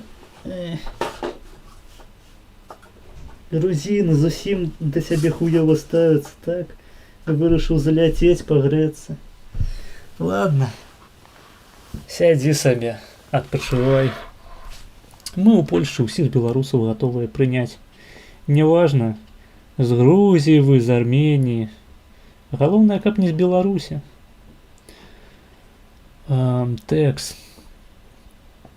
Я, калі што, хутчэй такой самай пазіцыяй, як Маргінэс у справе калябарантаў, але люблю ўсё ставіць пад сумнеў, каб у выніку ўзмацніць. Ну вось табе ўзмацненне. Лагідні немчык, а от иди и смотри, так, документальный фильм. Немцы былі рознымі, але факты масавага знішчэння людзей былі і не толькі інсцэніраваныя саўкамі. А ёсць якія-небудзь незалежныя крыніцы? Ёсць вось у гісторыкаў магчымасць у Беларусі зараз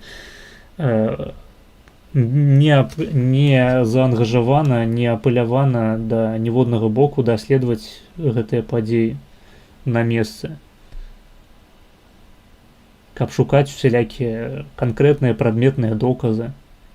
Па-мойму, ніхуя. Па-мойму, калі ты ў Беларусі хочаш даследаваць нямецкія злачынствы, так іх назовем, на тэрыторыі РБ, на тэрыторыі таго ж самага БССР, то ты не можаш гэта зрабіць аніяк іначай, акрамя як у ключы савецкай прапаганды. Архівы спачатку адкрыйце, даследаваць, палявыя даследаванні дазвольце праводзіць, і потым ужо паразмаўляем мы з вами, што пра знішчэнне вёсак, што пра партызанскую дзейнасць. А пакуль гэта проста размова чыста на ўзроўні прапаганды. І калі так, то я гатовы весці прапаганду антысаўковую без доказаў, проста з нулём доказаў. Ва ўмовах, калі немагчыма даследаваць справу, я проста буду пиздзець, што усе беларускія вёскі спалілі саўкі. І я не бачу ў гэтым ніякай праблемы. Саўкам гэта не перашкаджае пиздзець, што ўсе вёскі спалілі немцы. Пацвярджаю словы Маргінэза. Ой, дзякуй, алоэ, ты заўсёды проста як мёд на душу. Па аповедах маёй бабы яны больш бояліся, цярпелі і хаваліся менавіта ад саветаў пераважна. Ну вось, то бок у мяне ў сям'і, напрыклад, няма людзей, якія пакутавалі ад нямецкай акупацыі. Проста не было такого. Прынамсі з тых сваякоў, якія мне вядомыя з бліжэйшай сям'і. А гэта, скажем, вось да ўзроўні прабабулі. Прабабуля моя выказвалася аб немцах станоўча. Як на вайсковую сітуацыю, як на вайсковы час, прынамсі. І як на людзей, якія добрага жыцця ў сваім досведзе ніколі не бачылі. Таксама варта улічыць, з чым мы параўноўваем. А то бок, калі сяляне, то можна хуярыць акей. Не, калі сяляне, то, як я ўжо сказаў, перахуярыць 50% сялянаў будзе меншым злачынствам, чым перахуярыць 1% насельніцтва, які складае эліта.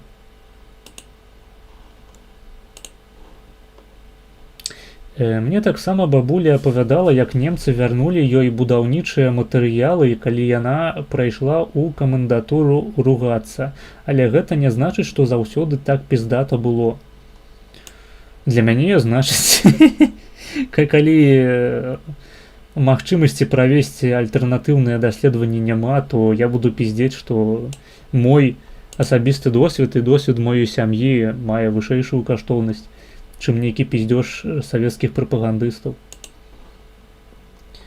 Не, габрэяў мы не глядзім. Дык піздуй з гэтага стрыму тады. Мы ўсе габрэі. А хто не габрэі, не могуць правільна там коскі расставіць, скланяць словы і складаць іх у сэнсоўныя сказы. Саўкі підары былі, гэта вядома, справа ж не ў гэтым. А ў чым? Куба наогул з габрэямі пачаў сябраваць яшчэ з часоў Першай сусветнай. Шабуцкі герой. Хто такі Дарашенка? О, браце, не трэба заглыбляцца ў гэтую трусовую нырку. Так. Ты павінен быў дэфініцыю Дарашэнку даць проста. Па традыцыі. То бок грамадства павінна раўняцца на калабарантаў, але толькі тых, хто з немцамі супрацоўнічаў. Я сказаў, па-мойму, абсалютна адваротную рэч. Ты слухаеш, дупай. Альбо проста гэтае паведамленне было раней за тое, што я сказаў наконт гераізацыі калабарантаў, якіх-кольвіча. Так, дык гэта жарт, відавочна, хаця з іншага боку. Не, я не жартую наконт таго, што Куба сябраваў з габрэямі. Балахоўцы, дарэчы, шмат хуйні рабілі, у тым ліку забівалі жыдоў ды рабавалі. Наколькі я ведаю, гісторыкі сыходзяцца на тым, што гэта была несістэмная справа. Проста досыць складана кіраваць абсалютна кожным дзеяннем вайскоўцаў, калі фактычна гэта проста апалчэнне з людзей, там, всякіх казакоў, якіх ты набраў, якім падабаецца біцца і людзей рэзаць. Я б гэта на Балаховіча не клаў асабліва.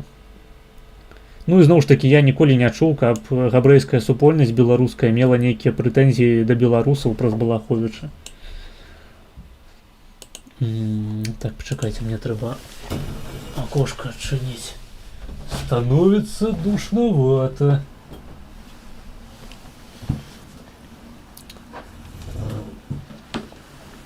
Так. Лукашенко герой.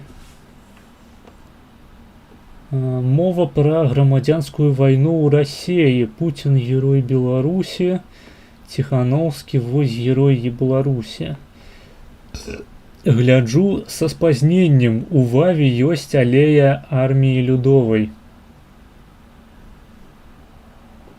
Цікава. Па-мойму, у Кракаве нідзе няма. Менавіта што Людовай. Але зноў ж такі, вось гэтая самая алея арміі Людовай, яна дзе знаходзіцца?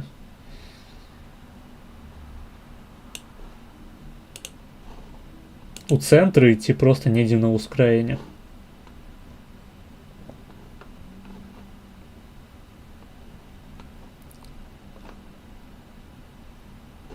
Паспрабуй Сергея Бульбу на стрым запрасіць. Ён адклікнецца на розныя нішавыя... Ён адклікаецца на розныя нішавыя сумесныя праекты і інтэрв'ю. Магчыма, калі-небудзь паклікаю. Єдина причина, чому в Білорусі гноблять білоруську, це тому, що там пипа буде Путін. Клас. Пра адкрыццё архіву згодны цалкам, калісьці гэта здарыцца. Ну так, вядома, у новай Беларусі будучыня, калі мы ўсе будзем піць каву і ебацца ў задніцу. А от хатынь, гэтага не здарыцца, хутчэй яны архівы спаляць самі, які калісьці зрабілі немцы. Хто не габрэй, той підар. База. Хто такі Сергей Бульба? Стваральнік Белага легіёну. Маю прабабулю 3 разы збіраліся расстраляць слэш павесіць. 1 раз немцы, 2 разы саўкі. Не ведаю, як ёй так пашчасціла, што па выніку 1 раз проста адмянілі загад, а 2 астатнія разы яна неяк падзрыстнула. Цікава. Чытаў інтэрв'ю ўнука Балаховіча. Ён казаў, што такія справы адбываліся не па наказу, а па недаглядзе. Літаральна тое, што я прамовіў са свайго боку. А бляша, барылі герой, він за Україну воював. Ну, так. Я не ведаю, наколькі упарта ён ваяваў за Україну, але прынамсі відосікі з ім былі на канале палку Каліноўскага. Гэта праўда. Але Л амаль у цэнтры. Ну, відаць, вырашылі не перайменоўваць з часоў ПРЛ. Цікава, цікава. Я не думаў, што ў іх такое ёсць. Мабыць, Варшава просто больш савецкі горад, больш сацыялістычны горад з гэтага пункту гледжання. Таму што падобных рэчаў я ані ў Любліне, ані ў Кракаве не сустракаў. Можу загугліць. Да я не хачу зараз гугліць. Нахуя мне гугліць, калі ты можаш напісаць у чаце?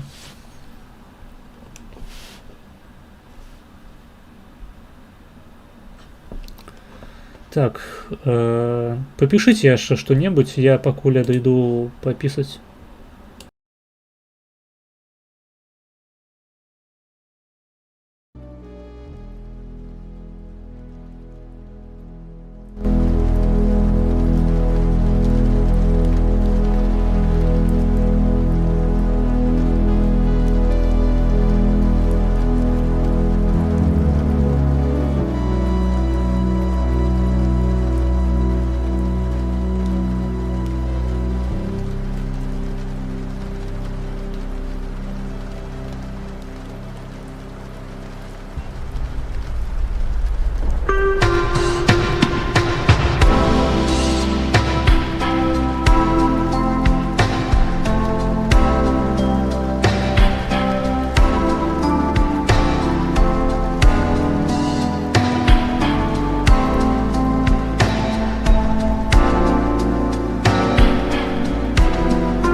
Ну, не зусім у цэнтры, але і не на ўскраіне. Вялікая вуліца шырокая.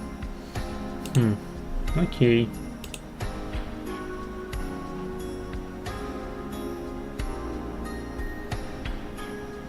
Але мне здаецца, што знайсці вуліцу імя якога-небудзь вядомага дзеяча арміі людовай будзе больш складана.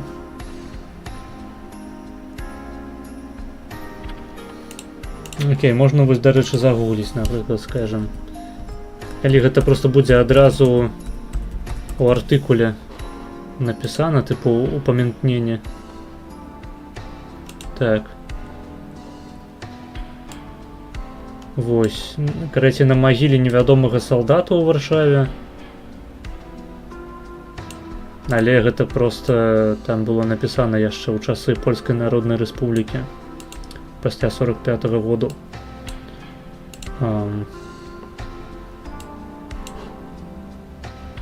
Нейкі карабель быў названы.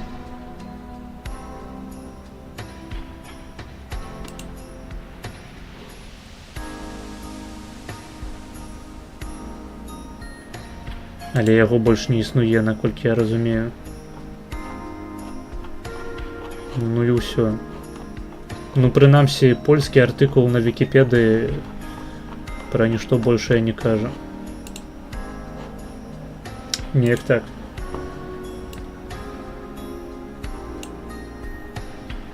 З часам гаспадарання Балаховіча звязаныя публічныя павешанні на ліхтарах, якія праходзілі днём. Пакаранні праходзілі амаль штодзённа ў прысутнасці самога Балаховіча.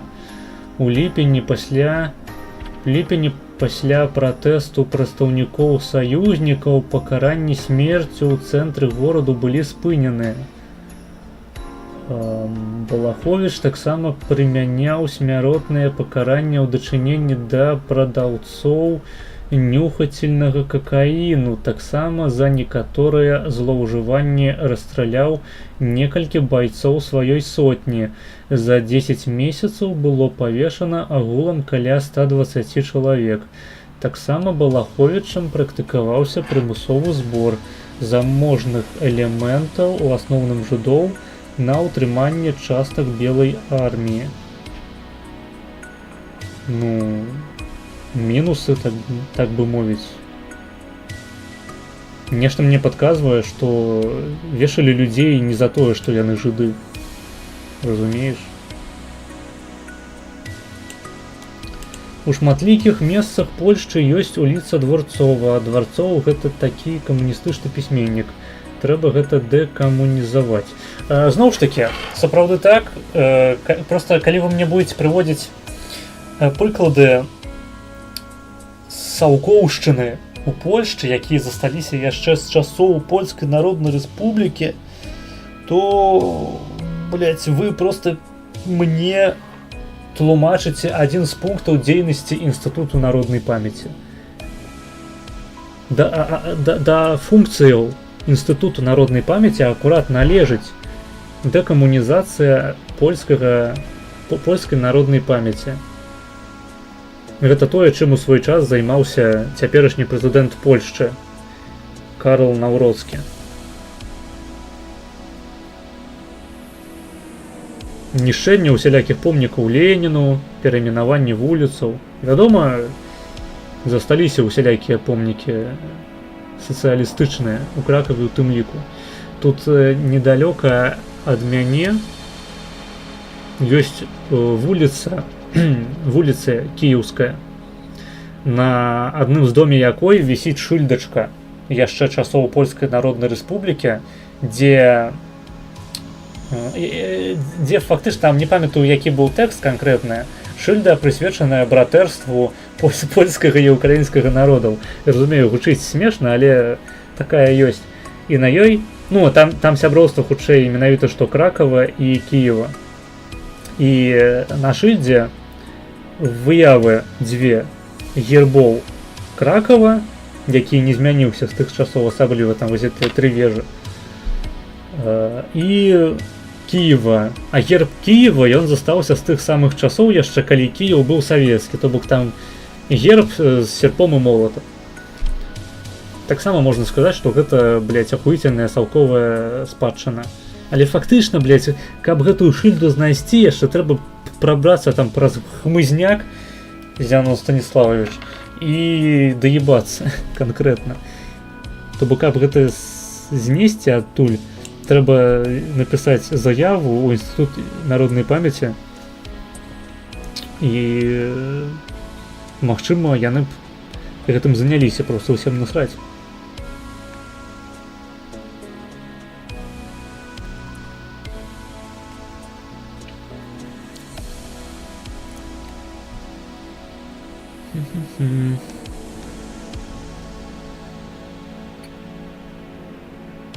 Гэта я не шукаў, першае, што знайшоў у Белвікі. Ну, дзякуй за капіпасту, вельмі карысная інфармацыя. Ты жарту не зразумеў. Окей. Гэта проста першае, што прыйшло мне ў галаву наконт таго, што дворцова значыць, блядь, вакзальная, але я ў прынцыпе дапускаю, што быў нейкі дворцоў, блядь, камуністычны пісьменнік, таму подъёб заличаны, скажем так. Отношение и Савенкова, и Балаховича к еврейскому вопросу было весьма неоднозначным. Блять, нахуй ты мне копипастишь Википедию? Камон, я не хочу это читать. Отъебися.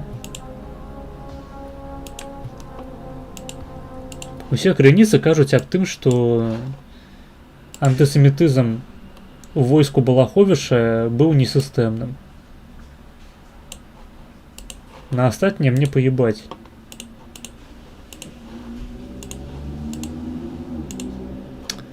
Давайте відос глядзець далей. Ale tak, jest tutaj oglądać, tylko jest to specyficzne zwiedzanie. Albo na przykład tutaj jest bardzo dużo kościołów, bardzo dużo takiej turystyki sakralnej, cerkwi również, gdzie jeśli ktoś tego nie lubi, no to już mu duża część tych miejsc odpada. 9. pytanie. Czy na Дык тут цитата Балаховича. Бросьте, генерал, как бил жидов, так и буду бить. Борис Викторович тоже недоволен этим воззванием, находя, что еврейское население не заслужило такой широкой автономии. Ну окей, цитата Балаховича. А ёсць нейкія канкрэтныя сведчанні, дзе Балахович займаўся сістэмнай практыкай па знішчэнню габрэяў? Не просто пиздёж ягоны, а конкретные факты. Маргіняка, шалом, а ты ў яком годзе з Віцебску з'ябаў? Ці вучыўся тут у якой ВНУ? Я з Віцебску з'ябаў тады ж, калі з Беларусі з'ябаў. Гэта быў 22 год. У Віцебску я не вучыўся, хаця значную частку падрыхтоўкі да алімпіядаў, у асноўным да біялагічных, я правёў у Віцебскім дзяржаўным універсітэце імя Пятра Машэрава. Вось. Можна сказаць, што я прайшоў кароткі курс універсітэцкай біялогіі у той час. Прычым мае веды былі літаральна большыя за веды некаторых студэнтаў, якія там вучыліся на настаўнікаў. А мне было на той момант каля 16 год. Быў такі дворцоў, але вуліцы не ў яго гонар. Зразумеў. Вітаю Чэлесаў онлайн струменю. Прывітанне. Białorusi jedzenie jest dobre i czy chleb smakuje inaczej? Powiem wam, że ciemne pieczywo naprawdę smakuje inaczej. Jest takie wyraziste, smaczne, jest takie inne. Kilkukrotnie na odcinkach gdzieś tam miałem okazję pokazać wam tą strukturę chleba. Wydawałoby się coś zwyczajnego, a na pozór... Насамрэч, пасля некалькі год эміграцыі такія розніцы заціраюцца. То бок я ўжо просто зараз не магу згадаць канкрэтныя дробязныя розніцы ў прадуктах беларускіх і польскіх. Ну, калі перада мной іх паклалі просто на стол, і я мог пакаштаваць спачатку адно, потым другое, гэта было больш-менш актуальнае параўнанне. Але я памятаю просто свае ўражанні, калі я ўпершыню прыехаў з Беларусі ў Польшчу. Я думаў, блядь, я чуў нейкія чуткі аб тым, што малочка польская горш, малако хуйня, усё хуйня, у Беларусі ўсё лепей, каўбасы, мяса, хуяса. Потым я гэта ўсё паспрабаваў у Польшчы і апынулася, што норм. Я істотных розніцаў не заўважыў. Што ў малочцы, што ў мясе, у каўбасах. поляки менш ядуть усялякіх сасісак, блядь, і доктарскай ёбаной каўбасы. По-моему, гэта сведчыць добра аб мясной прадукцыі Польшчы. Тут каўбаса гэта, блядь, мяса. Там нават бачныя вось гэтыя кавалачкі мяса. Гэта не перакручаныя капыты, нахуй, собак. Так, я вызвал тогда Пилсудского, и Пилсудский поставил мне такой вопрос. Почему вы не имеете дела с Балаховичем? Я ему сказал, что я думаю про Балаховича, то есть, что Балахович бандит. Помню, он рассмеялся и сказал: да, бандит, но не только бандит, а человек, который сегодня русский, завтра поляк, послезавтра белорус, а еще через день негр. Чекай, это чья цитата?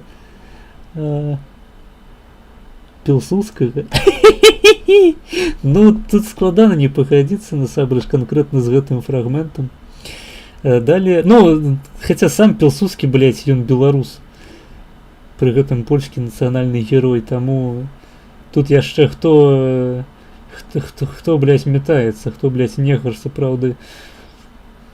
Пусть, так, далее Пилсудский сказал: пусть Балахович бандит, но так как нет выбора, то лучше, пожалуй, иметь дело с Балаховичем, чем с золотопогонными генералами. Я познакомился с Балаховичем и вынужден был его назначить. Ну вось. Здрада от Пилсудского. Дык. Ты пишешь, ты приводишь цитату Пилсудского, у якой он урэшце-рэшт вырашыў мець справы з Балаховичем. У чым праблема? Ці плануеш ты сумесны стрым з кімсьці ў бліжэйшы час? Дарэчы, украінскі блогер Уладзіслаў, гісторыя ўсяго, планаваў правесці з кімсьці андэграундным. Яму прапанавалі цябе. Я пра гэта нічога не чуў. Наконт сумеснага стрыму 15 лістапада будзе стрым з Александром Рашковым, праваслаўным крытыкам Дугіна і даследчыкам рэлігіі ў відэагульнях, калі я правільна памятаю. Таму прыходзьце, гэта будзе, атрымліваецца, на наступным тыдні ў суботу. Я негр, габрэй і паляк. База, літаральна я. Банду Пилсудского под суд. Tak, dobra, gledzim. Na pozór, a w rzeczywistości nie jest to takie zwyczajne. Chleb jest naprawdę smaczny, bardzo, zwłaszcza żytni, przepyszny. Jedzenie też jest proste i dobre. Na co zwróciłem uwagę, i to bardzo, że produkty w sklepach, ale też posiłki w restauracjach, one nie są przesłodzone i nie są przesolone. I powiem wam, że to jest naprawdę zarąbiste. Jesz zupę, nie jest przesolona. Kupujesz jakiś jogurt smakowy w sklepie, nie jest... Я думаю, залежыць ад канкрэтнага супу. Ну, зупа ён мае на ўвазе суп, хутчэй за ўсё, вермішельку вызятую. Вельмі залежыць ад канкрэтнага wyrobnictwa, tak скажу. Czujesz po prostu, że pijesz cukier. Fantastyczna sprawa. Pytanie 10. Tak, что там было про цукор? Jogurt smakowy w sklepie, nie czujesz po prostu, że pijesz cukier. Fantastyczna sprawa. Ну, не ведаю, я б не сказаў, што калі я п'ю польскія ёгурты, я чую, што п'ю цукар. Хаця з іншага боку, я не часта іх п'ю. Я калі купляю нешта такое, то гэта звычайна пратэінавая тэма. Pytanie 10. Ostatnie. Zarazem. Kierowniku, jak transport na Białorusi? Jak z autostopem? Ну, мне ёгурты скыр падабаюцца. Я не купляў, здаецца, ніколі такое. Я просто не ведаю, што такое скыр. Я і не купляю. Ja boję się. W czasach kryzysu migracyjnego. Moi drodzy, odpowiedź brzmi: ostatnie tupo cukor. Okej. Białoruś jest fantastycznie skomunikowana. Wiem, że to może brzmieć bardzo pochlebnie, ale taka jest rzeczywistość. Świetnie działa kolej, bardzo punktualna. Ceny są super dobre, zwłaszcza te za elektryczne. Ja апошнім часам у рамках сваіх спробаў схуднець купіў вось такую штуку. Гэта слодзік, цукразамяшчальнік. Паглядзім, ці прынясе гэта жаданых якіх-небудзь эфектаў.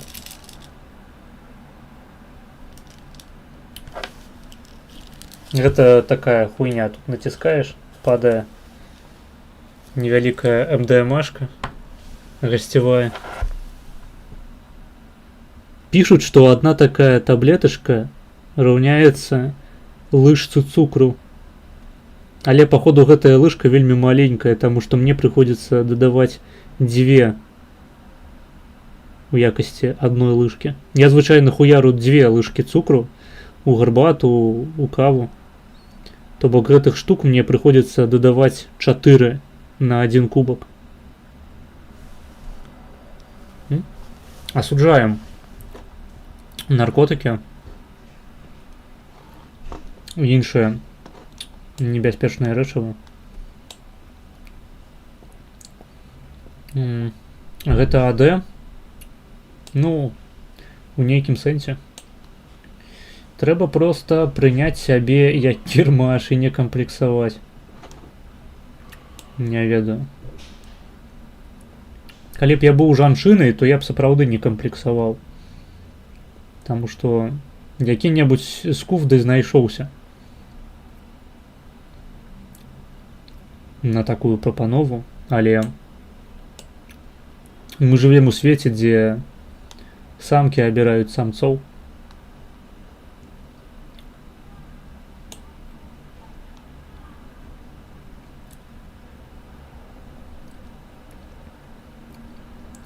Так, маргінез, як моя бабка з дыябетам. Так, я таксама памятаю, як моя бабуля купляла у Беларусі яшчэ такі цукразамяшчальнік. Але ў прынцыпе я не разумею прычынаў не выкарыстоўваць гэта замест цукру.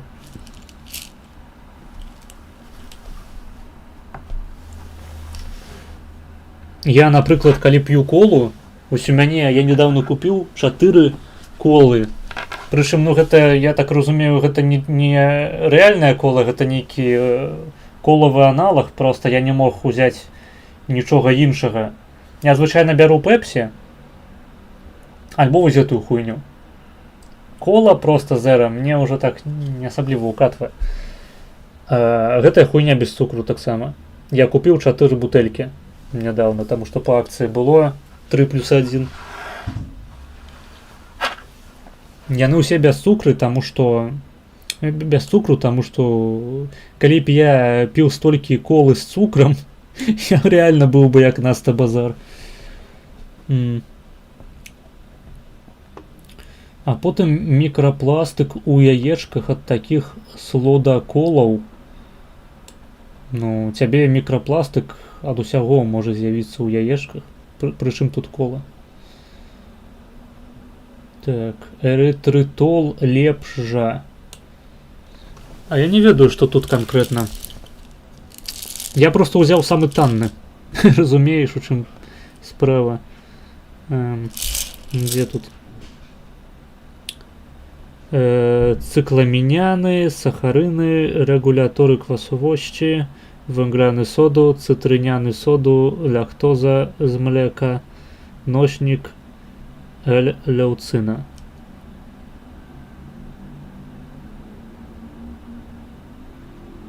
Я так разумею, што менавіта цукразамяшчальнікамі з гэтага ўсяго з'яўляюцца цыкламіняны і сахарыны.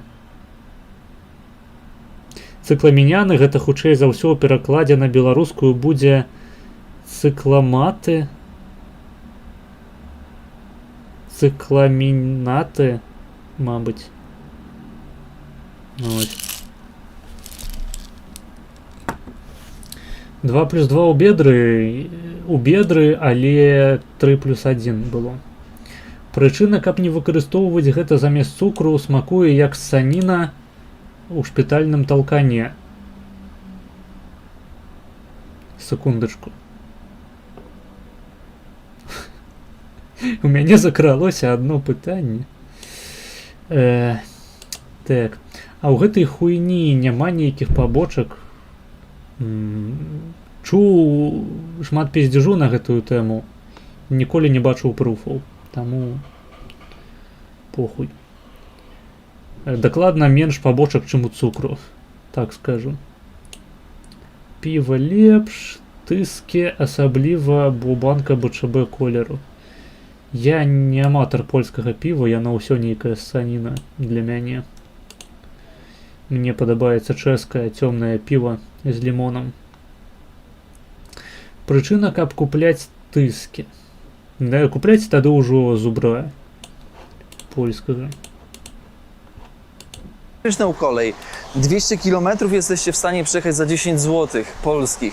Druga kwestia, marszrutki, bardzo dużo. Z wiosek do wiosek, do małych miasteczek, do dużych. Co 20 minut niekiedy. Co tam jeszcze? Z samolotów nie korzystałem, więc nie wiem. Autostop. W czasach kryzysu migracyjnego, co może troszkę dystansować ludzi. Powiem wam, że obawiałem się tego troszkę, bo wiemy, że przez Białoruś milicja. Kurde, czekajcie, bo milicja tutaj. Musiałem troszkę przystopować, bo takie miejsca są na... Так, звычайныя людзі заўсёды дапамогуць знайсці краму. Ой, міліцыя, musiałem zastopować. Książęce złote pszeniczne top. Не ведаю. Усё, што нясе ў сваёй назве слова «злота», апыняецца ссанінай. З майго досведу. Цыкламінян Ашотавіч, так. Максімыч Шабуцкі.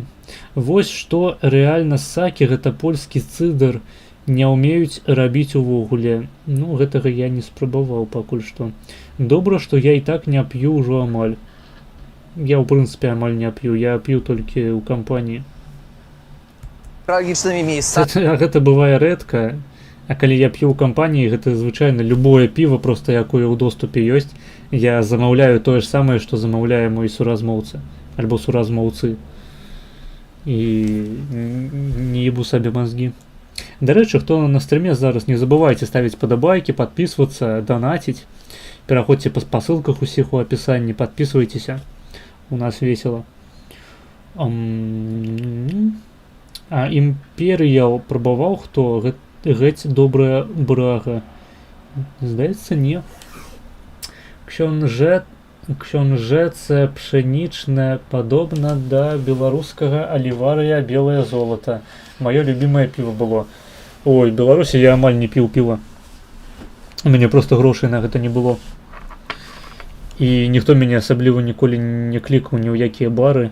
Мне здаецца, я за ўвесь час у Беларусі ні ў водным бары не пабываў. Што цікава. Więc wolę przejść, zatrzymać. Jak Я літаральна больш у кавярнях быў у Беларусі, чым у барах. Блять, реально, ну ні воднага бару, блять, не бачыў. Што ў Менску, што ў Віцебску. Калі мы пілі нейкі алкаголь, то гэта было заўсёды на нейкай хаце. widzę. Powiem wam, że z autostopem kontynuując, troszkę się obawiałem, bo myślałem, że ludzie mogą czuć dystans, ale jednak jak człowiek tak w miarę wygląda, nie wygląda... Дарэчы, я нешта чуў, што ў РБ хацелі нібыта забараніць піва ў плястыкі, у бутэльках па 2 літры, як гэта ў Польшчы. Хто з РБ, падкажыце, ці пиздёж. Чуеш, а Беларусі працюе сістэма розподзілення після вузів. Так, толькі розподзілення ты мусіш сам сабе шукаць. Na przybysza, że tak powiem, z innego kontynentu. Kolor skóry się zgadza i ubrania też się zgadzają, to nie ma problemu. Naprawdę. Ja najdłużej czekałem może z 15-20 minut. Z reguły jest to do 5-10 minut. Dla mężczyzny wysokiego, z plecakiem, naprawdę idzie bardzo dobrze. Szanowni Państwo, było 10 pytań, które przybliżyły Was do tematyki podróży po Białorusi. Może się skusicie, może się nie skusicie. Ciekaw jestem, co myślicie na te tematy, które zostały poruszone w komentarzach. Może macie jeszcze jakieś inne spostrzeżenia po tej serii, które będą na wagę złota. Ciekaw jestem, co myślicie ogólnie o Białorusi, o podróżowaniu tutaj, więc dajcie znać koniecznie w komentarzach. Ja tymczasem z Wami się żegnam. To taki odcinek podsumowujący. Dziś idę się przygotować, żeby ruszyć na granicę. Muszę trochę rzeczy jeszcze ogarnąć, bo jak wiemy, od granicy tej, którą będę przekraczać, nie ma zbyt wiele miasteczek blisko, gdzie można by było się oporządzić i ogarnąć. Więc taka sytuacja. Bardzo Wam dziękuję za podsumowanie, za podróż wspólną po Białorusi numer 2 na kanale i czekam na Wasze spostrzeżenia. Wiem, że jakaś część z Was już była na Białorusi, a jakaś część może będzie, a jeszcze jakaś część nigdy tutaj nie przyjedzie, bo uważa, że ten kraj na to nie zasługuje. I powiem Wam tak, każdy z Was ma rację. Nie mi oceniać, ja robię swoje, podróżuję, zwiedzam i tyle. Pokazuję Wam świat, bo wiem, że nie zawsze możecie go zobaczyć na własną rękę. Moi drodzy, dziękuję za uwagę, zostawcie łapeczkę, komentarz, czyli ślad węglowy na kanale i rzecz jasna podajcie pocztą sandałowo-trzewikową na Białorusi odcinek dalej, czyli do znajomych, żeby mogli posłuchać o tym kraju. Pozdrawiam serdecznie wszystkich widzów, zarówno Polaków i Białorusinów, gdziekolwiek jesteście. Niekiedy żyjecie na różnych kontynentach, daleko od swoich domów. Trzymajcie się, mam nadzieję, że ta seria nieco sentymentalnie przeniosła Was w rejony, które znacie, w klimaty, które znacie, więc to mnie cieszy, bo widzę po komentarzach, że wracacie z takim sentymentem Блядь, do tych сколько он еще odcinków будет i oglądacie te пиздеть, odcinki z просто sentymentem. не могу. Pozdrawiam Was serdecznie z Orszy, a kolejny Блядь. odcinek na kanale będzie serią Rosja z Jak to daleko. Ну, Kłaniam się охуенно. nisko, miłego dnia życzę. Супер. Cześć! Калі будзе відос з Піцеру, можете замовіць. Так, пакідаем вугольны след.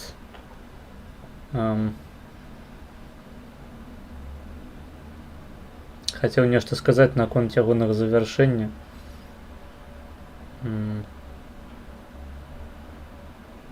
Вось так. Кожны з вас у чаце мае рацыю, калі што. Вы ўсе цудоўныя, неверагодныя. Я вас усіх люблю. Вы толькі галоўныя данаце мне. Гэта не мая справа выражаць, хто з вас сапраўды мае рацыю, мае там нейкае абгрунтаванне сваёй пазіцыі, хто з вас мае права на існаванне, каго з вас не трэба расстрэльваць, вешаць на слупы. Гэта не мне вырашаць, разумееце.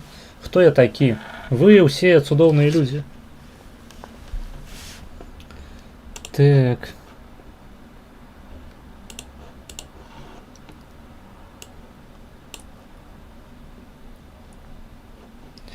Нагадваю, дарэчы, што відосаў няма, то бок я пакуль буду адказваць на паведамленні ў чаце, а вы можаце замовіць штосьці нават па першай чарзе, таму што у нас усе чэргі пустыя. Вось. Ну, акрамя нулявой. Спасылка ў замацаваным паведамленні ў чаце. Текс. Украинский безалкогольный цидр топовый. Не пиши таких страшных речей. То ти з'їбався, бо не хотів відробляти? Ну, частково тому. Піва Аліварія у бутэльках 2Л, гэта топ. Бярэш одну такую баклаху на вечар, ды ўсё. Не ведаю, я такія вялікія ніколі не браў і не піў. Я, у прынцыпе, беларускае піва не памятаю, ці спрабаваў калісьці. А якщо ти не хочеш відробляти, але житимеш в Білорусі, ну тоді і платі за своє навчання. Ось.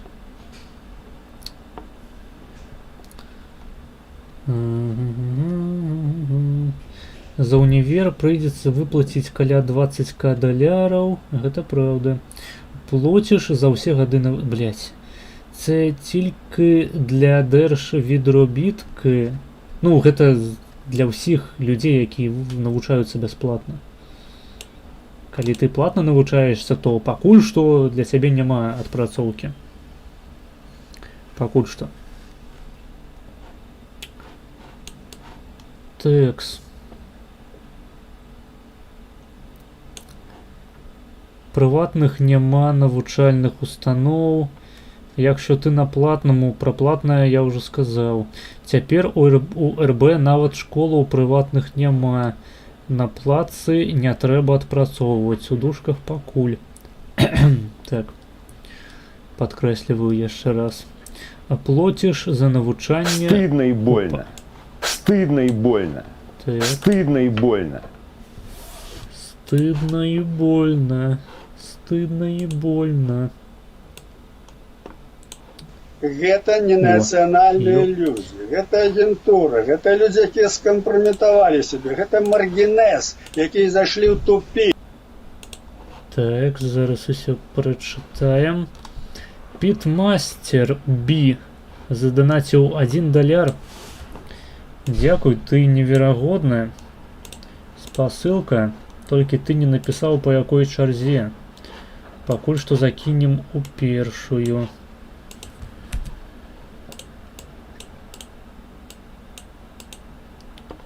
Атрымліваецца гэта 10 хвілінаў, калі па першай.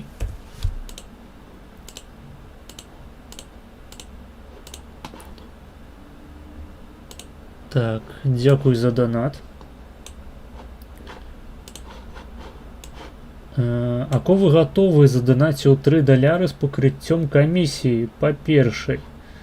Так, але гэта трэба будзе пачакаць. Дзякуй за донат, ты неверагодны. 33. Вось. Так, што ўсё на сёння ці яшчэ сядзім? Мы сядзім да 12 па Варшаве. А якщо на платному, то теж розподілення не. Усё сам, як... Ну, усё сам у любым выпадку. Ніхто табе не будзе шукаць размеркавання, калі ты бюджэт скончыў. Просто калі ты плаціў за сваё навучанне, то ты не павінен адпрацоўваць 2 гады у Беларусі.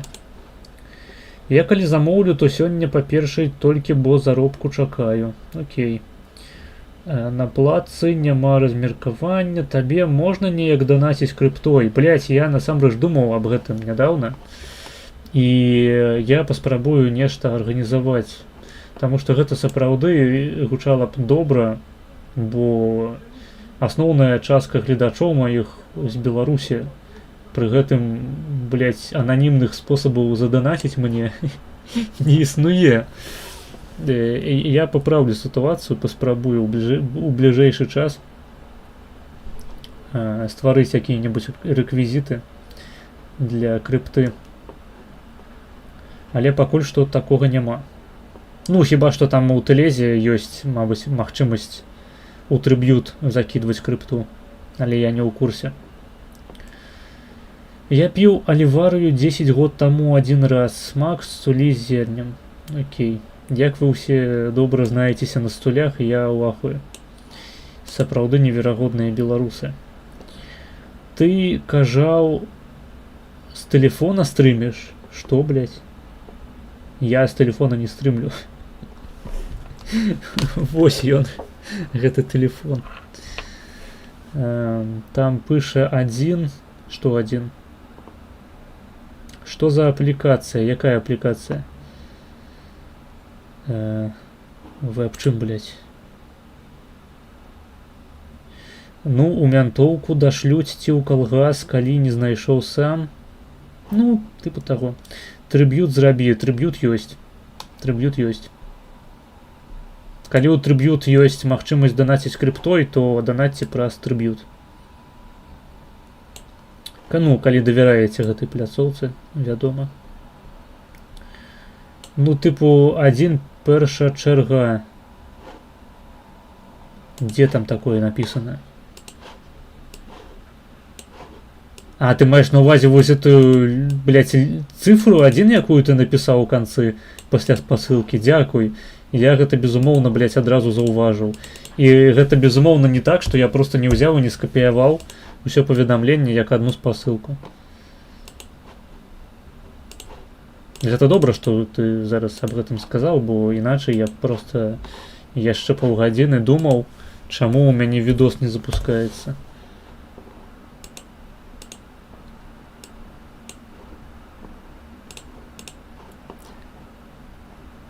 Текс. Відео з каналу Мігаль Кушніцький называется «Ці было Закарпаття частинов Руси». Я не ебу, як гэта правильно читается. Давайте послухаем. Давайте послухаем. Це була земля нинішньої Закарпатської області, частиною середньовікової держави Русь. Доброго здоров'ячка. Адика билася зачала бесіда з автоці на правду була територія нинішнього Закарпаття. Цікаво, що тут так само маються білоруські субтитри. Закарпаття частю середньовічної держави, конгломерату слов'янських племен, котру ми знаємо як Русь, авать Русь Київська подле декотрих джерел. Ну, та це була ся земля частину в Руси. Кіть накруто – нет, авать скорше нет. Кіть вам інтересно май детально, никайте далі. У час тої дискусії завели мені один інтересний документ, статтю Павла Пеняка із Інституту українознавства імені Івана Крип'якевича НАН України. Я не є вошколеним істориком, та я не буду як братися за об'єктивну критику його тез, а вать якось їх доповнювати. Но у цьому відео я викладу тут ті самі джерела, на котрі посилаться сам Пеняк і На контрразмеркаванне вельмі залежыць ад кірунку. Калі дзяржава патрабуе спяцоў, ахуеннае слово, па тваёй спецыяльнасці табе не дазволяць шукаць адпрацоўку самому. Прыклад лекары, але не толькі яны. Лекары павінны быць пад прыгонным правам, я лічу, у Беларусі. Ну, як бы афіцыйна ўжо. Каб не трэба было прыдумляць нейкія новыя законы ахуительныя, якія усялякімі акольнымі шляхамі заводзяць лекараў у стан прыгонных сялянаў. Я лічу просто, прыгонныя лекары. У чым праблема? Я праблемы не бачу. Вчителі скоріше за все. Інженери. Інженераў завязуць з Пакістану. Гэта така дробязь, я б сказав. Які з того були вчинені вислідки. Болгарсько-муравська доба з 6 до 9 сторіччя. Точно знаємо, що до 5 сторіччя в основному слов'яни не жили з цього боку Карпат. Якісь майчитаві міграції зачалися були якраз десь у цей час. Туй на Подкарпаттю були знайдені в основному сліди праської матеріальної культури з 5 до 8 сторіччя. Тож є історичні докази, що туй були укріплені городища, яких туди кликали Славінії, котрі напряму закапчані за Бля, там є білоруська, ось яна перед тобою зараз у вигляді субтитрів. Інститут жупанатів. Суд гіпотези, що перві жупани були просто вождями племен на етапове переходу до феодальної системи соціального устрою. Щось як вид іпендержавного підданства, та туй до 9 сторіччя верхні течії Тиси безумовно були контрольовані болгарським царством у результатові його розширення. Точно знаємо зато то, що у ті роки були построєні укріплені замки на територіях, що пак потому стануть мадярськими комітатами – Новград, Піліш, Абауй, Земплін, Унг, Собол. Я думав потролити, щоб ти не розумів. У сенсі, каб я українською мову не розумів.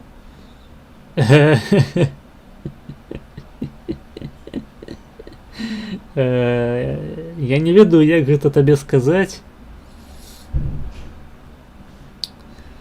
Я Вован Жупан. А гэта не так, што назва славяне мае агульнае паходжанне з ангельскім словам slave. Я, канешне, не спецыяліст па этымалогіі, але, по-мойму, ёсць такія сведчанні. Ну він ж типу на діалекті говорить. Ну, збольшого все зрозуміло. Чорнград, Темеш та й повно других. Скорше всього, онися строїли якраз як укріплення границі Болгарії. Що такое скорше всього? Это, хутчэй за все, я так розумію, блядь, що він насрав своїй маті у рот, іначе я не можу зрозуміти, що б це ще могло б значити. Я з Донбасу. Тут і укріплені замки, авать гради, стали центрами жуп і були економічно-культурними центрами. У тій статті наводиться ще один інтересний аргумент, ож, може вже знамий вам князь Лаборець, споминаний в мадярському літописові Геста Гунганорум, має ім'я, котре построєно по тодішній болгарській традиції із двох корінів. Що, гіпотетично, може рахувати аргументом за, то того ж такий челяник направду жив, та й ж мав болгарське підданство. Уже по тому прийшли мадярські племена, строїли свою державність, базуючися на уже екзистуючому туйка інституті жупанатів, жупамедє, та й уже екзистуючій правовій системі. Що таке екзистуюче? Це ніяк зв'язано з екзорцизмом? Сатанізм.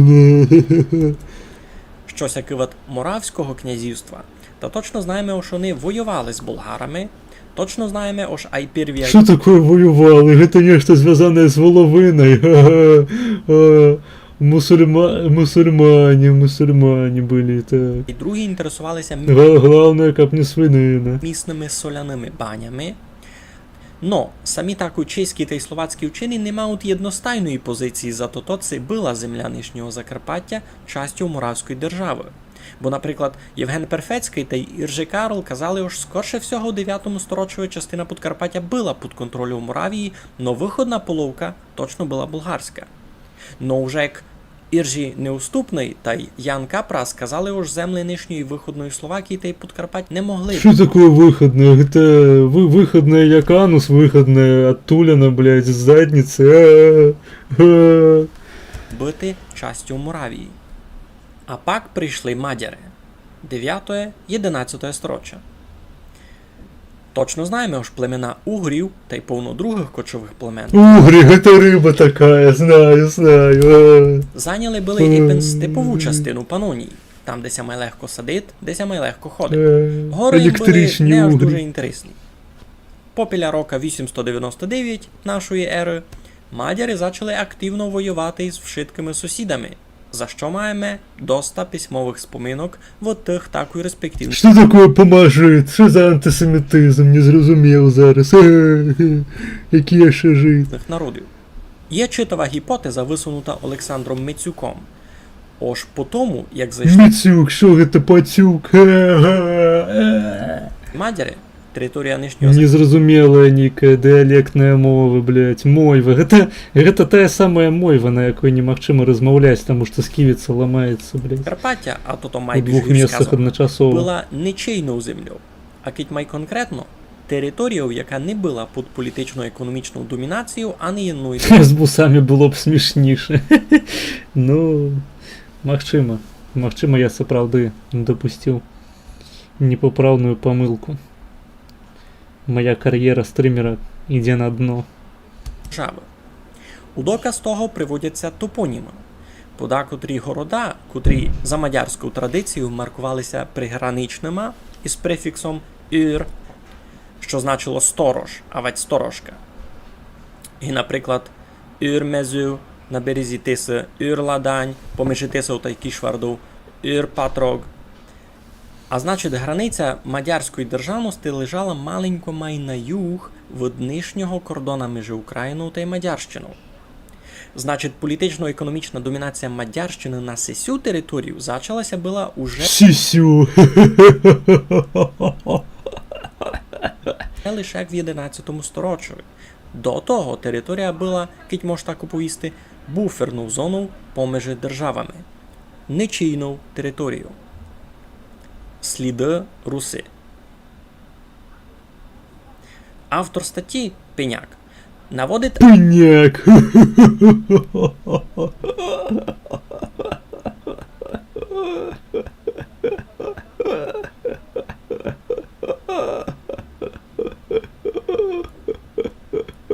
Пыняк.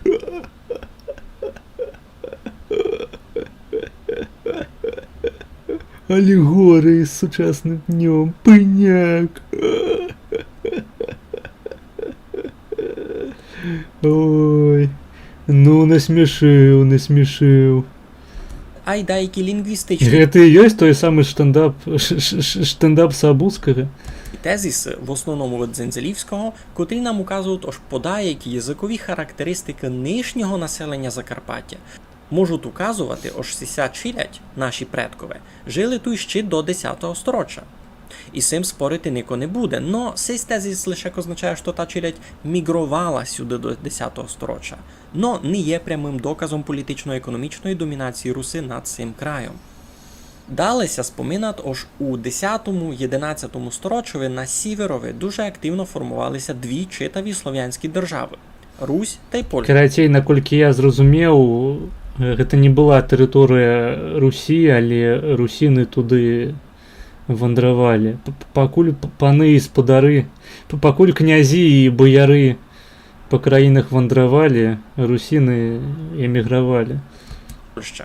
Споминаться, а й ож мали в той час воїнський конфлікт на приграничній території поміж собою. Но не маємо ніяких слідів прибивання туй у Подкарпаттєві ні перших, ні других. Ніяких писемних споминів А, то бок усё ж таки нема. за контролю Руси над цими землями не є. Та й більшина археологічного матеріалу класифікується як корчаксько-праська матеріальна культура, котра асоціювалася із іще нерозділеним западнослов'янським етнічним континуумом. Уже далі пак Пеняк каже, що скорше всього сися Пыняк.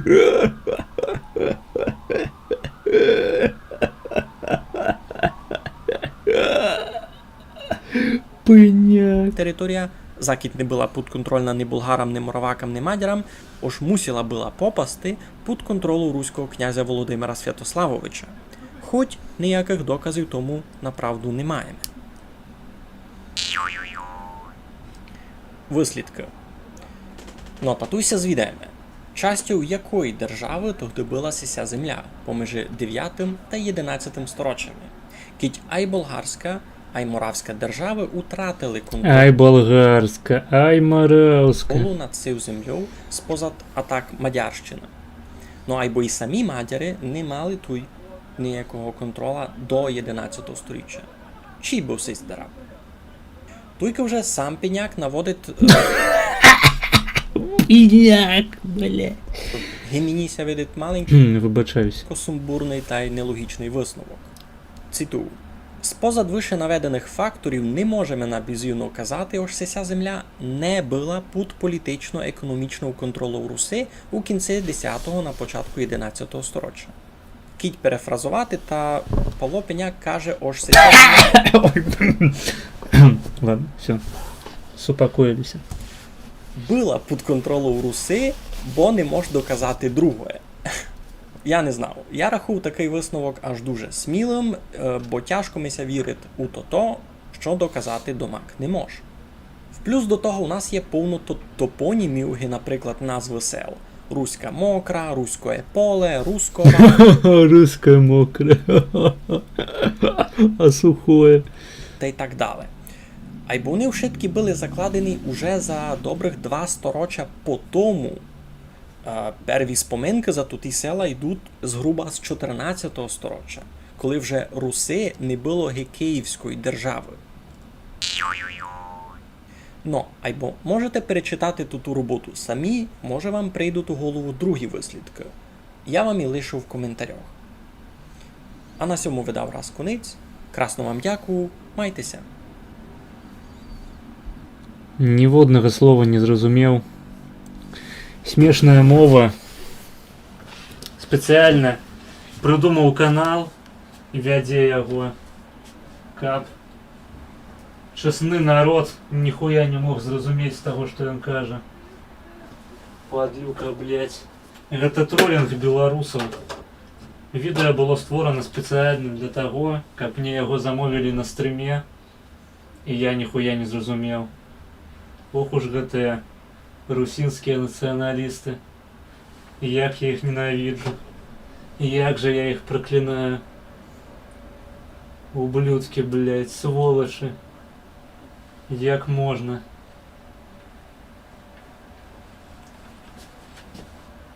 Народ придуманий у польському генштабі. Польсько-чеським. Фух. Ну окей, відос на неіснуючій мові ми погляділи. Так, что наступное у нас?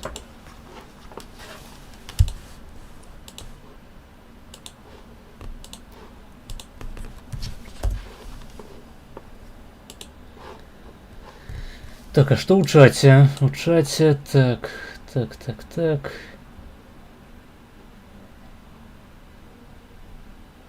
Что за диалект? Кожухский, русинский. День добрий. Вітаю вас на каналі. Блять, помолчи, коли ласка. Вставай, Макеевский родничок. Маргинес, что такое жупа? Без понятия. Я ж кажу, ніводного слова не зрозумів. Мне здалося, ці там була літера «и». Пині. Пиняк. Блять, Маргінес, я таке ха-ха зловів. О, це ти да. Тебе постендав потужно. З вусами було б смішніше. Батінько Булак. Хтось там на бярозаньки був червоних. Ён шпіон. Повісі бярозанька. Булак, негр BBC. До речі, витлумачте хтось, чому блекари спосилаються на нейкі Carpathian Forest. Що за Карпаття мається на увазі? Без поняття, абсолютно. Підарак, Маргінез, герой картин Босха, Our Brains Are Shrinking. Домінація русинов. Русин з русинами мігрували, так. Біг Русиніан Кок. Ну добре, що не бос. А слава Україні у складі Полесся. Почакайце, я гэта чэла бачыў, ён тыпу галоўны русін ют. Окей. Бля, ўсё хопіць ужо, я зараз памру ад смеху. Хо-хо-хо-хо-хо. Ржу не магу. Хо-хо-хо-хо.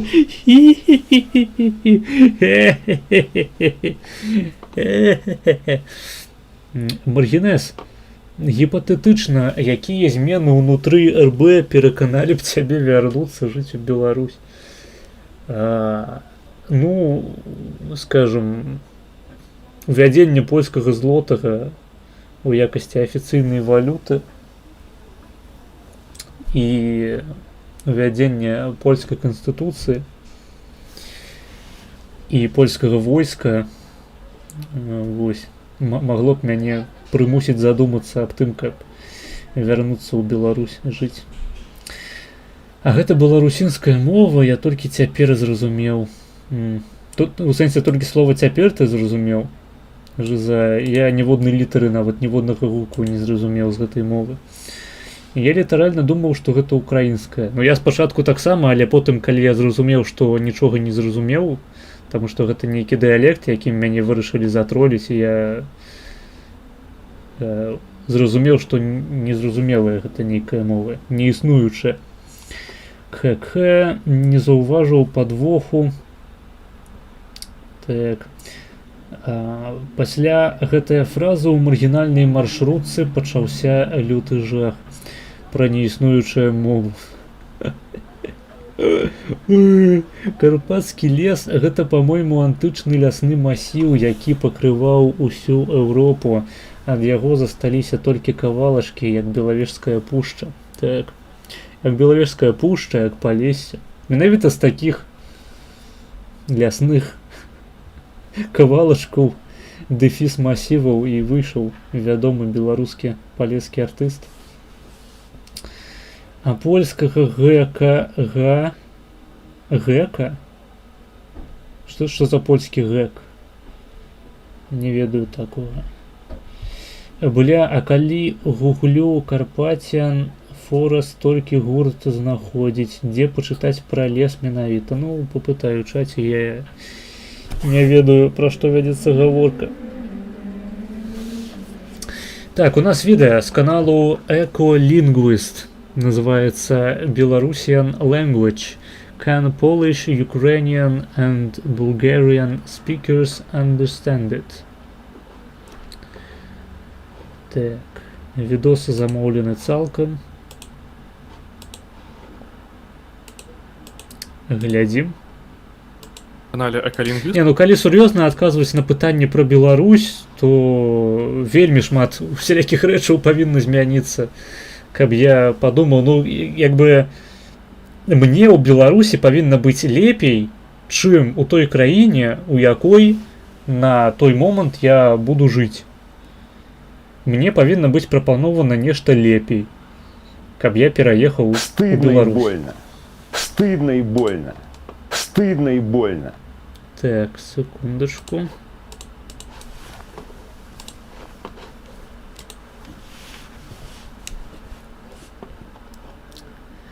Мяу заданаціў $2.10 па другоў. Так, дзякуй за донат. Ты неверагодны.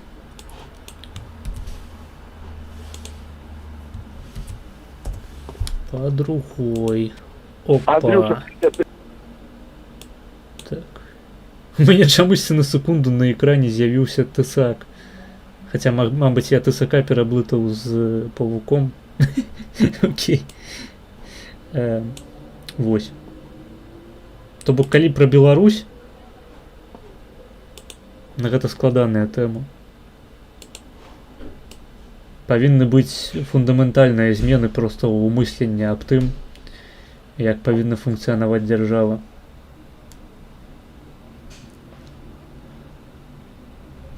Найбольш верагодны сцэнар для Беларусі зараз гэта проста далучэнне да РФ. Мяне гэта не цікавіць. Іншы верагодны сцэнар, скажем такі, пазітыўны для некаторых людзей, гэта умоўныя дэмакратычныя выбары ў Беларусі і прыход да ўлады нашых левакоў еўрапейскіх. Я такі праект таксама ў задніцу ебаў. Нават без еўрапейскіх каштоўнасцей я яго ебаў у срэку. Вось. Таму не ведаю, складана. Павінны быць нейкі ўзровень свабодаў, нейкі ўзровень перспектываў, прычым свабодаў як эканамічных, так і палітычных, і чыста медыйных. Павінна быць нейкая свабода для выказвання. Але нешта мне падказвае, што ніводзін з сучасных апазіцыянераў беларускіх у прынцыпе не разумее прынцыпу, выбачаюся за таўталогію, прынцыпу свабоды слова. Іх пакавыраеш, яны ўсе за які-небудзь від цэнзуры выступаюць. Мне такое не падабаецца. Мне хапае цэнзуры ў той краіне, у якой я жыву, напрыклад, зараз, у Польшчы. Нахуя мне ў Беларусь?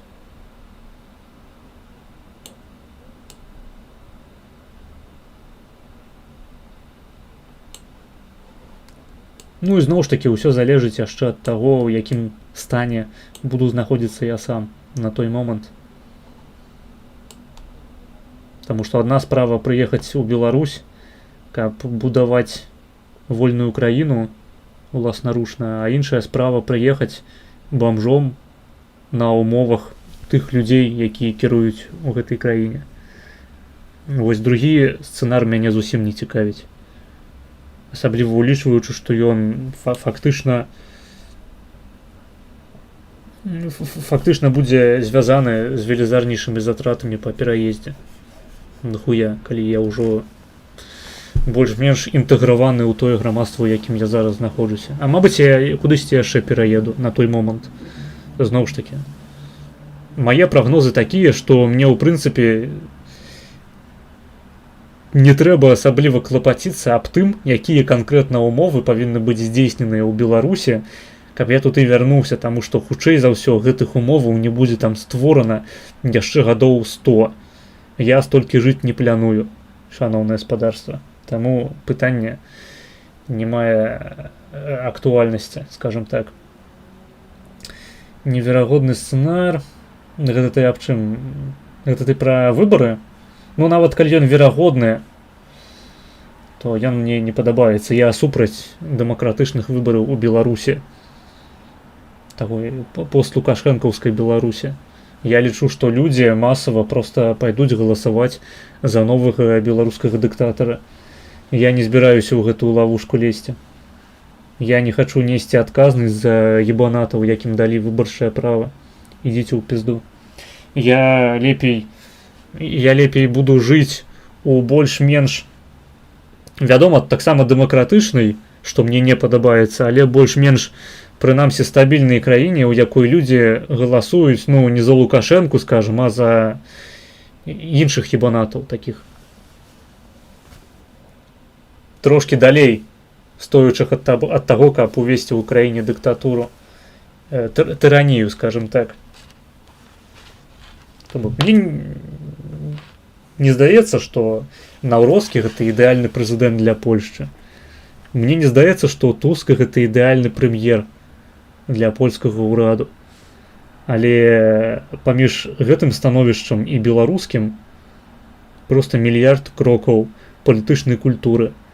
Палітычная культура ў Польшчы, яна лепей што за украінскую, што за беларускую, за любую ўсходнеславянскую культуру. А беларусы ў дэмакратычных выбарах проста пайдуць галасаваць за новага Лукашэнку. Нахуя мне гэта трэба? Неясна. Рашуча неясна.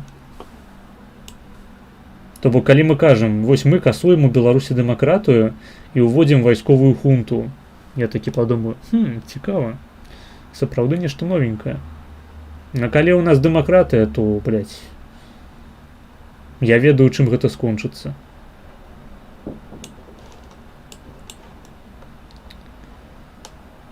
Павінен быць хэппі-эндинг, а тут толькі эндинг на твар, на жаль. Так. Не, ну лепей левакі еўрапейцы, чым сярашка. Ну, мабыць, і лепей, але гэта не лепей, чым тое, што ў мяне ёсць зараз. Стаўцеся з павагай да сябе. Вы нічога не абавязаныя ніводнай краіне гэтага свету. Жывіце там, дзе вам жывецца добра. Калі вы адчуваеце нейкі абавязак, то адчувайце яго ў дачыненні да самога сябе, што вы самому сабе нешта абавязаныя.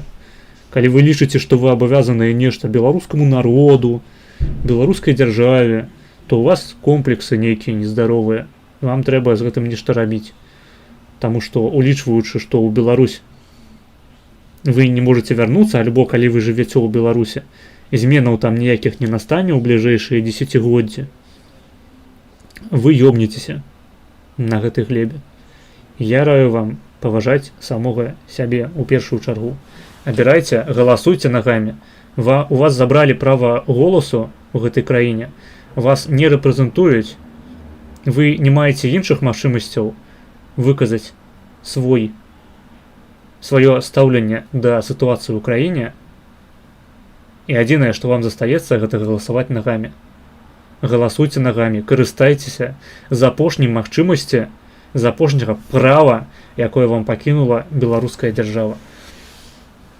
Калісьці яно можа гэтае ў вас права адабраць.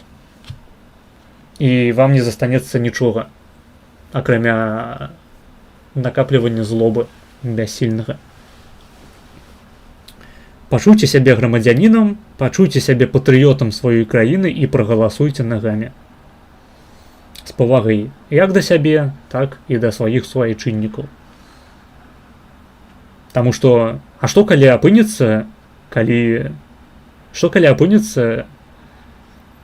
што беларусам нармальна жыць пры лукашызме? Вы такі, блядь, рэвалюцыя нахуй, новы ўрад, дэмакратыя. А што калі беларусам нармальна? Ну, то бок іх можа, канешне, не задавальняць вельмі шмат рэчаў у краіне. Як і ў любой краіне, ніхто не лічыць сваю краіну ідэалам. Але, ну, в прынцыпе, нармальна. Жывем. Чаму вы лічыце, што беларусы думаюць не так? Не ясна. А калі яны думаюць так, а вы не, то чаму вы павінны ў гэтай краіне заставацца? Абсалютна не разумею. Проста цярпець? Ну, окей. Калі для вас цярпенне з'яўляецца каштоўнасцю, на здароўе. Я толькі заклікаю ўсіх людзей да самапавагі у першую чаргу. І карыстання тымі інструментамі, якія яшчэ ў беларусаў, як у грамадзянаў, засталіся.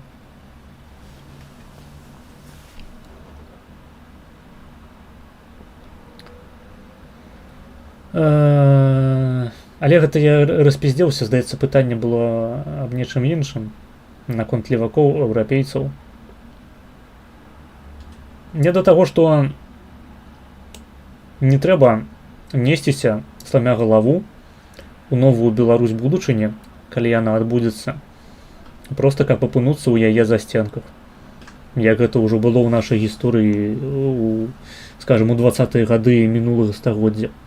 Калі беларусаў наебалі, сказалі, што у вас будзе культура, у вас будзе літаратура свая зямля, незалежнасць, а потым проста нахуй расстралялі. Я не хачу быць пакутнікам новай Беларусі будучыні, якой бы яна ні была.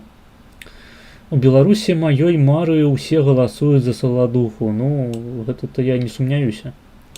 Яны і зараз могуць прагаласаваць за Саладуху. Толькі Лукашенко не дае. Дык а навошта ты тады робіш высілак, каб захаваць беларускую мову? А я не раблю высілак, каб захаваць беларускую мову. Я просто... У меня выбору асоба няма. Асабліва выбору ў мяне няма. Захоўваць яе ці не захоўваць. Я беларус. Альтэрнатыва для мяне гэта размаўляць па-расейску. Нахуя мне размаўляць па-расейску, я жыву ў Польшчы. Па-польску я не размаўляю настолькі добра, каб генераваць контент, весці медыйнае жыццё. Я не займаюся ніякай асветай, я не займаюся распаўсюджваннем мовы сваёй. Для мяне, калі мы ўжо кажам пра захаванне беларускай мовы, гэта хутчэй мае рэлігійнае значэнне, звязанае з традыцыямі маёй сям'і. Такая вось была ў нас традыцыя размаўляць на беларускай мове.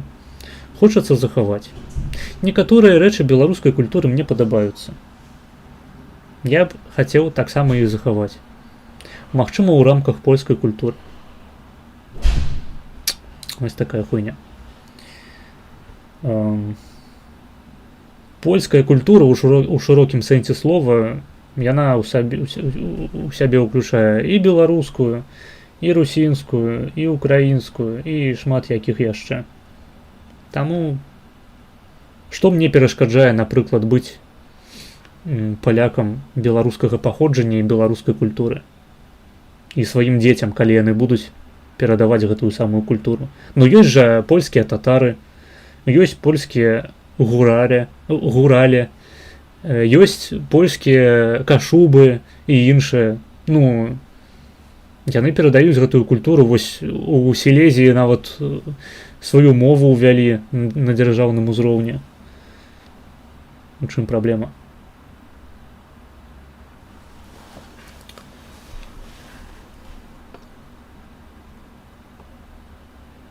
То бок нават у выпадку, калі Беларусь не адбудзецца, беларуская культура будзе існаваць.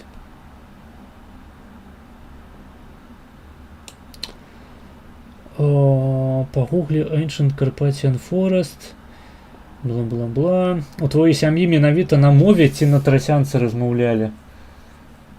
А ў чым розніца паміж трасянкай і мовай з вялікай літары М?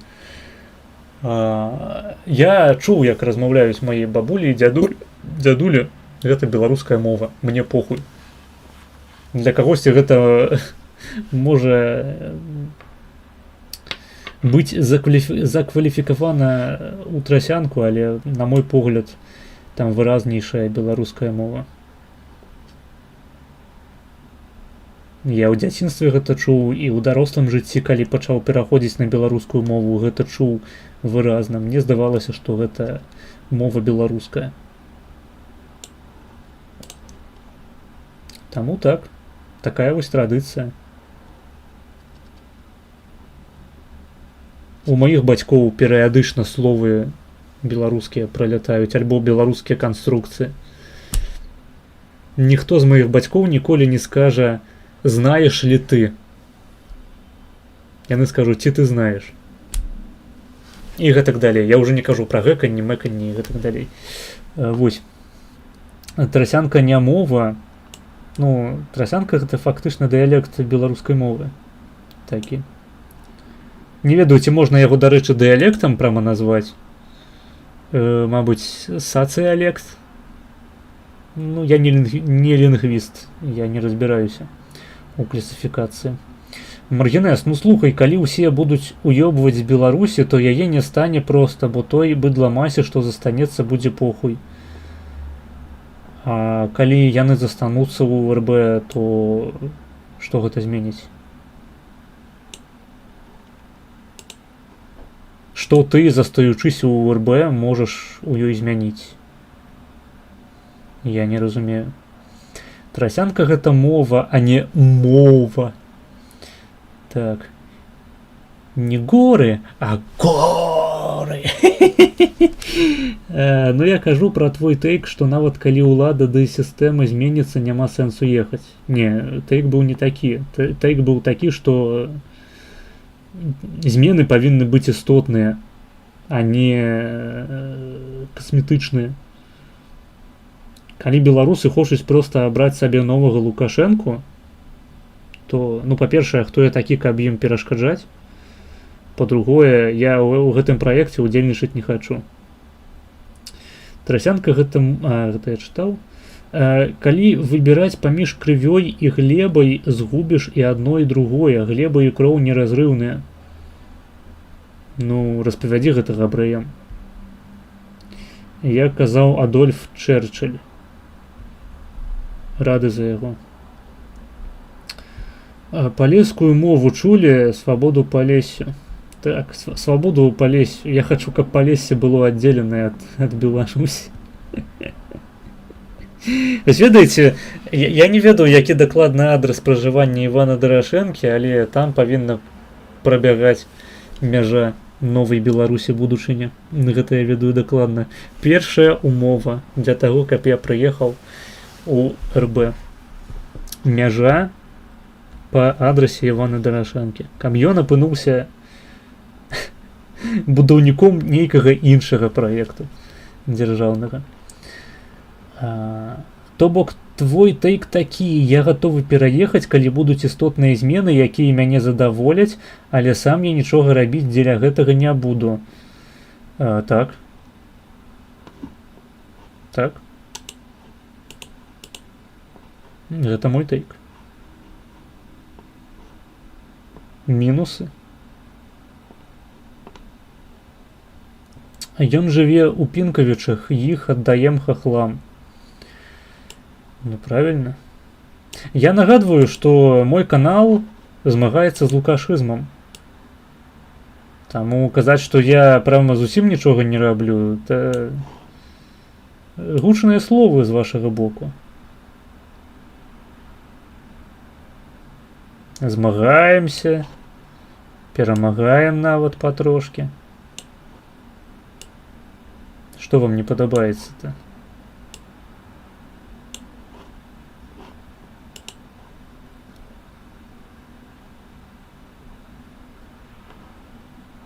Я б сказаў, што я даначу на ўсялякія ініцыятывы, але я не тое, каб шмат даначу, таму што я жабрак. Калі б было што данаціць, то пэўна б данаціў. Калі б у беларусаў была свая этнарэлігія, як у габрэяў, то твая пазіцыя мела б рацыю. А я лічу, што беларусам трэба акурат стварыць уласную рэлігію. Па прыкладзе іудаізму. Толькі каб гэта не была проста беларуская версія іудаізму, бо шмат элементаў іудаійскай культуры мне не падабаюцца.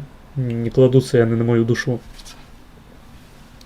Але сам прынцып этнарэлігіі дазваляе народам захоўваць сябе на працягу стагоддзяў. І я лічу, што беларусы павінны стварыць уласную этнарэлігію на такіх паганскіх фундаментах. То бок яны могуць лічыць сябе, канешне, каталікамі, праваслаўнымі, кім заўгодна. Першае, аб чым яны павінны думаць, гэта належнасць этнічная той ці іншай канфесіі. А гэта ўжо фактычна ані хрысціянства, ані іслам, ані хуям. Гэта паганства. То бок калі ў нас у сістэме каштоўнасцяў вышэй стаіць наш народ, а не нябесны Іерусалім, то гэта ніякае не хрысціянства, гэта паганства. Нават калі яно так не называецца. Гэта этнічная рэлігія. Тое, дарэчы, за што заўсёды выступаў Зянон Пазняк.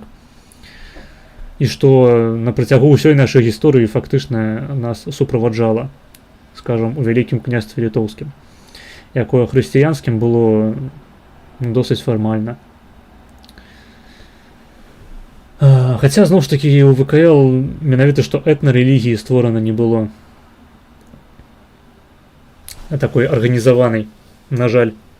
То бок у гэтым сэнсе я разглядаю прыняццё хрысціянства як вельмі шкодны чыннік, які праз стагоддзе адгукаецца у тым ліку праз такія рэчы.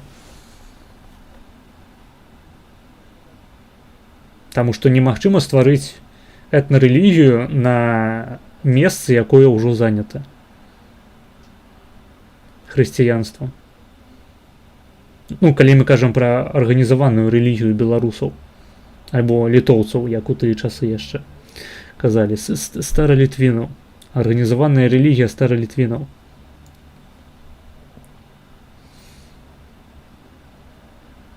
Таму сёння хутчэй прыходзіцца мець дачыненне. Вось ведаеце, як выглядае рэлігійнае жыццё ў эміграцыі. Ты, калі праваслаўны, ты можаш прыходзіць у касцёл да каталікоў, і ўсе цябе прымуць як свайго, насамрэч. Тое ж самае дзейнічае ў адваротны бок.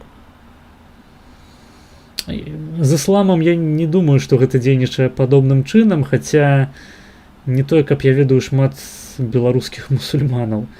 Я думаю, што іудаізм працуе падобна, хаця, зноў ж такі, гэта хутчэй беларускія габрэі. Але зноў ж такі мы тут маем дачыненне канкрэтна з тым, што іхняя беларускасць робіць іх бліжэй да нас. Вось, напрыклад, я каталік беларускі. Калі я каталік, для мяне у першую чаргу маім братам, бліжэйшым чалавекам мне па духу павінен быць любы іншы каталік. Разумееце? Калі ён сапраўдны каталік. Ну, ён прытрымліваецца ўсіх запаведзяў, усіх парадаў і гэтак далей. Ён павінен быць мне бліжэй, чым беларус, скажам, умоўны, атэіст, паганец, мусульманін. Просто таму, што ў нас адна рэлігія. Гэта закладзена ў самое паняцце таго, што значыць быць каталіком. А калі ў нас на першае месца становіцца тое, што мы эмігранты з Беларусі, ну, якой ж гэта каталіцызм? Гэта хуйсмакчызм нейкі ўжо, спадарства. Арганізаваная монатэістычная рэлігія так не працуе. Просто прызнайце, што вы паганцы.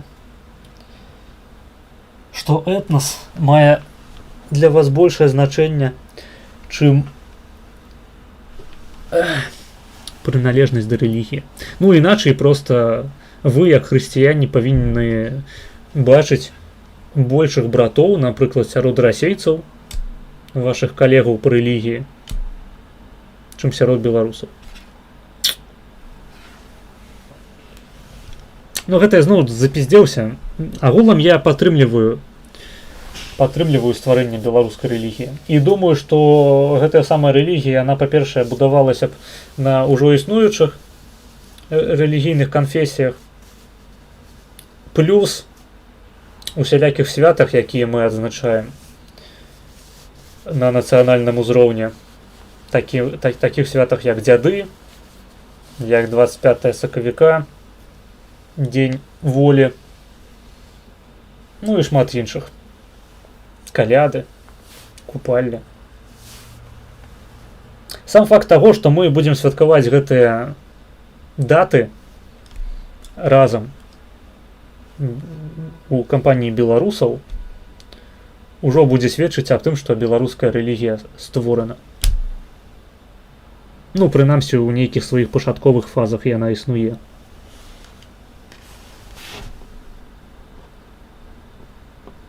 А далей яе проста трэба нейкім чынам фармалізаваць. Гэта сур'ёзная задача, сапраўды. Я пакуль не бачу, хто быў бы сапраўды дастаткова кваліфікаваны, каб яе вырашыць.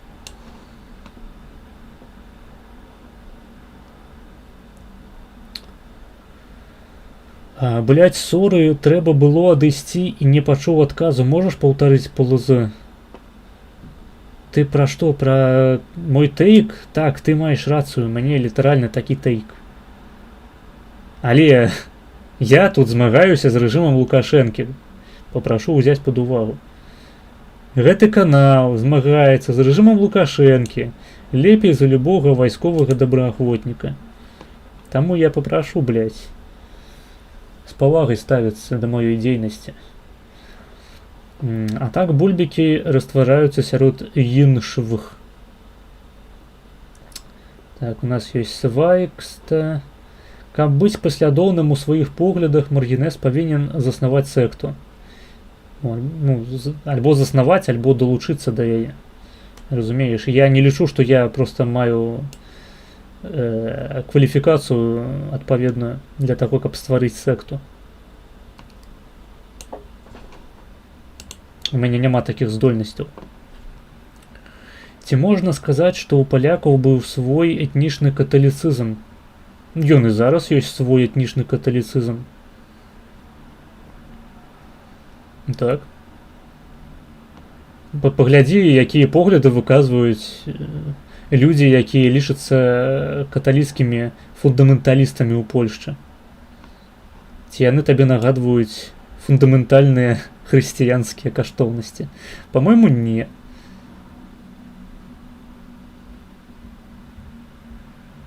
Па-мойму, каталікі ў Польшчы гэта правакі найбольшыя, а само хрысціянства закладае ў сябе каштоўнасці левацкія. То бок яны непаслядоўныя каталікі, з чаго я раблю выснову, што каталіцызм гуляе ролю этнарэлігіі палякаў. То бок у іх проста свой каталіцызм. Асабліва ўлічваючы, што іх папай рымскім быў паляк Ян Павел II. То бок фактычна для іх велізарнейшую каштоўнасць мае тое, што папай рымскім быў чалавек агульнага з імі паходжання. Гэта прымушае задумацца над шматлікімі аспектамі рэлігійнага жыцця ў Польшчы. Наколькі яно ў прынцыпе нагадвае хрысціянства. Ну не, для каталіка бліжэй за ўсіх прыхаджанні ягонага касцёла, а не рандомы. Зноў ж такі, паўтаруся, ёсць належнасць да рэлігіі і належнасць да этнасу. Належнасць да этнасу стаіць вышэй. Хаця зноў ж такі, я лічу, што гэта пэўная бомба запаволенага дзеяння, якая закладзена ў польскую палітыку, польскае жыццё дзяржаўнае, бо з'яўляюцца перыядычны людзі, якія сапраўды прачыталі Біблію і зразумелі, што там ніхуя няма ніякай правацкай базы, і кажуць, напрыклад, навошта нам тапіць пастаянна заёбаных, абосраных, галадупых палестынцаў? У нас тут, у Конга, ці яшчэ ў якой-небудзь дупе свету рэпрэсуюць каталікоў чорнаскурых. рэпрэсуюць нігераў каталікоў, давайте мы гэтым зоймемся і будзем ім выдаваць уцякацтва, запрашаць у сваю краіну. Ну яны ж каталікі, яны ж як мы, разумееце. А гэтыя польскія шавіністы, яны ж не сапраўдныя каталікі, яны маюць рацыю. Які-небудзь Мэнсон, які-небудзь Босак, Корвін, Браун, яны не сапраўдныя каталікі. Сапраўдныя каталікі гэта тыя людзі, якія лічаць, што ў Польшчу трэба завесці мільёны каталікоў з Афрыкі. Гэта каталікі, гэта хрысціяне. Гэта тое, як мысліць хрысціянін аўтэнтычны. Хрысціянін фундаменталіст. А польскі каталіцызм сучасны гэта проста этнарэлігія. І вельмі добра, што палякі маюць настолькі цудоўны цэмент, які умацоўвае іхняе грамадства.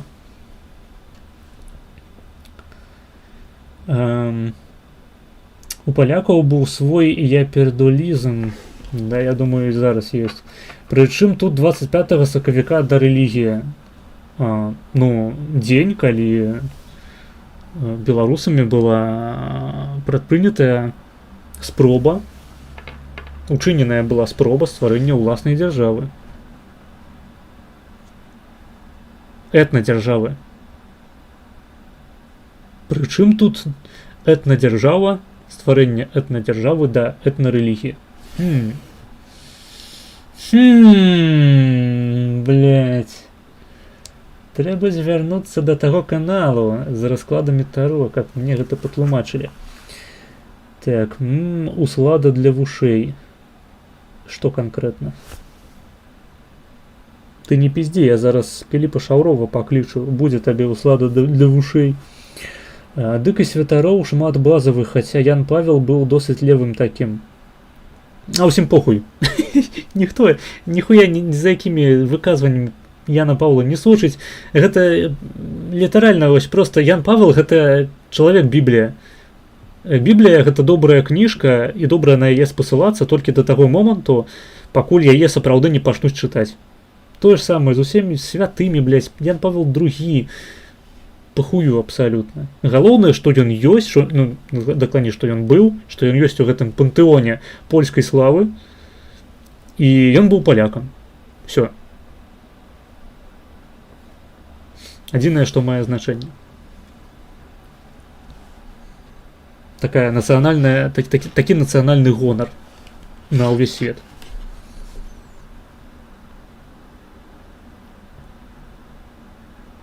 Палякі ж не абралі сабе героем самага ахуительнага папу. Вось проста яны паглядзелі на ўсіх папаў і падумалі: блядь, вось гэты быў найлепшы. Давайте будзем ставіць яму помнікі, бо ён быў найлепшым каталіком, будзем называць ягоным прозвішчам вуліцы, ствараць універсітэты ягонага імя. Няма ж такой хуйні. Галоўная каштоўнасць асобы Яна Павла II заключаецца ў тым, што ён быў палякам. І пры гэтым папай.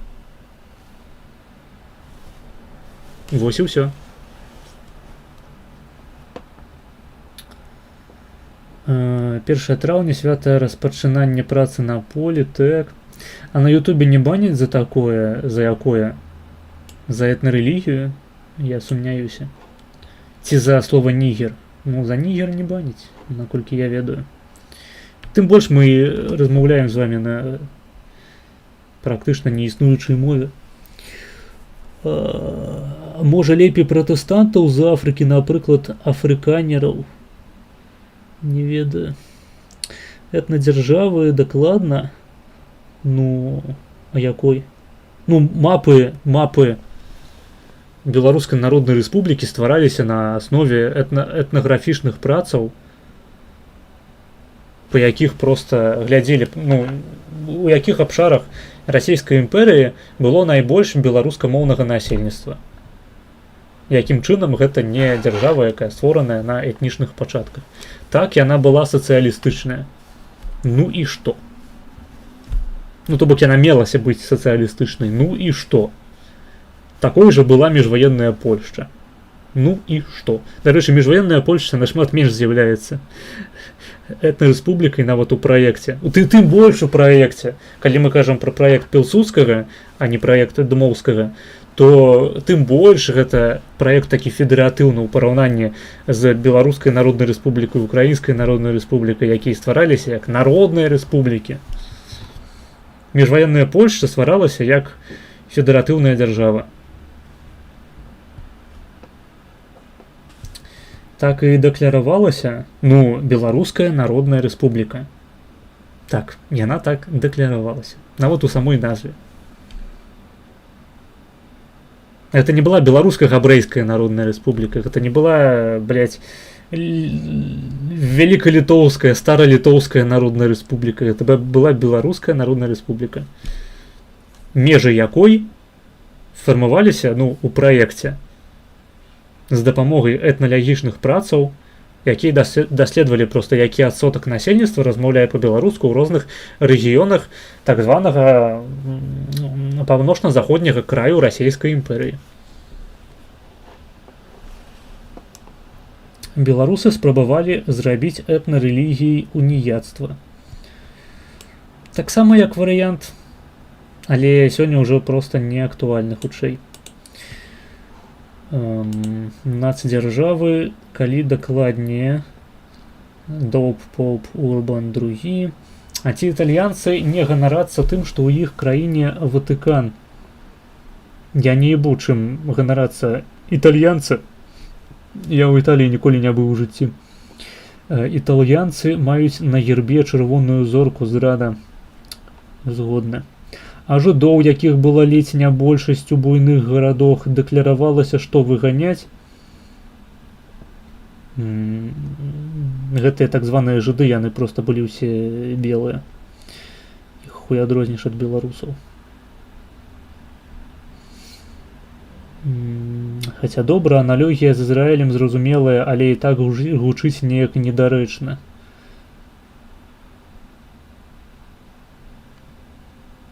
У чым, у якім аспекце? Канешне, можна сказаць, што сучасная дзяржава Ізраіль, яна белая такая, досыць умоўна белая. Але ў нас ёсць проста розныя габрэі. Ёсць абсалютна белая папуляцыя габрэйская, еўрапейскіх габрэяў, ашкеназаў. І беларускія габрэі гэта менавіта такія габрэі. Таму як даёб не залічаны. Калі гэта былі б габрэі арабы, гэта мела б сэнс, канешне, але так-то похуй. Возьмуць шлюб беларус і габрэйка. Іхнія дзеці будуць выглядаць як просто белыя людзі. І ўжо будуць яны там габрэямі, беларусамі, гэта справа другасная. Калі мы кажам пра беларускіх габрэяў. Хаця тут можна сказаць, што ў Ізраілі шмат арабаў жыве. Я пра гэта ўжо сам сказаў. Беларуская Народная Рэспубліка павінна абняць усе землі, дзе жыве і мае лічбенную перавагу беларускі народ. Аласне, Магілеўшчыну, беларускія часці Меншчыны, Гродзеншчыны ў дужках з Гроднай, Беластокам і Віленшчыны, Віцебшчыны, Смаленшчыны, Чарнігоўшчыны і сумежныя часці суседніх губерняў, заселеныя беларусамі. Вось. Кажу, жа ж нацдзяржава, а не этна. Табе літаральна зверху прывялі цытату. Сука.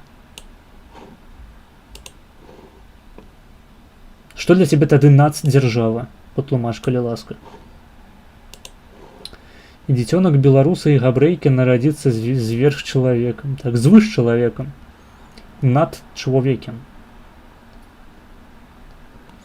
Першая устаўная грамата да народаў Беларусі, але і да склікання устаноўчага сойму ўся ўлада на Беларусі павінна належаць тым народам, якія на іх жывуць. Окей, але межы-то Беларускай Народнай Рэспублікі, яны як маляваліся?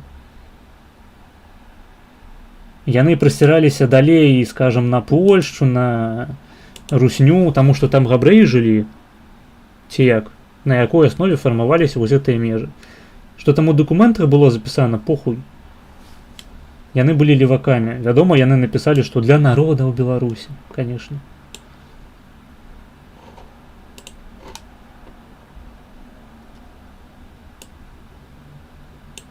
Але народам гегемонам, гегенмомам, гегенмонам павінен быў быць беларускі народ.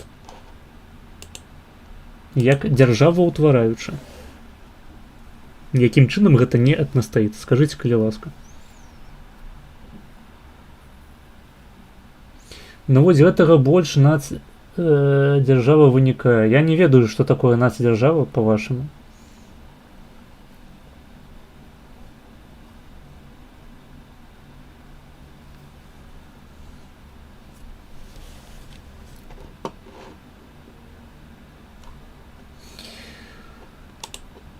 Давайте видосик запустим. Ну, хай будзе фоном граць хихимоном. Так.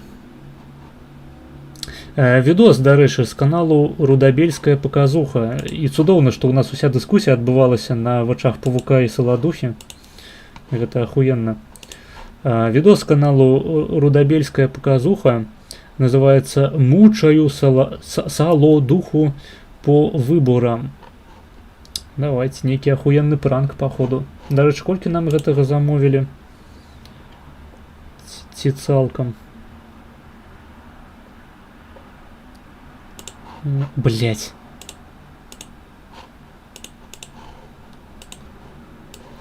Гэта у нас... Так, гэта у нас нават з пераплатай атрымліваецца. Такой сур'ёзнай пераплатай на 20 хвілінаў. Сойджика на экране. Дзе зігаваць можна, там і нацдзяржава. Вось у ЗШ можна, значыць нац. А ў РБ не, значыць не. Ўсё просто гой. Так, толькі я нагадаю, што мне тут у чаце супрацьпастаўляюць нацдзяржаву этнадзяржаве. І я не разумею, як гэта працуе. Гэта ж па-другой. Па-другой? Не, гэта па-першай.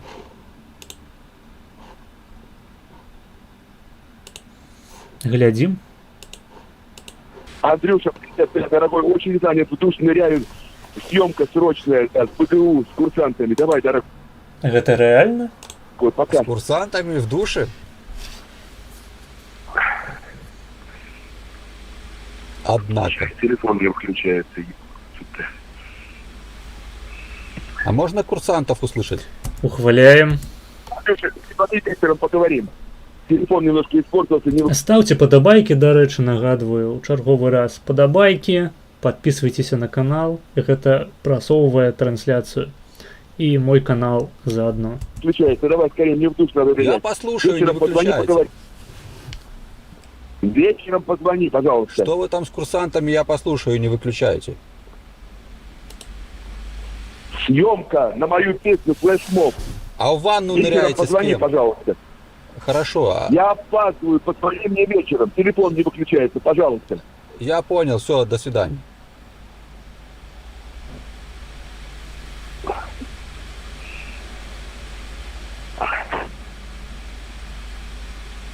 Отключился? Да нет, я еще слушаю. Телефон, у меня телефон немножко испортился, не отключается. Отключи телефон.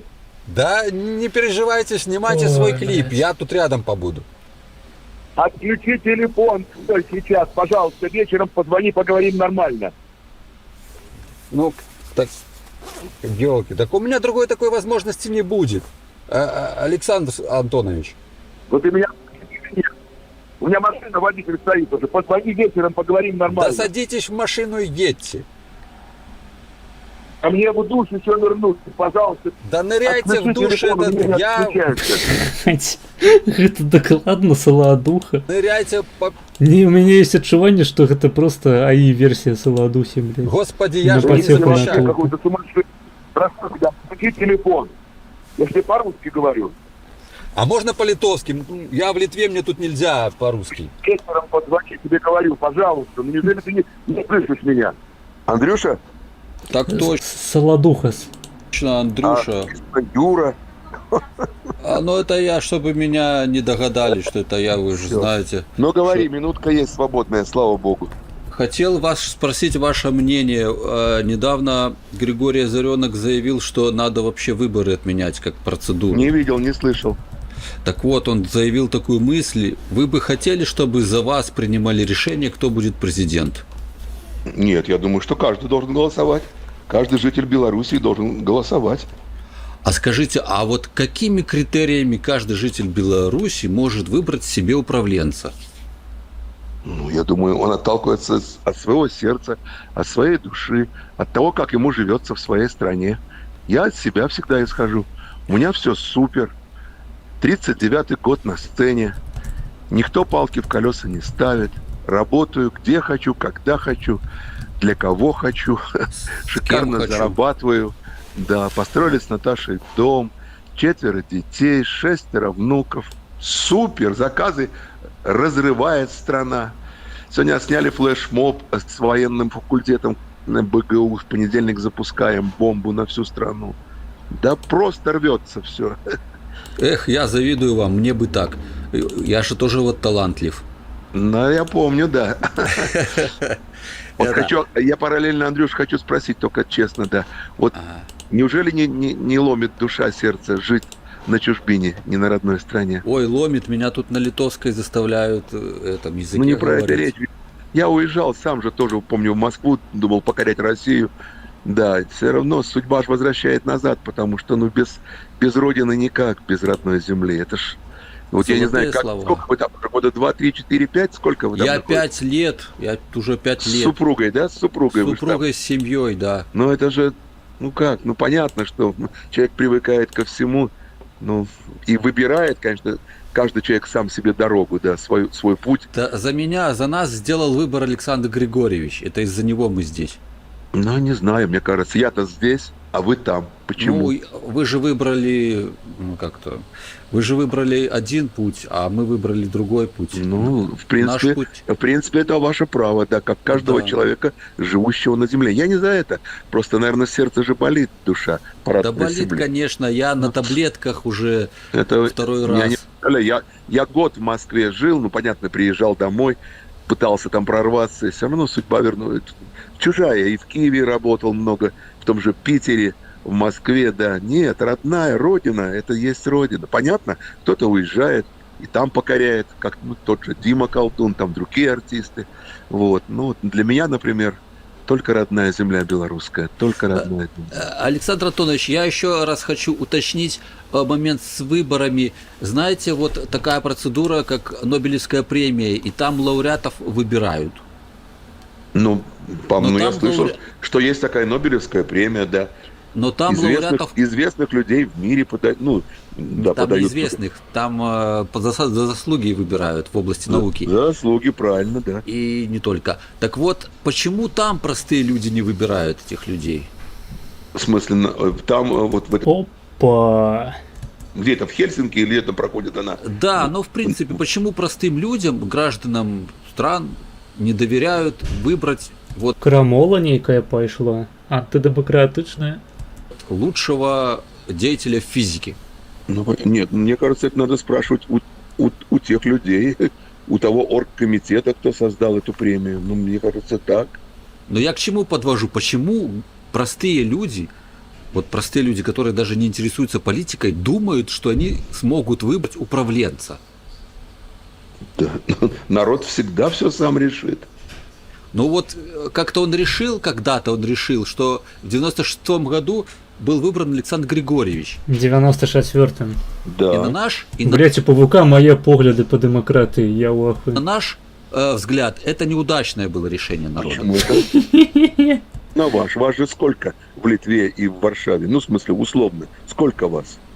Сколько уехало? Ну, примерно, сколько уехало? 300-400 тысяч. Сколько? 300-400 тысяч. Ну, 300-400. Я слышал даже до миллиона.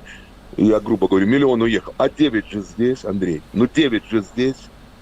Ну так Подожди, и ну, что? Андрюша, ну 9 же здесь, значит, Ну, большинство же, наверное, принимают это и хотят. Блять, Павук намагаецца Саладухі давесці антыдэмакратычны тэйк аб тым, што большасць людзей некампетэнтная ў прыняцці такіх рашэнняў па тыпу, хто будзе лідарам краіны. Разумееце, Саладуха дэмакрат, а Павук рэспубліканец. Беларускі палітыку. Хотят так.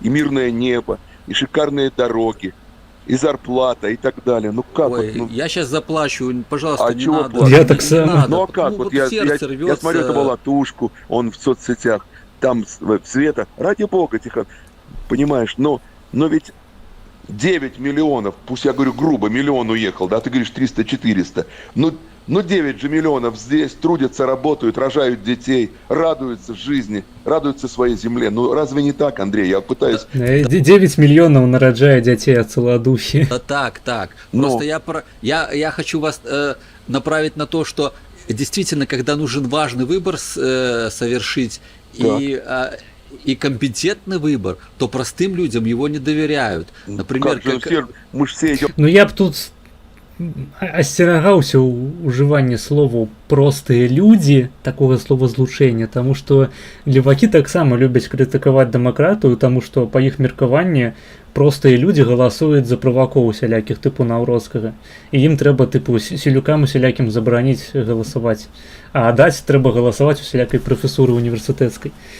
Я супраць такіх заяваў, такіх поглядаў, мне яны не падабаюцца. Я лічу, што галасаваць павінны людзі маёмыя і вайсковыя у першую чаргу. Прафесура усялякая хай смокча бібу.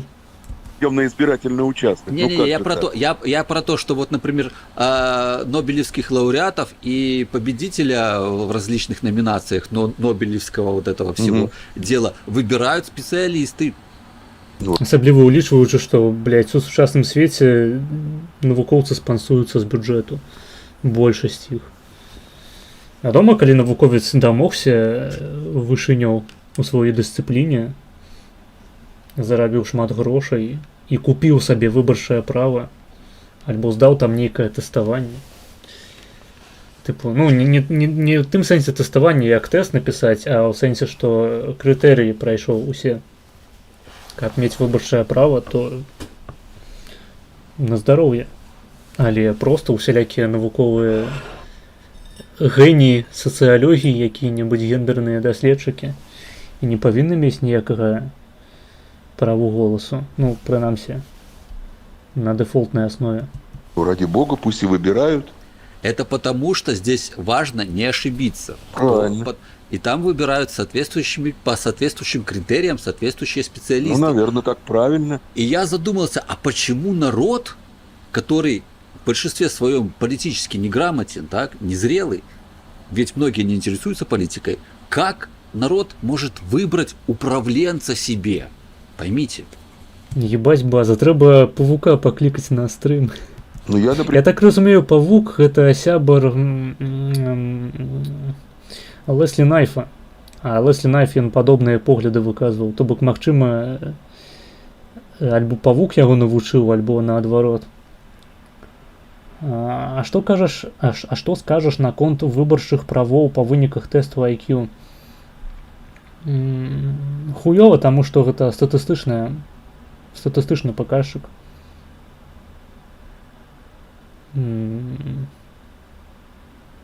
Далёка не любая асоба з высокім IQ будзе мець кампетэнцыі канкрэтна ў палітыцы. І гэта я зараз два розных тэйка сказаў, калі што. Першае, гэта тое, што у нас карэлят ёсць за IQ.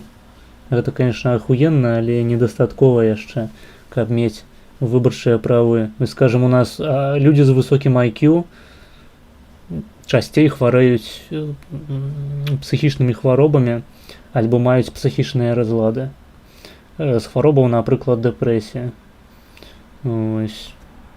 Ці мы лічым, што асоба з дэпрэсіяй можа рабіць выбар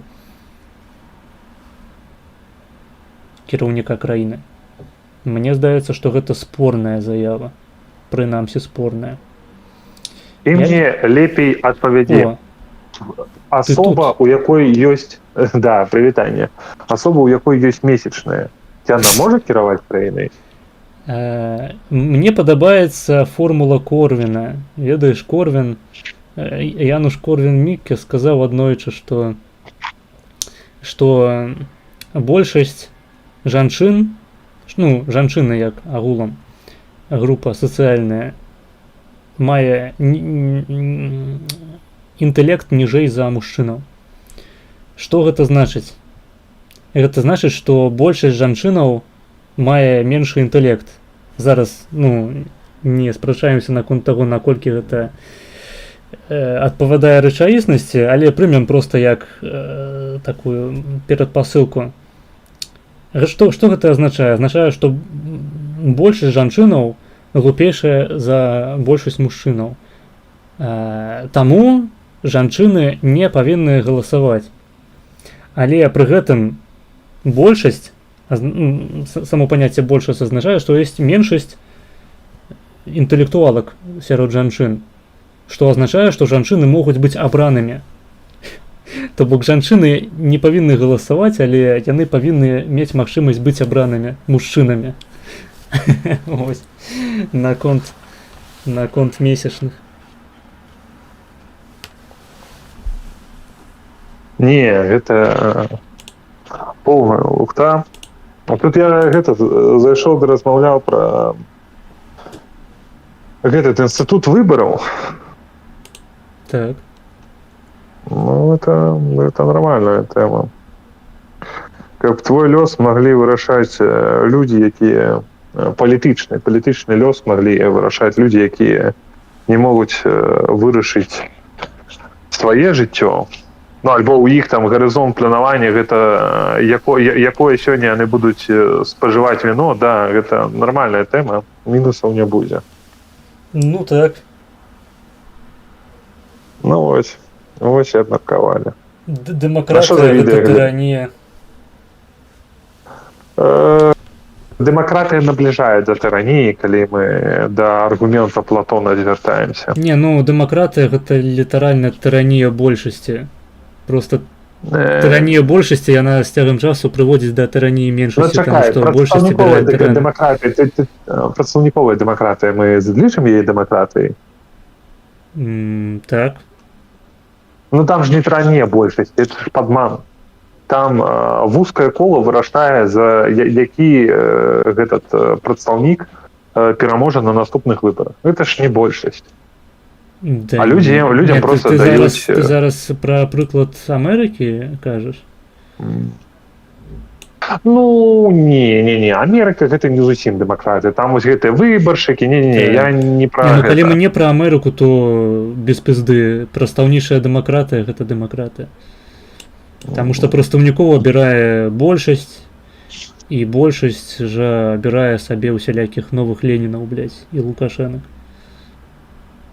Ну ладно, не Ленина, у Ленина не обрали хуйню. Не, я все ж таки лічу, што прадстаўніковай дэмакраты гэтых прадстаўнікоў абіраць, ну, з часам просто яно апынаецца так, што прадстаўнікоў будзе абіраць просто палітычны клас. А людзі, яны будуць, ну, просто як дадатак. Як засведчыць факт абрання. Ну так, але гэта ўсё яшчэ не пазбаўляе нас ад праблемы таго, што палітыкі купляюць галасы ў сваіх выбаршчыкаў, абяцаючы сацыялку, абяцаючы ўсялякія дзяржаўныя праграмы. Ну, гэта ўжо пра аргумент Платона, да, што дэмакратыя набліжае да тыраніі заўжды. Ну, гэта я б сказаў, што гэта аргумент Платона. У пэўнай ступені так, але нават калі гэта па-за платонаўскай аргументацыі разглядаць, то палітыка праз гэта псуецца. Таму што мала таго, што прыходзіцца потым некаторыя, прынамсі, з гэтых абяцанак выконваць, дык увесь палітычны дыскурс засяроджваецца на тым, каму і колькі трэба даць грошай, блядь, бясплатных. Па-мойму, гэта хуйня нейкая. Палітыка павінна быць высокім мастацтвам, а не проста базарам нейкім, дзе грошы раздаюцца усялякаму выдлу. Я для спадарства дакручу.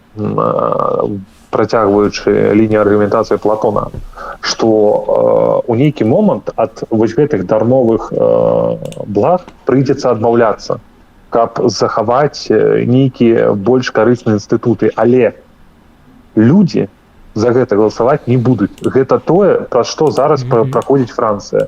Калі вы не ведалі, Францыя зараз в'ебала свой крэдытны рэйтынг.